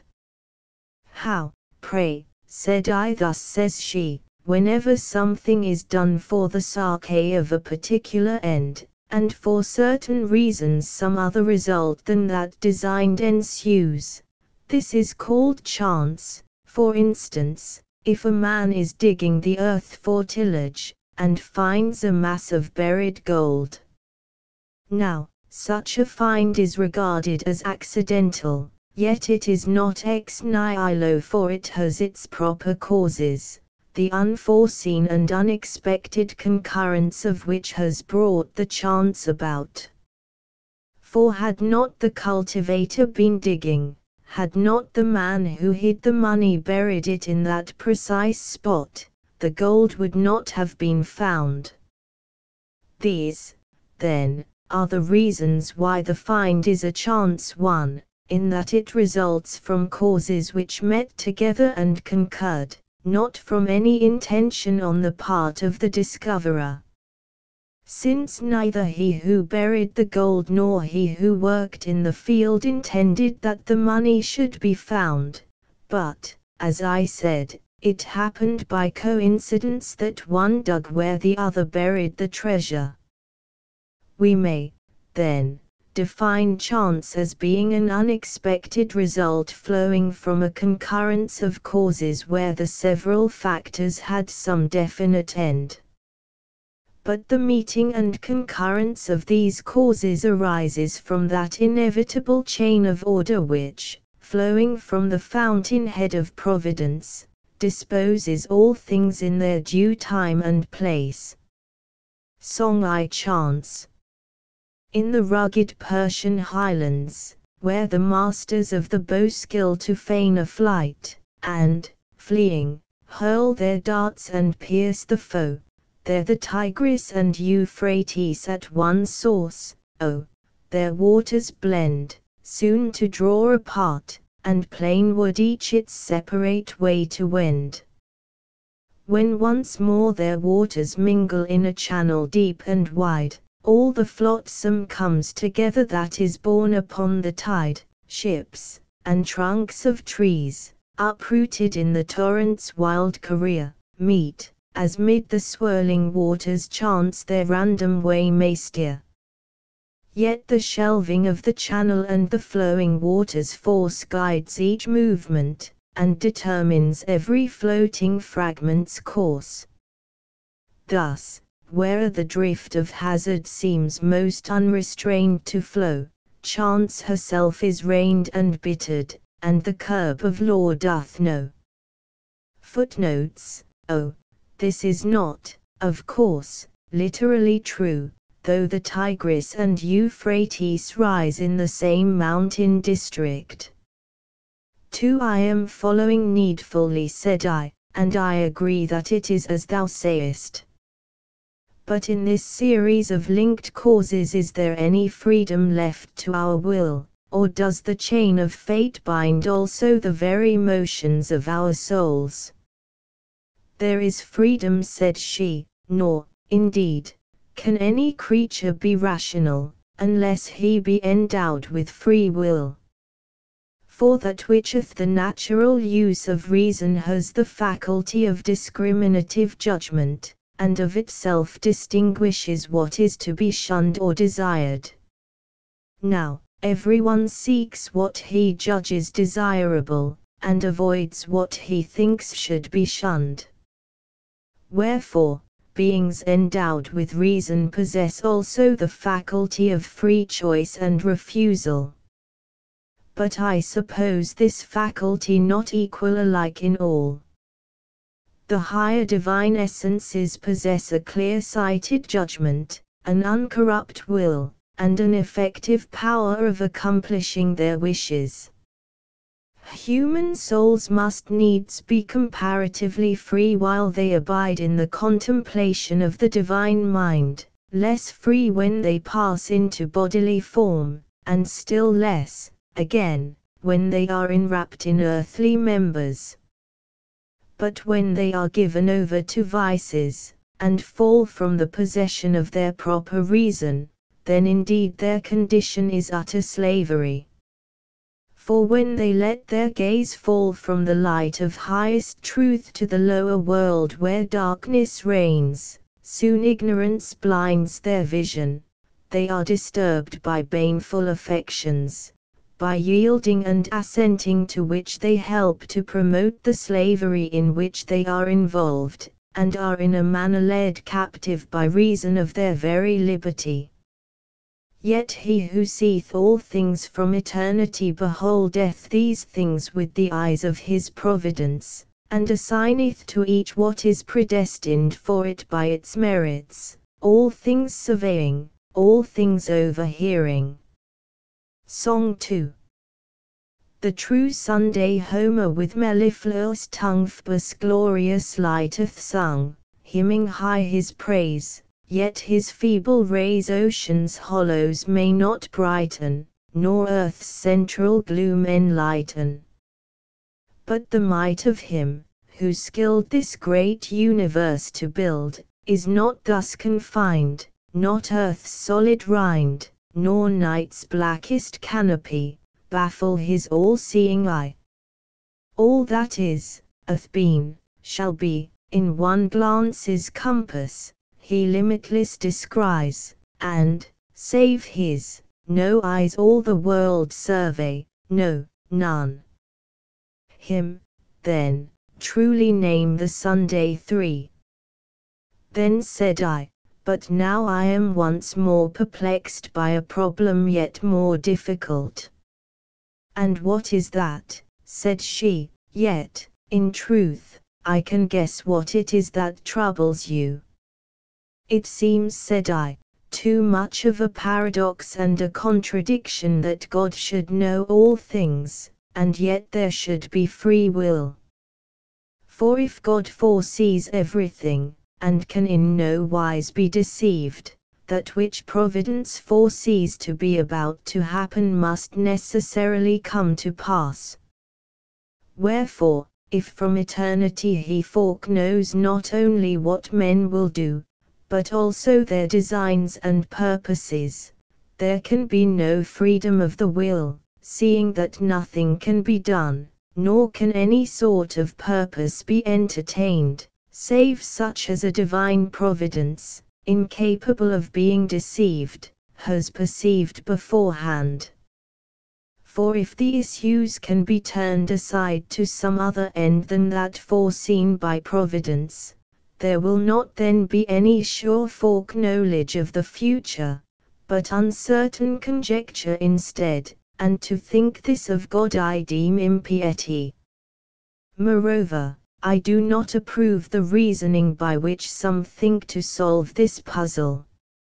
For they say that it is not because God has foreseen the coming of an event that therefore it is sure to come to pass, but, conversely, because something is about to come to pass, it cannot be hidden from divine providence, and accordingly the necessity passes to the opposite side, and it is not that what is foreseen must necessarily come to pass, but that what is about to come to pass must necessarily be foreseen.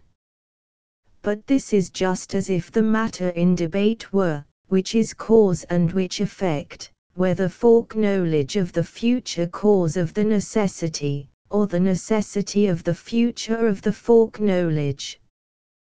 But we need not be at the pains of demonstrating that, whatsoever be the order of the causal sequence, the occurrence of things foreseen is necessary, even though the foreknowledge of future events does not in itself impose upon them the necessity of their occurrence.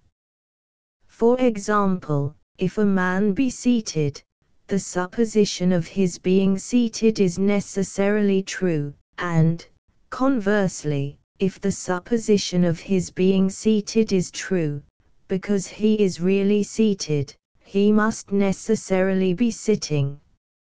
So, in either case, there is some necessity involved, in this latter case, the necessity of the fact, in the former, of the truth of the statement.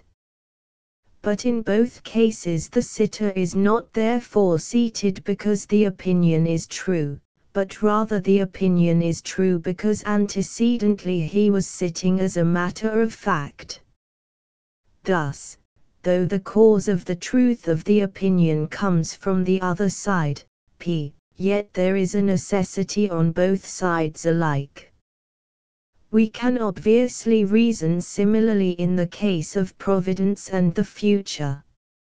Even if future events are foreseen because they are about to happen, and do not come to pass because they are foreseen, still, all the same, there is a necessity, both that they should be foreseen by God as about to come to pass, and that when they are foreseen they should happen, and this is sufficient for the destruction of free will.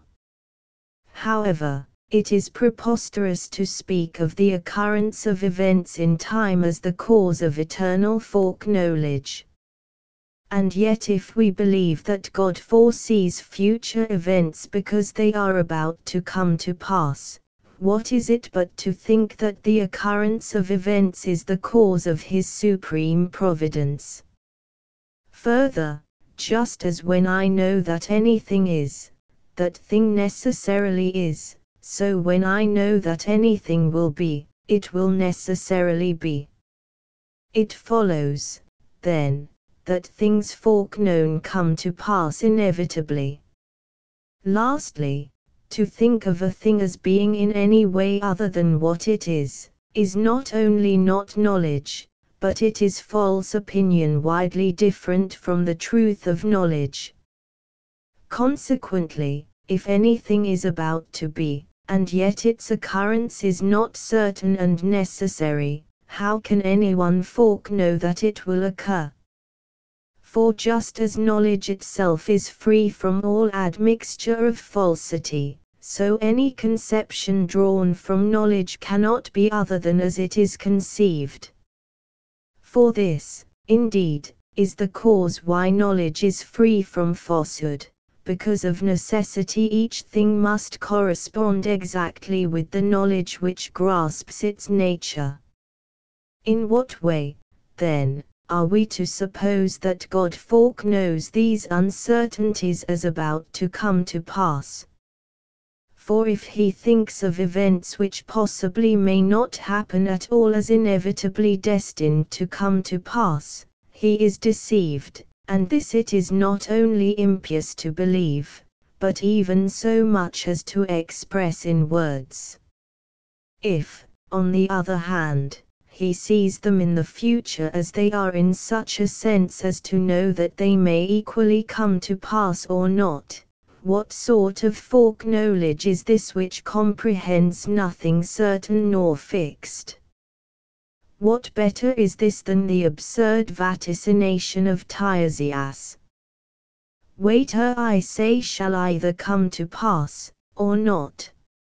In that case, too, in what would divine providence surpass human opinion if it holds for uncertain things the occurrence of which is uncertain, even as men do? But if at that perfectly sure fountainhead of all things no shadow of uncertainty can possibly be found, then the occurrence of those things which he has surely foreknown as coming is certain. Wherefore there can be no freedom in human actions and designs, but the divine mind, which foresees all things without possibility of mistake, ties and binds them down to one only issue. But this admission once made, what an upset of human affairs manifestly ensues. Vainly are rewards and punishments proposed for the good and bad, since no free and voluntary motion of the will has deserved either one or the other, nay, the punishment of the wicked and the reward of the righteous, which is now esteemed the perfection of justice, will seem the most flagrant injustice, since men are determined either way not by their own proper volition, but by the necessity of what must surely be. And therefore neither virtue nor vice is anything, but rather good and ill desert are confounded together without distinction. Moreover, seeing that the whole course of events is deduced from providence, and nothing is left free to human design, it comes to pass that our vices also are referred to the author of all good, a thought than which none more abominable can possibly be conceived. Again, no ground is left for hope or prayer, since how can we hope for blessings, or pray for mercy, when every object of desire depends upon the links of an unalterable chain of causation? Gone, then, is the one means of intercourse between God and man, the communion of hope and prayer, if it be true that we ever earn the inestimable recompense of the divine favor at the price of a due humility, for this is the one way whereby men seem able to hold communion with God, and are joined to that unapproachable light by the very act of supplication, even before they obtain their petitions. Then, since these things can scarcely be believed to have any efficacy, if the necessity of future events be admitted, what means will there be whereby we may be brought near and cleave to him who is the supreme head of all? Wherefore it needs must be that the human race, even as thou didst erstwhile declare in song, parted and deceived from its source, should fall to ruin. Footnotes: i.e., the necessity of the truth of the statement from the fact. Song 3. Truth's paradoxes. Why does a strange discordance break the ordered scheme's fair harmony?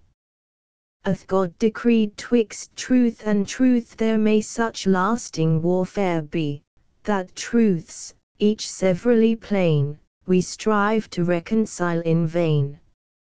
Or is the discord not in truth, since truth is self-consistent ever? But, close in fleshly wrappings held, the blinded mind of man can never discern, so faint her taper shines, the subtle chain that all combines. Ah!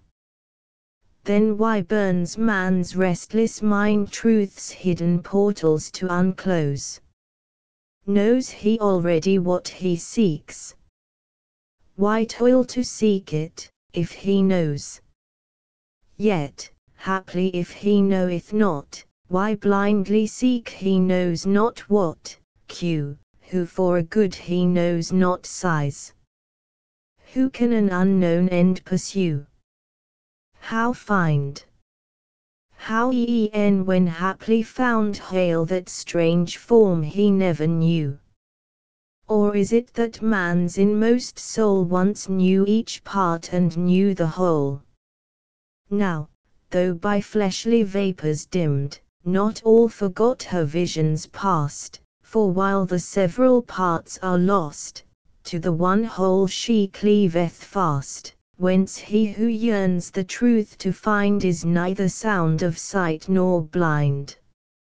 For neither does he know in full, nor is he reft of knowledge quite, but, holding still to what is left, he gropes in the uncertain light, and by the part that still survives to win back all he bravely strives. Footnotes: Compare Plato, Meno 80, Jowett, Volume 2, pp. 39, 40. For then said she, this debate about providence is an old one, and is vigorously discussed by Cicero in his Divination. Thou also hast long and earnestly pondered the problem, yet no one has had diligence and perseverance enough to find a solution. And the reason of this obscurity is that the movement of human reasoning cannot cope with the simplicity of the divine foreknowledge, for if a conception of its nature could in any wise be framed, no shadow of uncertainty would remain. With a view of making this at last clear and plain, I will begin by considering the arguments by which thou art swayed. First, I inquire into the reasons why thou art dissatisfied with the solution proposed, which is to the effect that, seeing the fact of foreknowledge is not thought the cause of the necessity of future events, foreknowledge is not to be deemed any hindrance to the freedom of the will. Now, surely the sole ground on which thou arguest the necessity of the future is that things which are foreknown cannot fail to come to pass. But if, as thou wert ready to acknowledge just now, the fact of foreknowledge imposes no necessity on things future, what reason is there for supposing the results of voluntary action constrained to a fixed issue? Suppose, for the sake of argument, and to see what follows, we assume that there is no foreknowledge. Are willed actions, then, tied down to any necessity in this case? Certainly not. Let us assume foreknowledge again, but without its involving any actual necessity. The freedom of the will, I imagine, will remain in complete integrity.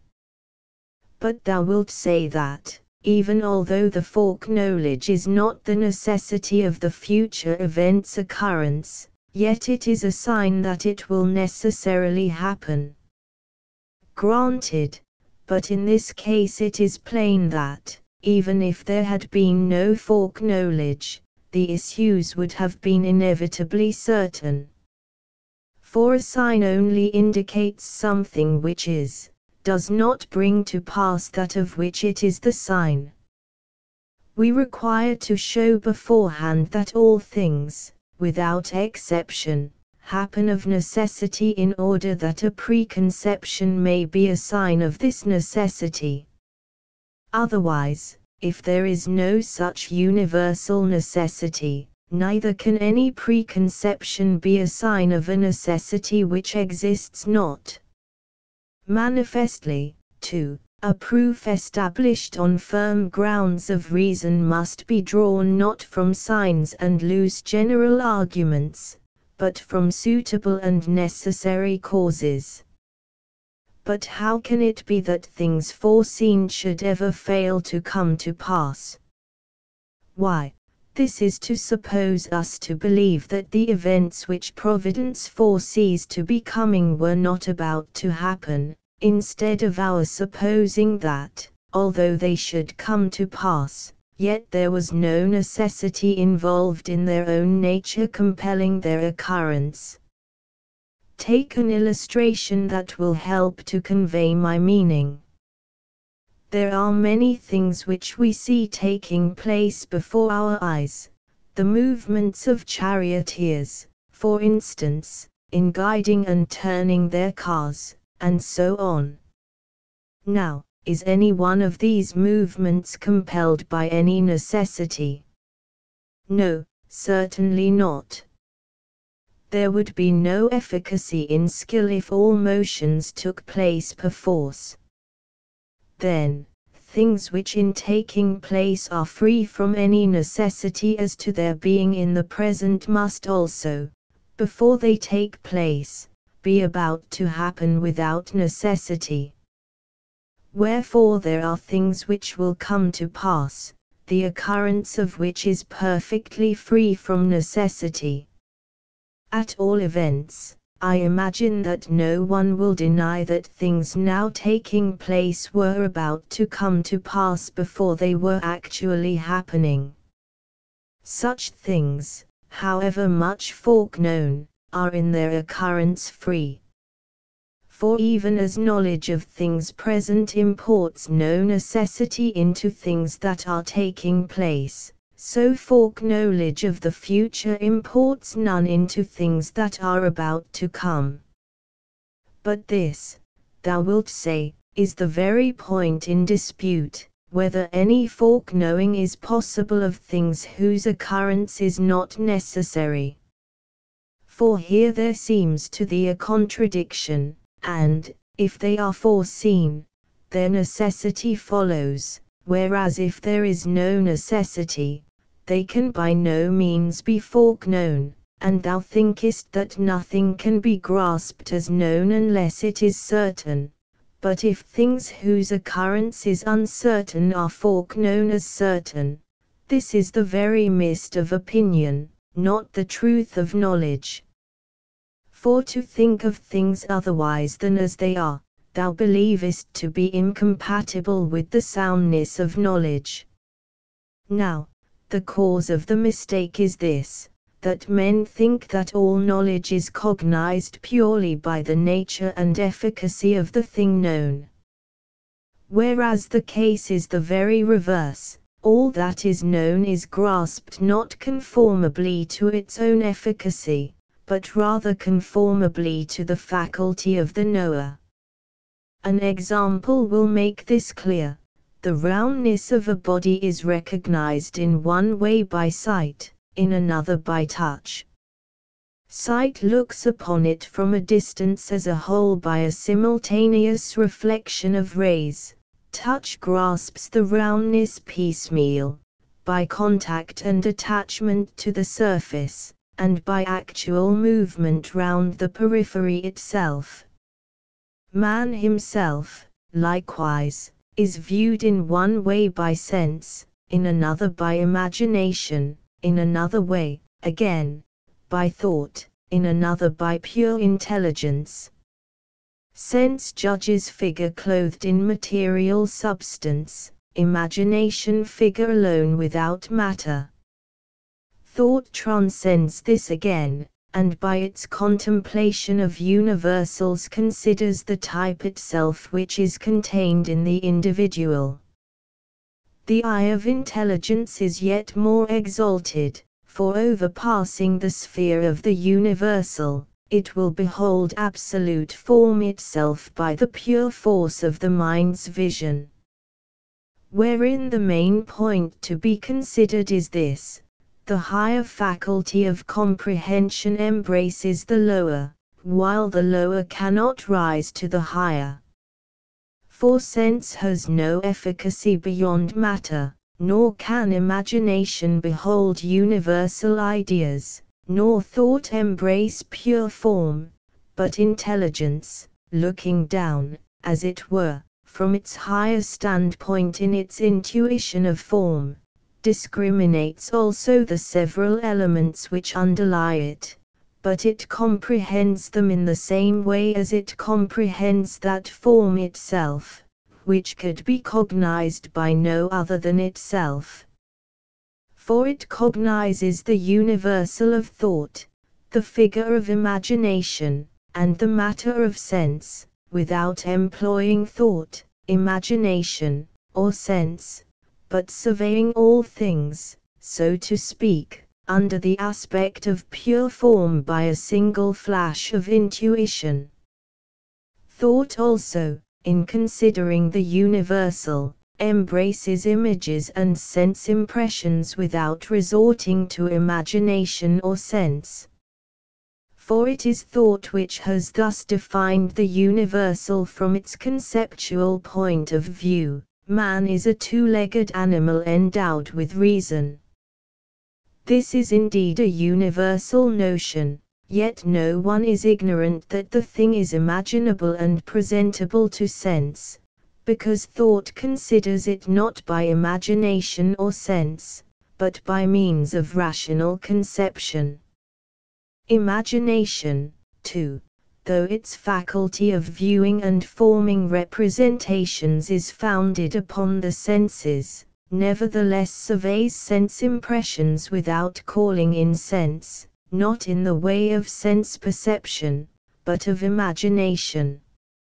Seest thou, then, how all things in cognizing use rather their own faculty than the faculty of the things which they cognize? Nor is this strange, for since every judgment is the act of the judge, it is necessary that each should accomplish its task by its own, not by another's power. Song 4. A psychological fallacy.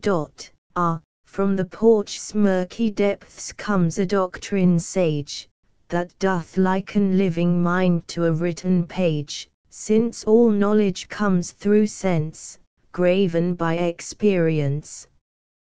As say they, the pen its marks curiously doth trace on the smooth unsullied white of the paper's face, so do outer things impress images on consciousness. But if verily the mind thus all passive lies, if no living power within its own force supplies, if it but reflect again, like a glass, things false and vain, whence the wondrous faculty that perceives and knows, that in one fair ordered scheme doth the world dispose, grasps each whole that sense presents, or breaks into elements. So divides and recombines, and in changeful wise now to low descends, and now to the height doth rise, last in inward swift review strictly sifts the false and true. Of these ample potencies fitter cause, I ween, were mind's self than marks impressed by the outer scene. Yet the body through the sense stirs the soul's intelligence. When light flashes on the eye, or sound strikes the ear, mind aroused to due response makes the message clear, and the dumb external signs with the hidden forms combines. Footnotes are a criticism of the doctrine of the mind as a blank sheet of paper on which experience writes, as held by the Stoics in anticipation of Locke. See Zeller, Stoics, Epicureans, and Skeptics Recal's translation, p. 76. V. Now, although in the case of bodies endowed with sentiency the qualities of external objects affect the sense organs, and the activity of mind is preceded by a bodily affection which calls forth the mind's action upon itself, and stimulates the forms till that moment lying inactive within, yet, I say, if in these bodies endowed with sentiency the mind is not inscribed by mere passive affection, but of its own efficacy discriminates the impressions furnished to the body, how much more do intelligences free from all bodily affections employ in their discrimination their own mental activities instead of conforming to external objects. So on these principles various modes of cognition belong to distinct and different substances. For to creatures void of motive power, shellfish and other such creatures which cling to rocks and grow there, belongs sense alone, void of all other modes of gaining knowledge. To beasts endowed with movement, in whom some capacity of seeking and shunning seems to have arisen, imagination also. Thought pertains only to the human race, as intelligence to divinity alone, hence it follows that that form of knowledge exceeds the rest which of its own nature cognizes not only its proper object, but the objects of the other forms of knowledge also. But what if sense and imagination were to gainsay thought, and declare that universal which thought deems itself to behold to be nothing? For the object of sense and imagination cannot be universal, so that either the judgment of reason is true and there is no sense object, or, since they know full well that many objects are presented to sense and imagination, the conception of reason, which looks on that which is perceived by sense and particular as if it were a something universal, is empty of content.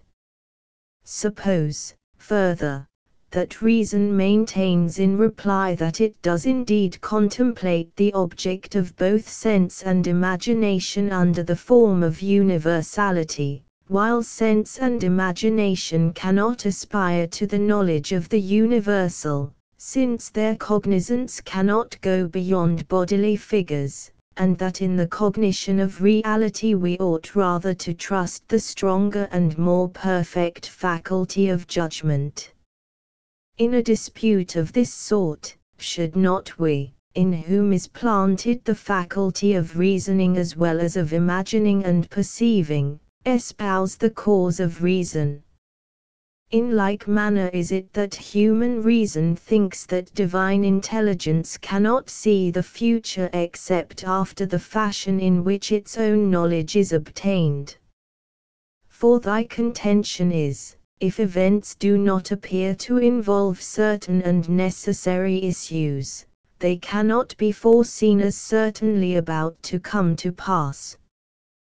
There is, then, no foreknowledge of such events, or, if we can ever bring ourselves to believe that there is, there can be nothing which does not happen of necessity. If, however, we could have some part in the judgment of the divine mind, even as we participate in reason, we should think it perfectly just that human reason should submit itself to the divine mind, no less than we judged that imagination and sense ought to yield to reason. Wherefore let us soar, if we can, to the heights of that supreme intelligence, for their reason will see what in itself it cannot look upon, and that is in what way things whose occurrence is not certain may yet be seen in a sure and definite foreknowledge, and that this foreknowledge is not conjecture, but rather knowledge in its supreme simplicity, free of all limits and restrictions. Song v. The upward look. In what divers shapes and fashions do the creatures great and small over wide earth's teeming surface skim, or scud, or walk, or crawl.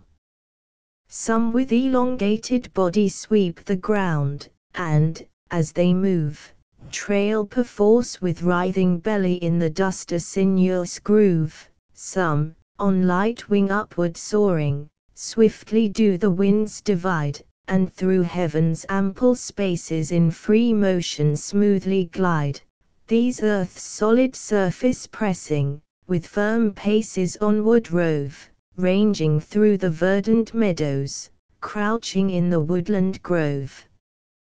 Great and wondrous is their variance. Yet in all the head low bent dulls the soul and blunts the senses, though their forms be different. Man alone, erect, aspiring, lifts his forehead to the skies, and in upright posture steadfast seems earth's baseness to despise. If with earth not all besotted, to this parable give ear, thou whose gaze is fixed on heaven, who thy face on high dost rear, lift thy soul, to, heavenward, haply lest it stain its heavenly worth, and thine eyes alone look upward, while thy mind cleaves to the earth. 6. Since, then, as we lately proved, everything that is known is cognized not in accordance with its own nature, but in accordance with the nature of the faculty that comprehends it, let us now contemplate, as far as lawful, the character of the divine essence, that we may be able to understand also the nature of its knowledge. God is eternal, in this judgment all rational beings agree. Let us, then, consider what eternity is. For this word carries with it a revelation alike of the divine nature and of the divine knowledge. Now, eternity is the possession of endless life whole and perfect at a single moment.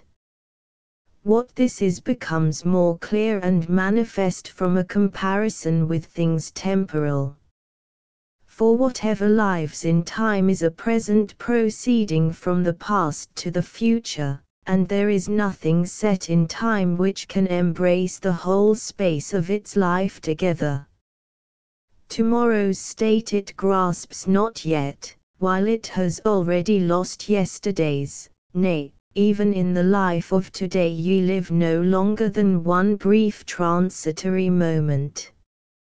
Whatever, therefore, is subject to the condition of time, although, as Aristotle deemed of the world, it never have either beginning or end, and its life be stretched to the whole extent of time's infinity, it yet is not such as rightly to be thought eternal. For it does not include and embrace the whole space of infinite life at once, but has no present hold on things to come, not yet accomplished. Accordingly, that which includes and possesses the whole fullness of unending life at once, from which nothing future is absent, from which nothing past has escaped, this is rightly called eternal. This must of necessity be ever present to itself in full self-possession, and hold the infinity of movable time in an abiding present.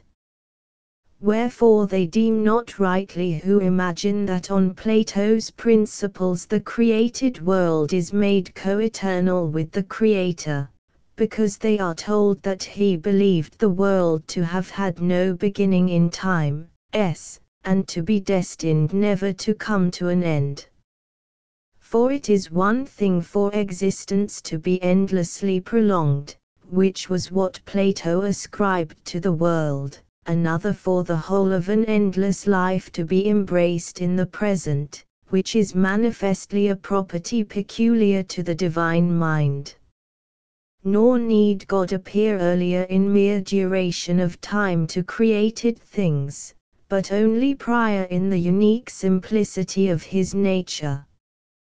For the infinite progression of things in time copies this immediate existence in the present of the changeless life, and when it cannot succeed in equaling it, declines from movelessness into motion, and falls away from the simplicity of a perpetual present to the infinite duration of the future and the past, and since it cannot possess the whole fullness of its life together, for the very reason that in a manner it never ceases to be, it seems, up to a certain point, to rival that which it cannot complete and express by attaching itself indifferently to any present moment of time, however swift and brief, and since this bears some resemblance to that ever-abiding present, it bestows on everything to which it is assigned the semblance of existence.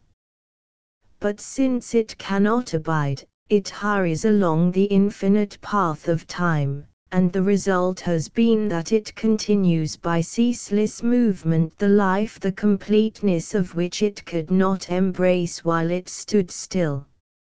So, if we are minded to give things their right names, we shall follow Plato in saying that God indeed is eternal, but the world everlasting. Since, then, every mode of judgment comprehends its objects conformably to its own nature, and since God abides forever in an eternal present, his knowledge, also transcending all movement of time, dwells in the simplicity of its own changeless present, and, embracing the whole infinite sweep of the past and of the future, contemplates all that falls within its simple cognition as if it were now taking place. And therefore, if thou wilt carefully consider that immediate presentment whereby it discriminates all things, thou wilt more rightly deem it not foreknowledge as of something future, but knowledge of a moment that never passes. For this cause the name chosen to describe it is not prevision, but providence, because, since utterly removed in nature from things mean and trivial, its outlook embraces all things as from some lofty height. Why, then, dost thou insist that the things which are surveyed by the divine eye are involved in necessity, whereas clearly men impose no necessity on things which they see? Does the act of vision add any necessity to the things which thou seest before thy eyes? Assuredly not. And yet, if we may without unfitness compare God's present and man's, just as ye see certain things in this your temporary present, so does he see all things in his eternal present. Wherefore this divine anticipation changes not the natures and properties of things, and it beholds things present before it, just as they will hereafter come to pass in time. Nor does it confound things in its judgment, but in the one mental view distinguishes alike what will come necessarily and what without necessity. For even as ye, when at one and the same time ye see a man walking on the earth and the sun rising in the sky, distinguish between the two, though one glance embraces both, and judge the former voluntary, the latter necessary action, so also the divine vision in its universal range of view does in no wise confuse the characters of the things which are present to its regard, though future in respect of time.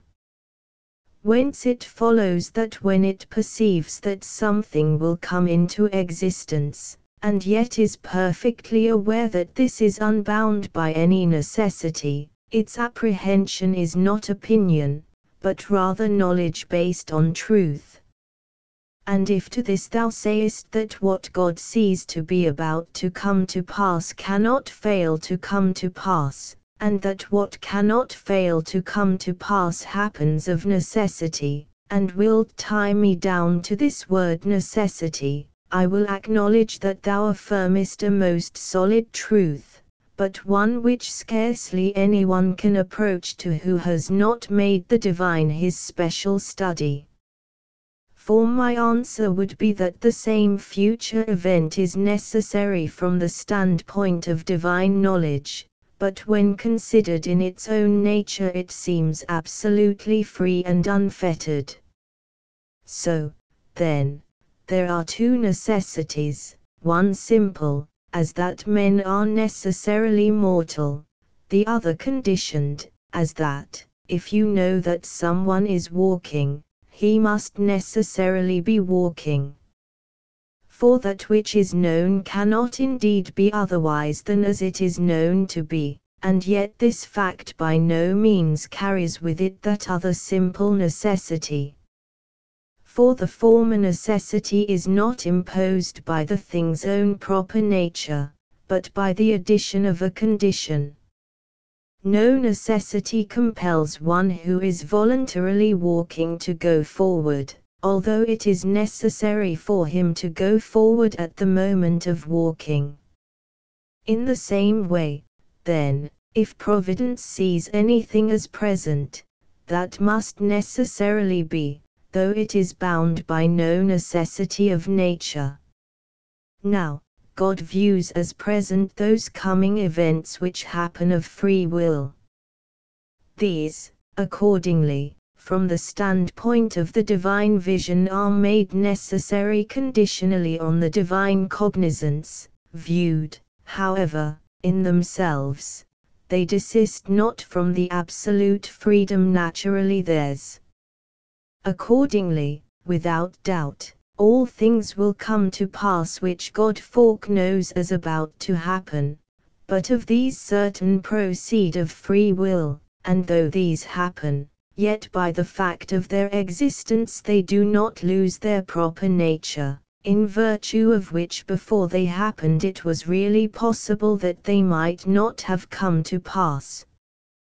What difference, then, does the denial of necessity make, since, through their being conditioned by divine knowledge, they come to pass as if they were in all respects under the compulsion of necessity?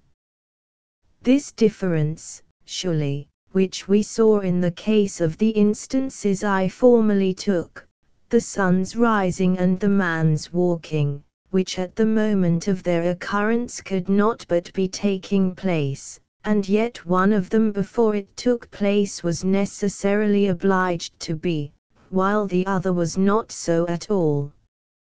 So likewise the things which to God are present without doubt exist, but some of them come from the necessity of things, others from the power of the agent.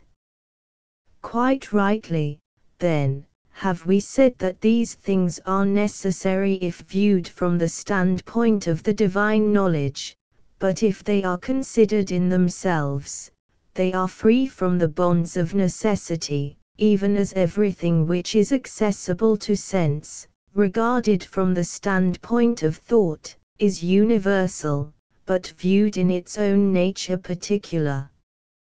But thou wilt say, if it is in my power to change my purpose, I shall make void Providence, since I shall perchance change something which comes within its foreknowledge.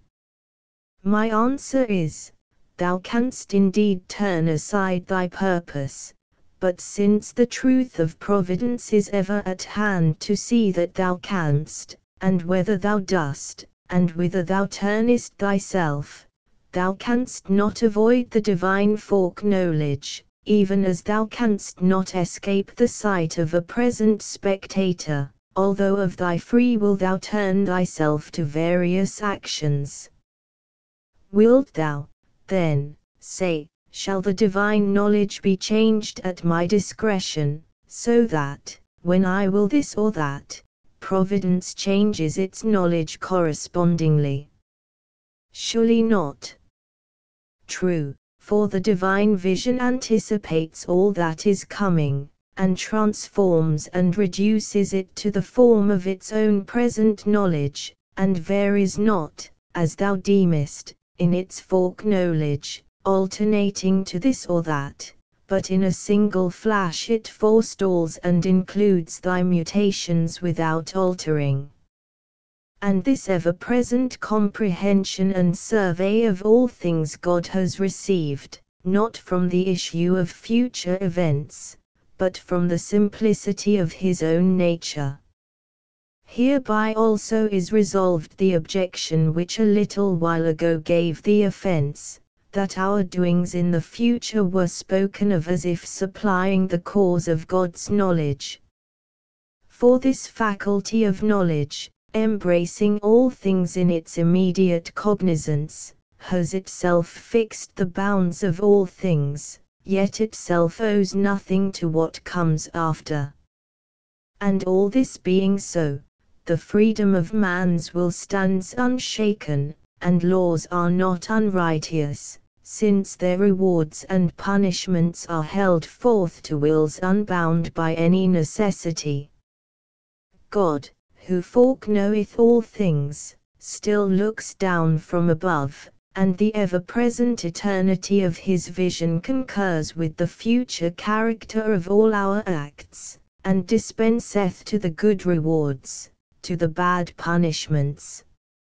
Our hopes and prayers also are not fixed on God in vain, and when they are rightly directed cannot fail of effect.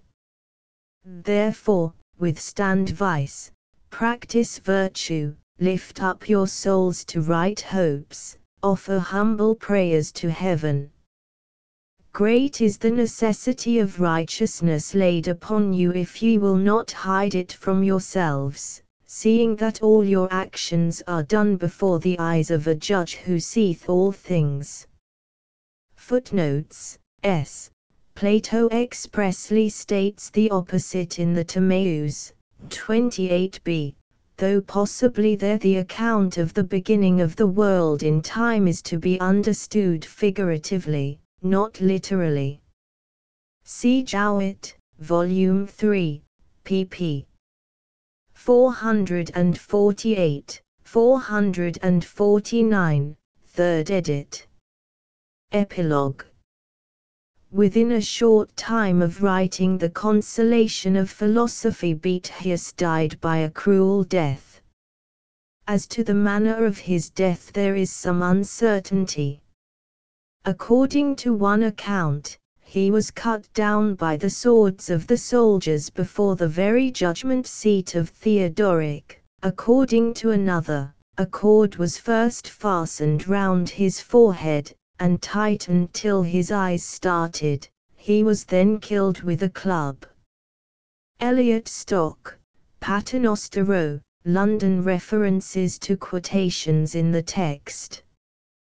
BKI, Chapter 4, p. 17, L6, Iliad I 363. Chapter 4, p. 18, L7, Plato, Republic v 473, D.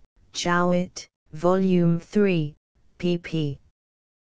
170, 171, 3rd edit. Chapter 4, p. 22, L6, Plato, Republic I 347, C. Jowett, 3, p. 25. Chapter v. p. 30, L19, Iliad 2, 204, 205. BK2, Chapter 2, p50, L21, Iliad. Ksiv 527, 528. Chapter 7, p78, L25, Cicero, De Republica 6. 20, in the Somnium Scipianis. BK3, Chapter 4, p106, L10, Catullus, Lii, 2. Chapter 6, p114, L4, Euripides, Andromache 319, 320. Chapter 9, p129, L3, Plato, Timaeus 27, c. Jowett, Volume 3, p448. Chapter 12, p157, L14, quoted Plato, Sophists 244, e. Jowett, Volume 4, p374. Chapter 12, p157, L22, Plato, Timaeus 29, b. Jowett, Volume 3, p449. BK4, Chapter 6, p206, L17, Lucan, Pharsalia I 126. Chapter 6, p210, L23, Iliad 12. 176 BKV, Chapter I, p227, L16, Aristotle, Physics 2. v5. Chapter 3, p238, L20, Horace, Satires 2. v59. Chapter 4, p243, L3, Cicero, De Divination 2. 7, 8.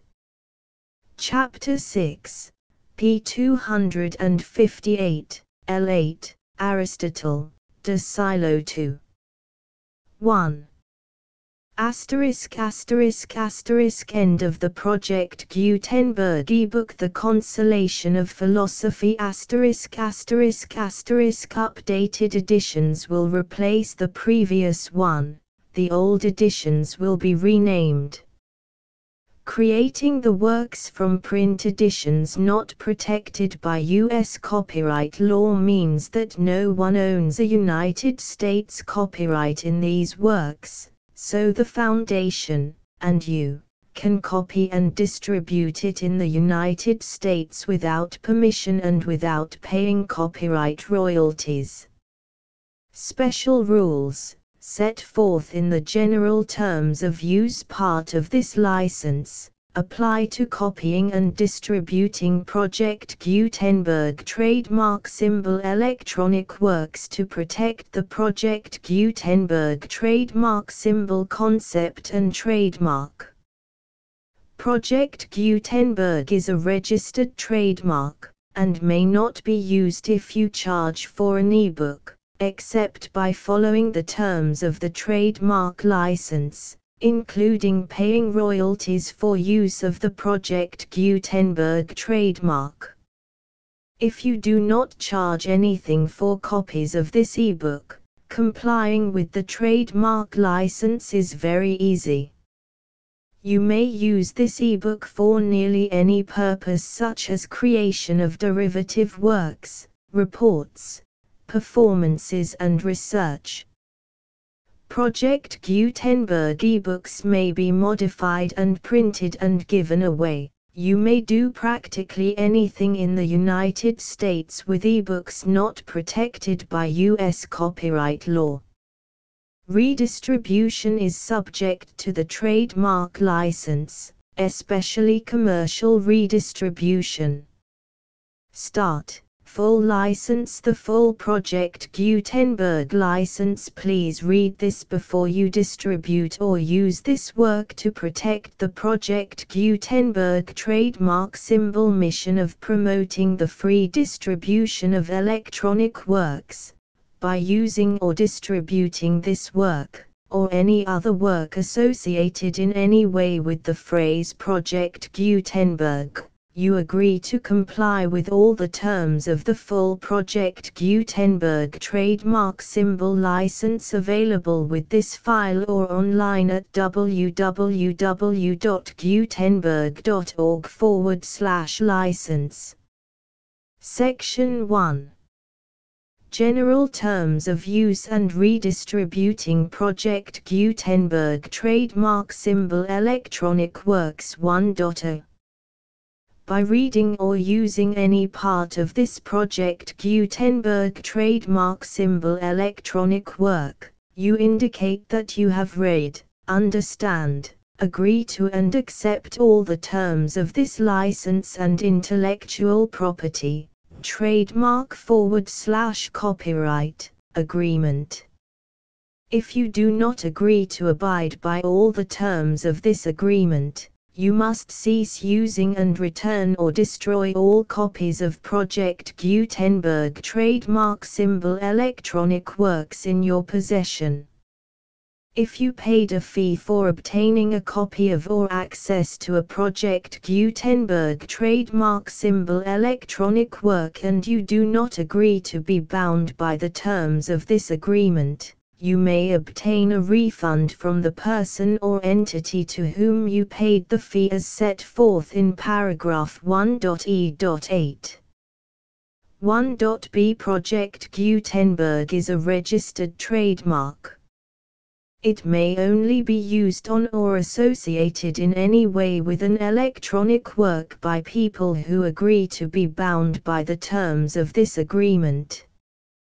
There are a few things that you can do with most Project Gutenberg trademark symbol electronic works even without complying with the full terms of this agreement. See paragraph 1.c below. There are a lot of things you can do with Project Gutenberg trademark symbol electronic works if you follow the terms of this agreement and help preserve free future access to Project Gutenberg trademark symbol electronic works. See paragraph 1.e below. 1.c. The Project Gutenberg Literary Archive Foundation, the Foundation or PGLAF, owns a compilation copyright in the collection of Project Gutenberg trademark symbol electronic works. Nearly all the individual works in the collection are in the public domain in the United States. If an individual work is unprotected by copyright law in the United States and you are located in the United States, we do not claim a right to prevent you from copying, distributing, performing, displaying or creating derivative works based on the work as long as all references to Project Gutenberg are removed. Of course, we hope that you will support the Project Gutenberg trademark symbol mission of promoting free access to electronic works by freely sharing Project Gutenberg trademark symbol works in compliance with the terms of this agreement for keeping the Project Gutenberg trademark symbol name associated with the work. You can easily comply with the terms of this agreement by keeping this work in the same format with its attached full Project Gutenberg trademark symbol license when you share it without charge with others. 1.d. The copyright laws of the place where you are located also govern what you can do with this work. Copyright laws in most countries are in a constant state of change. If you are outside the United States, check the laws of your country in addition to the terms of this agreement before downloading, copying, displaying, performing, distributing or creating derivative works based on this work or any other Project Gutenberg trademark symbol work. The Foundation makes no representations concerning the copyright status of any work in any country other than the United States. 1.e Unless you have removed all references to Project Gutenberg, 1.e.1.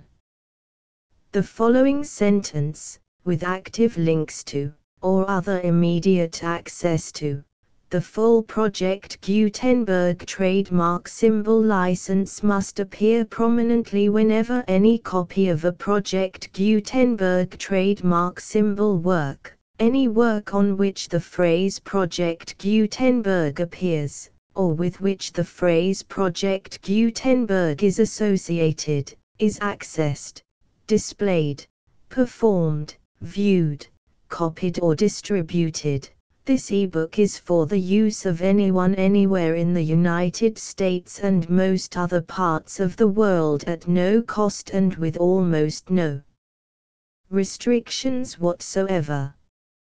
You may copy it, give it away or reuse it under the terms of the Project Gutenberg license included with this ebook or online at www.gutenberg.org.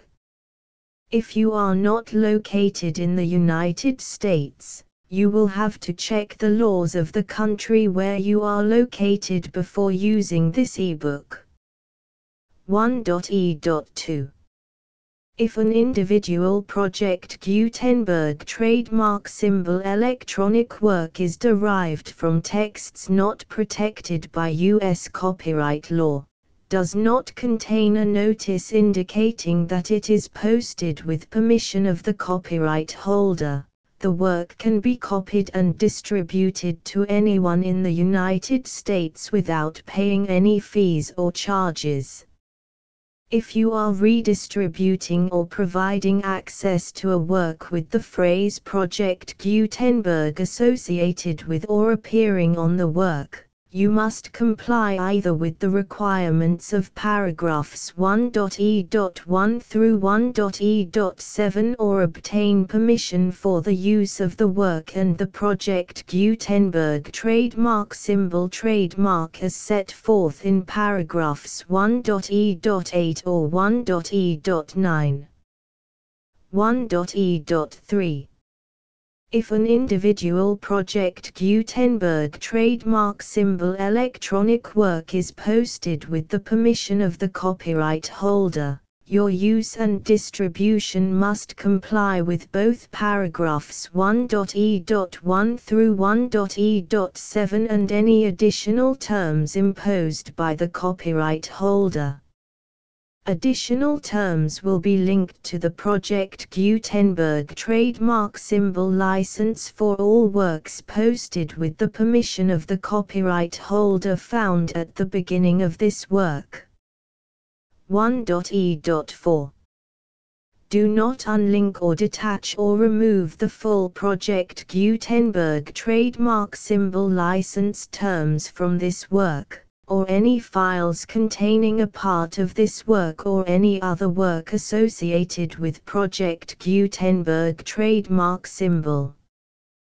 1.e.5.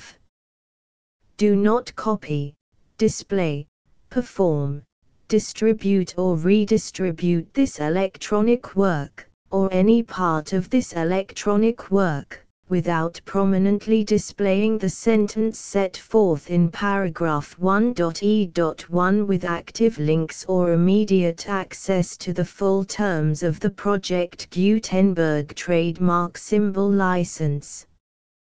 1.e.6.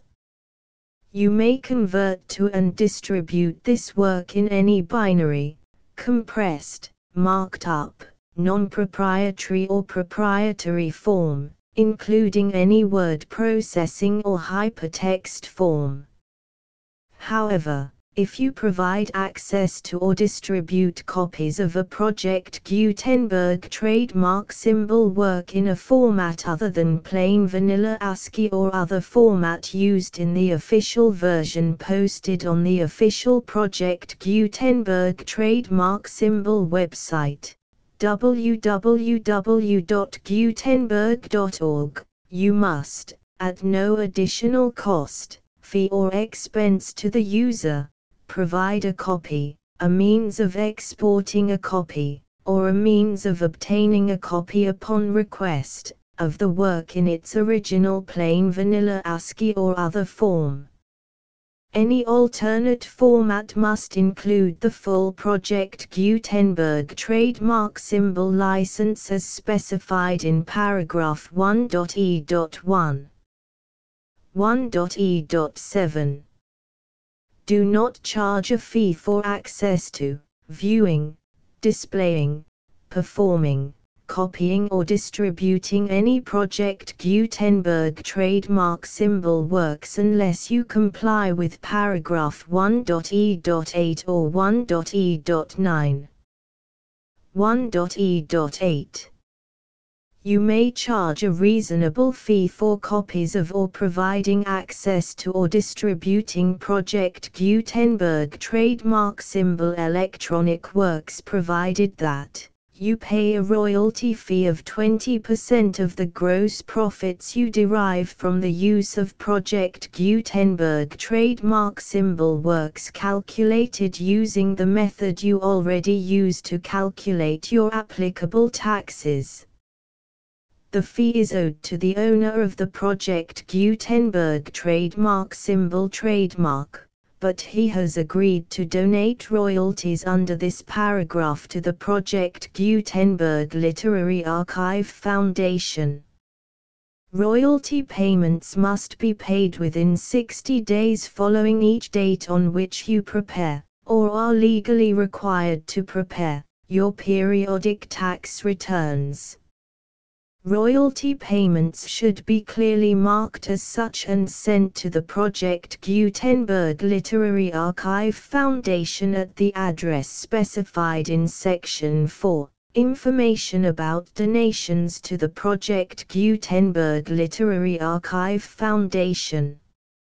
You provide a full refund of any money paid by a user who notifies you in writing, or by email, within 30 days of receipt that he does not agree to the terms of the full Project Gutenberg trademark symbol license. You must require such a user to return or destroy all copies of the works possessed in a physical medium and discontinue all use of and all access to other copies of Project Gutenberg trademark symbol works. You provide, in accordance with paragraph 1.f.3, a full refund of any money paid for a work or a replacement copy, if a defect in the electronic work is discovered and reported to you within 90 days of receipt of the work. You comply with all other terms of this agreement for free distribution of Project Gutenberg trademark symbol works. 1.e.9. If you wish to charge a fee or distribute a Project Gutenberg trademark symbol electronic work or group of works on different terms than are set forth in this agreement, you must obtain permission in writing from the Project Gutenberg Literary Archive Foundation, the manager of the Project Gutenberg trademark symbol trademark. Contact the Foundation as set forth in Section 3 below. 1.f1.f.1. Project Gutenberg volunteers and employees expend considerable effort to identify, do copyright research on, transcribe and proofread works not protected by U.S. copyright law in creating the Project Gutenberg trademark symbol collection.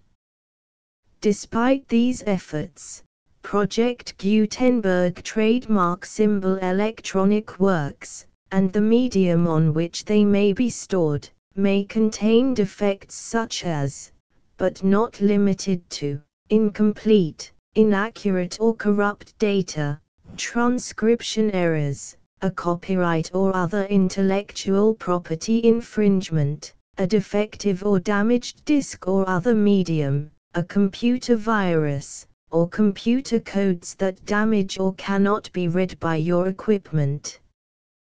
1.f.2 Limited warranty, disclaimer of damages, except for the right of replacement or refund described in paragraph 1.f.3. The Project Gutenberg Literary Archive Foundation, the owner of the Project Gutenberg trademark symbol trademark, and any other party distributing a Project Gutenberg trademark symbol electronic work under this agreement, disclaim all liability to you for damages, costs and expenses, including legal fees. You agree that you have no remedies for negligence, strict liability, breach of warranty or breach of contract except those provided in paragraph 1.f.3. You agree that the Foundation, the trademark owner, and any distributor under this agreement will not be liable to you for actual, direct, indirect, consequential, punitive or incidental damages even if you give notice of the possibility of such damage. 1.f.3 Limited right of replacement or refund. If you discover a defect in this electronic work within 90 days of receiving it, you can receive a refund of the money, if any, you paid for it by sending a written explanation to the person you received the work from. If you received the work on a physical medium, you must return the medium with your written explanation. The person or entity that provided you with the defective work may elect to provide a replacement copy in lieu of a refund.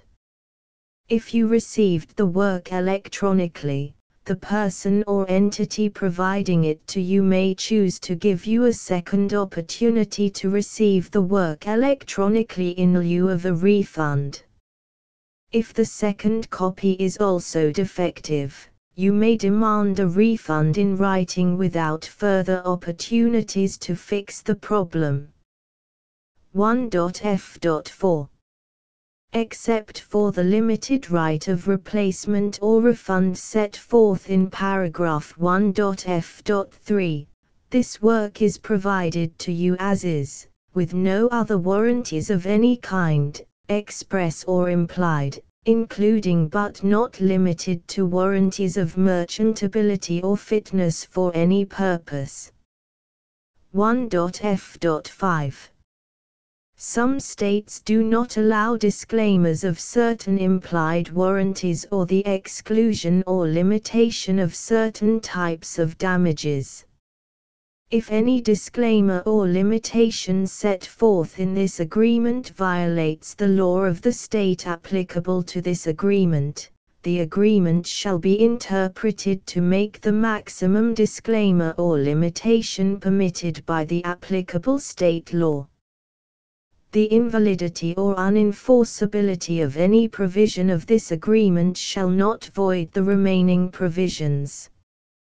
1.f.6 Indemnity. You agree to indemnify and hold the Foundation, the trademark owner, any agent or employee of the Foundation, anyone providing copies of Project Gutenberg trademark symbol electronic works in accordance with this agreement, and any volunteers associated with the production, promotion and distribution of Project Gutenberg trademark symbol electronic works, harmless from all liability, costs and expenses, including legal fees, that arise directly or indirectly from any of the following which you do or cause to occur.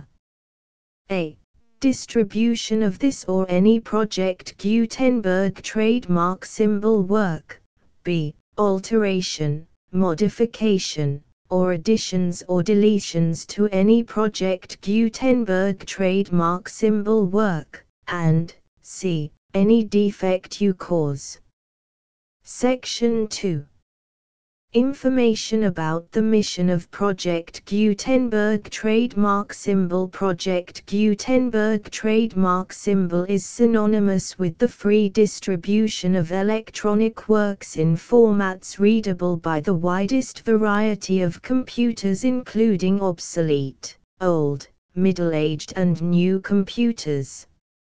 It exists because of the efforts of hundreds of volunteers and donations from people in all walks of life. Volunteers and financial support to provide volunteers with the assistance they need are critical to reaching Project Gutenberg trademark symbol's goals and ensuring that the Project Gutenberg trademark symbol collection will remain freely available for generations to come. In 2001, the Project Gutenberg Literary Archive Foundation was created to provide a secure and permanent future for Project Gutenberg trademark symbol and future generations. To learn more about the Project Gutenberg Literary Archive Foundation and how your efforts and donations can help, see sections 3 and 4 and the Foundation information page at www.gutenberg.org. Section 3. Information about the Project Gutenberg Literary Archive Foundation. The Project Gutenberg Literary Archive Foundation is a non-profit 501(c)(3) educational corporation organized under the laws of the state of Mississippi and granted tax-exempt status by the Internal Revenue Service. The Foundation's IN or Federal Tax Identification Number is 64-6221541. Contributions to the Project Gutenberg Literary Archive Foundation are tax-deductible to the full extent permitted by U.S. federal laws and your state's laws. The Foundation's business office is located at 809 North 1500 West, Salt Lake City, UT 84116. 801-596-1887. Email contact links and up-to-date contact information can be found at the Foundation's website and official page at www.gutenberg.org/contact. Section 4. Information about donations to the Project Gutenberg Literary Archive Foundation. Project Gutenberg trademark symbol depends upon and cannot survive without widespread public support and donations to carry out its mission of increasing the number of public domain and licensed works that can be freely distributed in machine-readable form accessible by the widest array of equipment, including outdated equipment. Many small donations, $1 to $5,000, are particularly important to maintaining tax-exempt status with the IRS. The Foundation is committed to complying with the laws regulating charities and charitable donations in all 50 states of the United States. Compliance requirements are not uniform and it takes a considerable effort, much paperwork and many fees to meet and keep up with these requirements. We do not solicit donations in locations where we have not received written confirmation of compliance.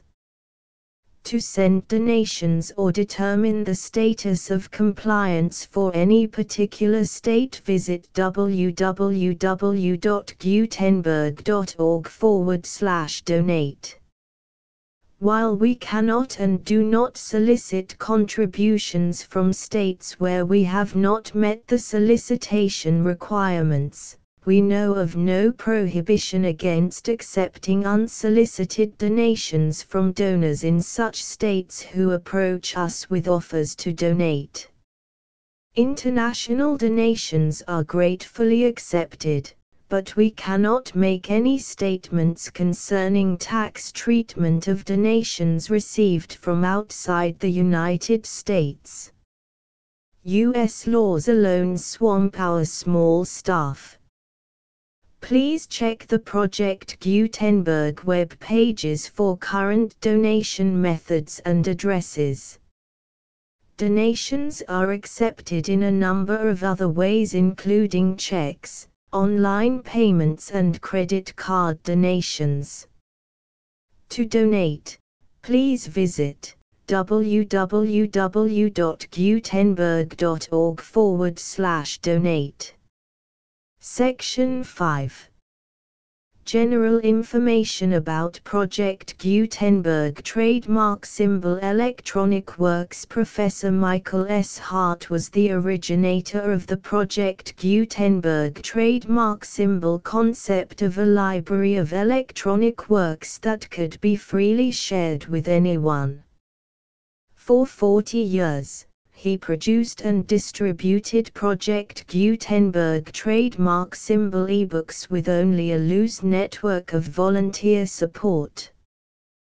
Project Gutenberg trademark symbol ebooks are often created from several printed editions, all of which are confirmed as not protected by copyright in the US unless a copyright notice is included. Thus, we do not necessarily keep ebooks in compliance with any particular paper edition. Most people start at our website, which has the main PG search facility, www.gutenberg.org. This website includes information about Project Gutenberg trademark symbol, including how to make donations to the Project Gutenberg Literary Archive Foundation, how to help produce our new ebooks, and how to subscribe to our email newsletter to hear about new ebooks.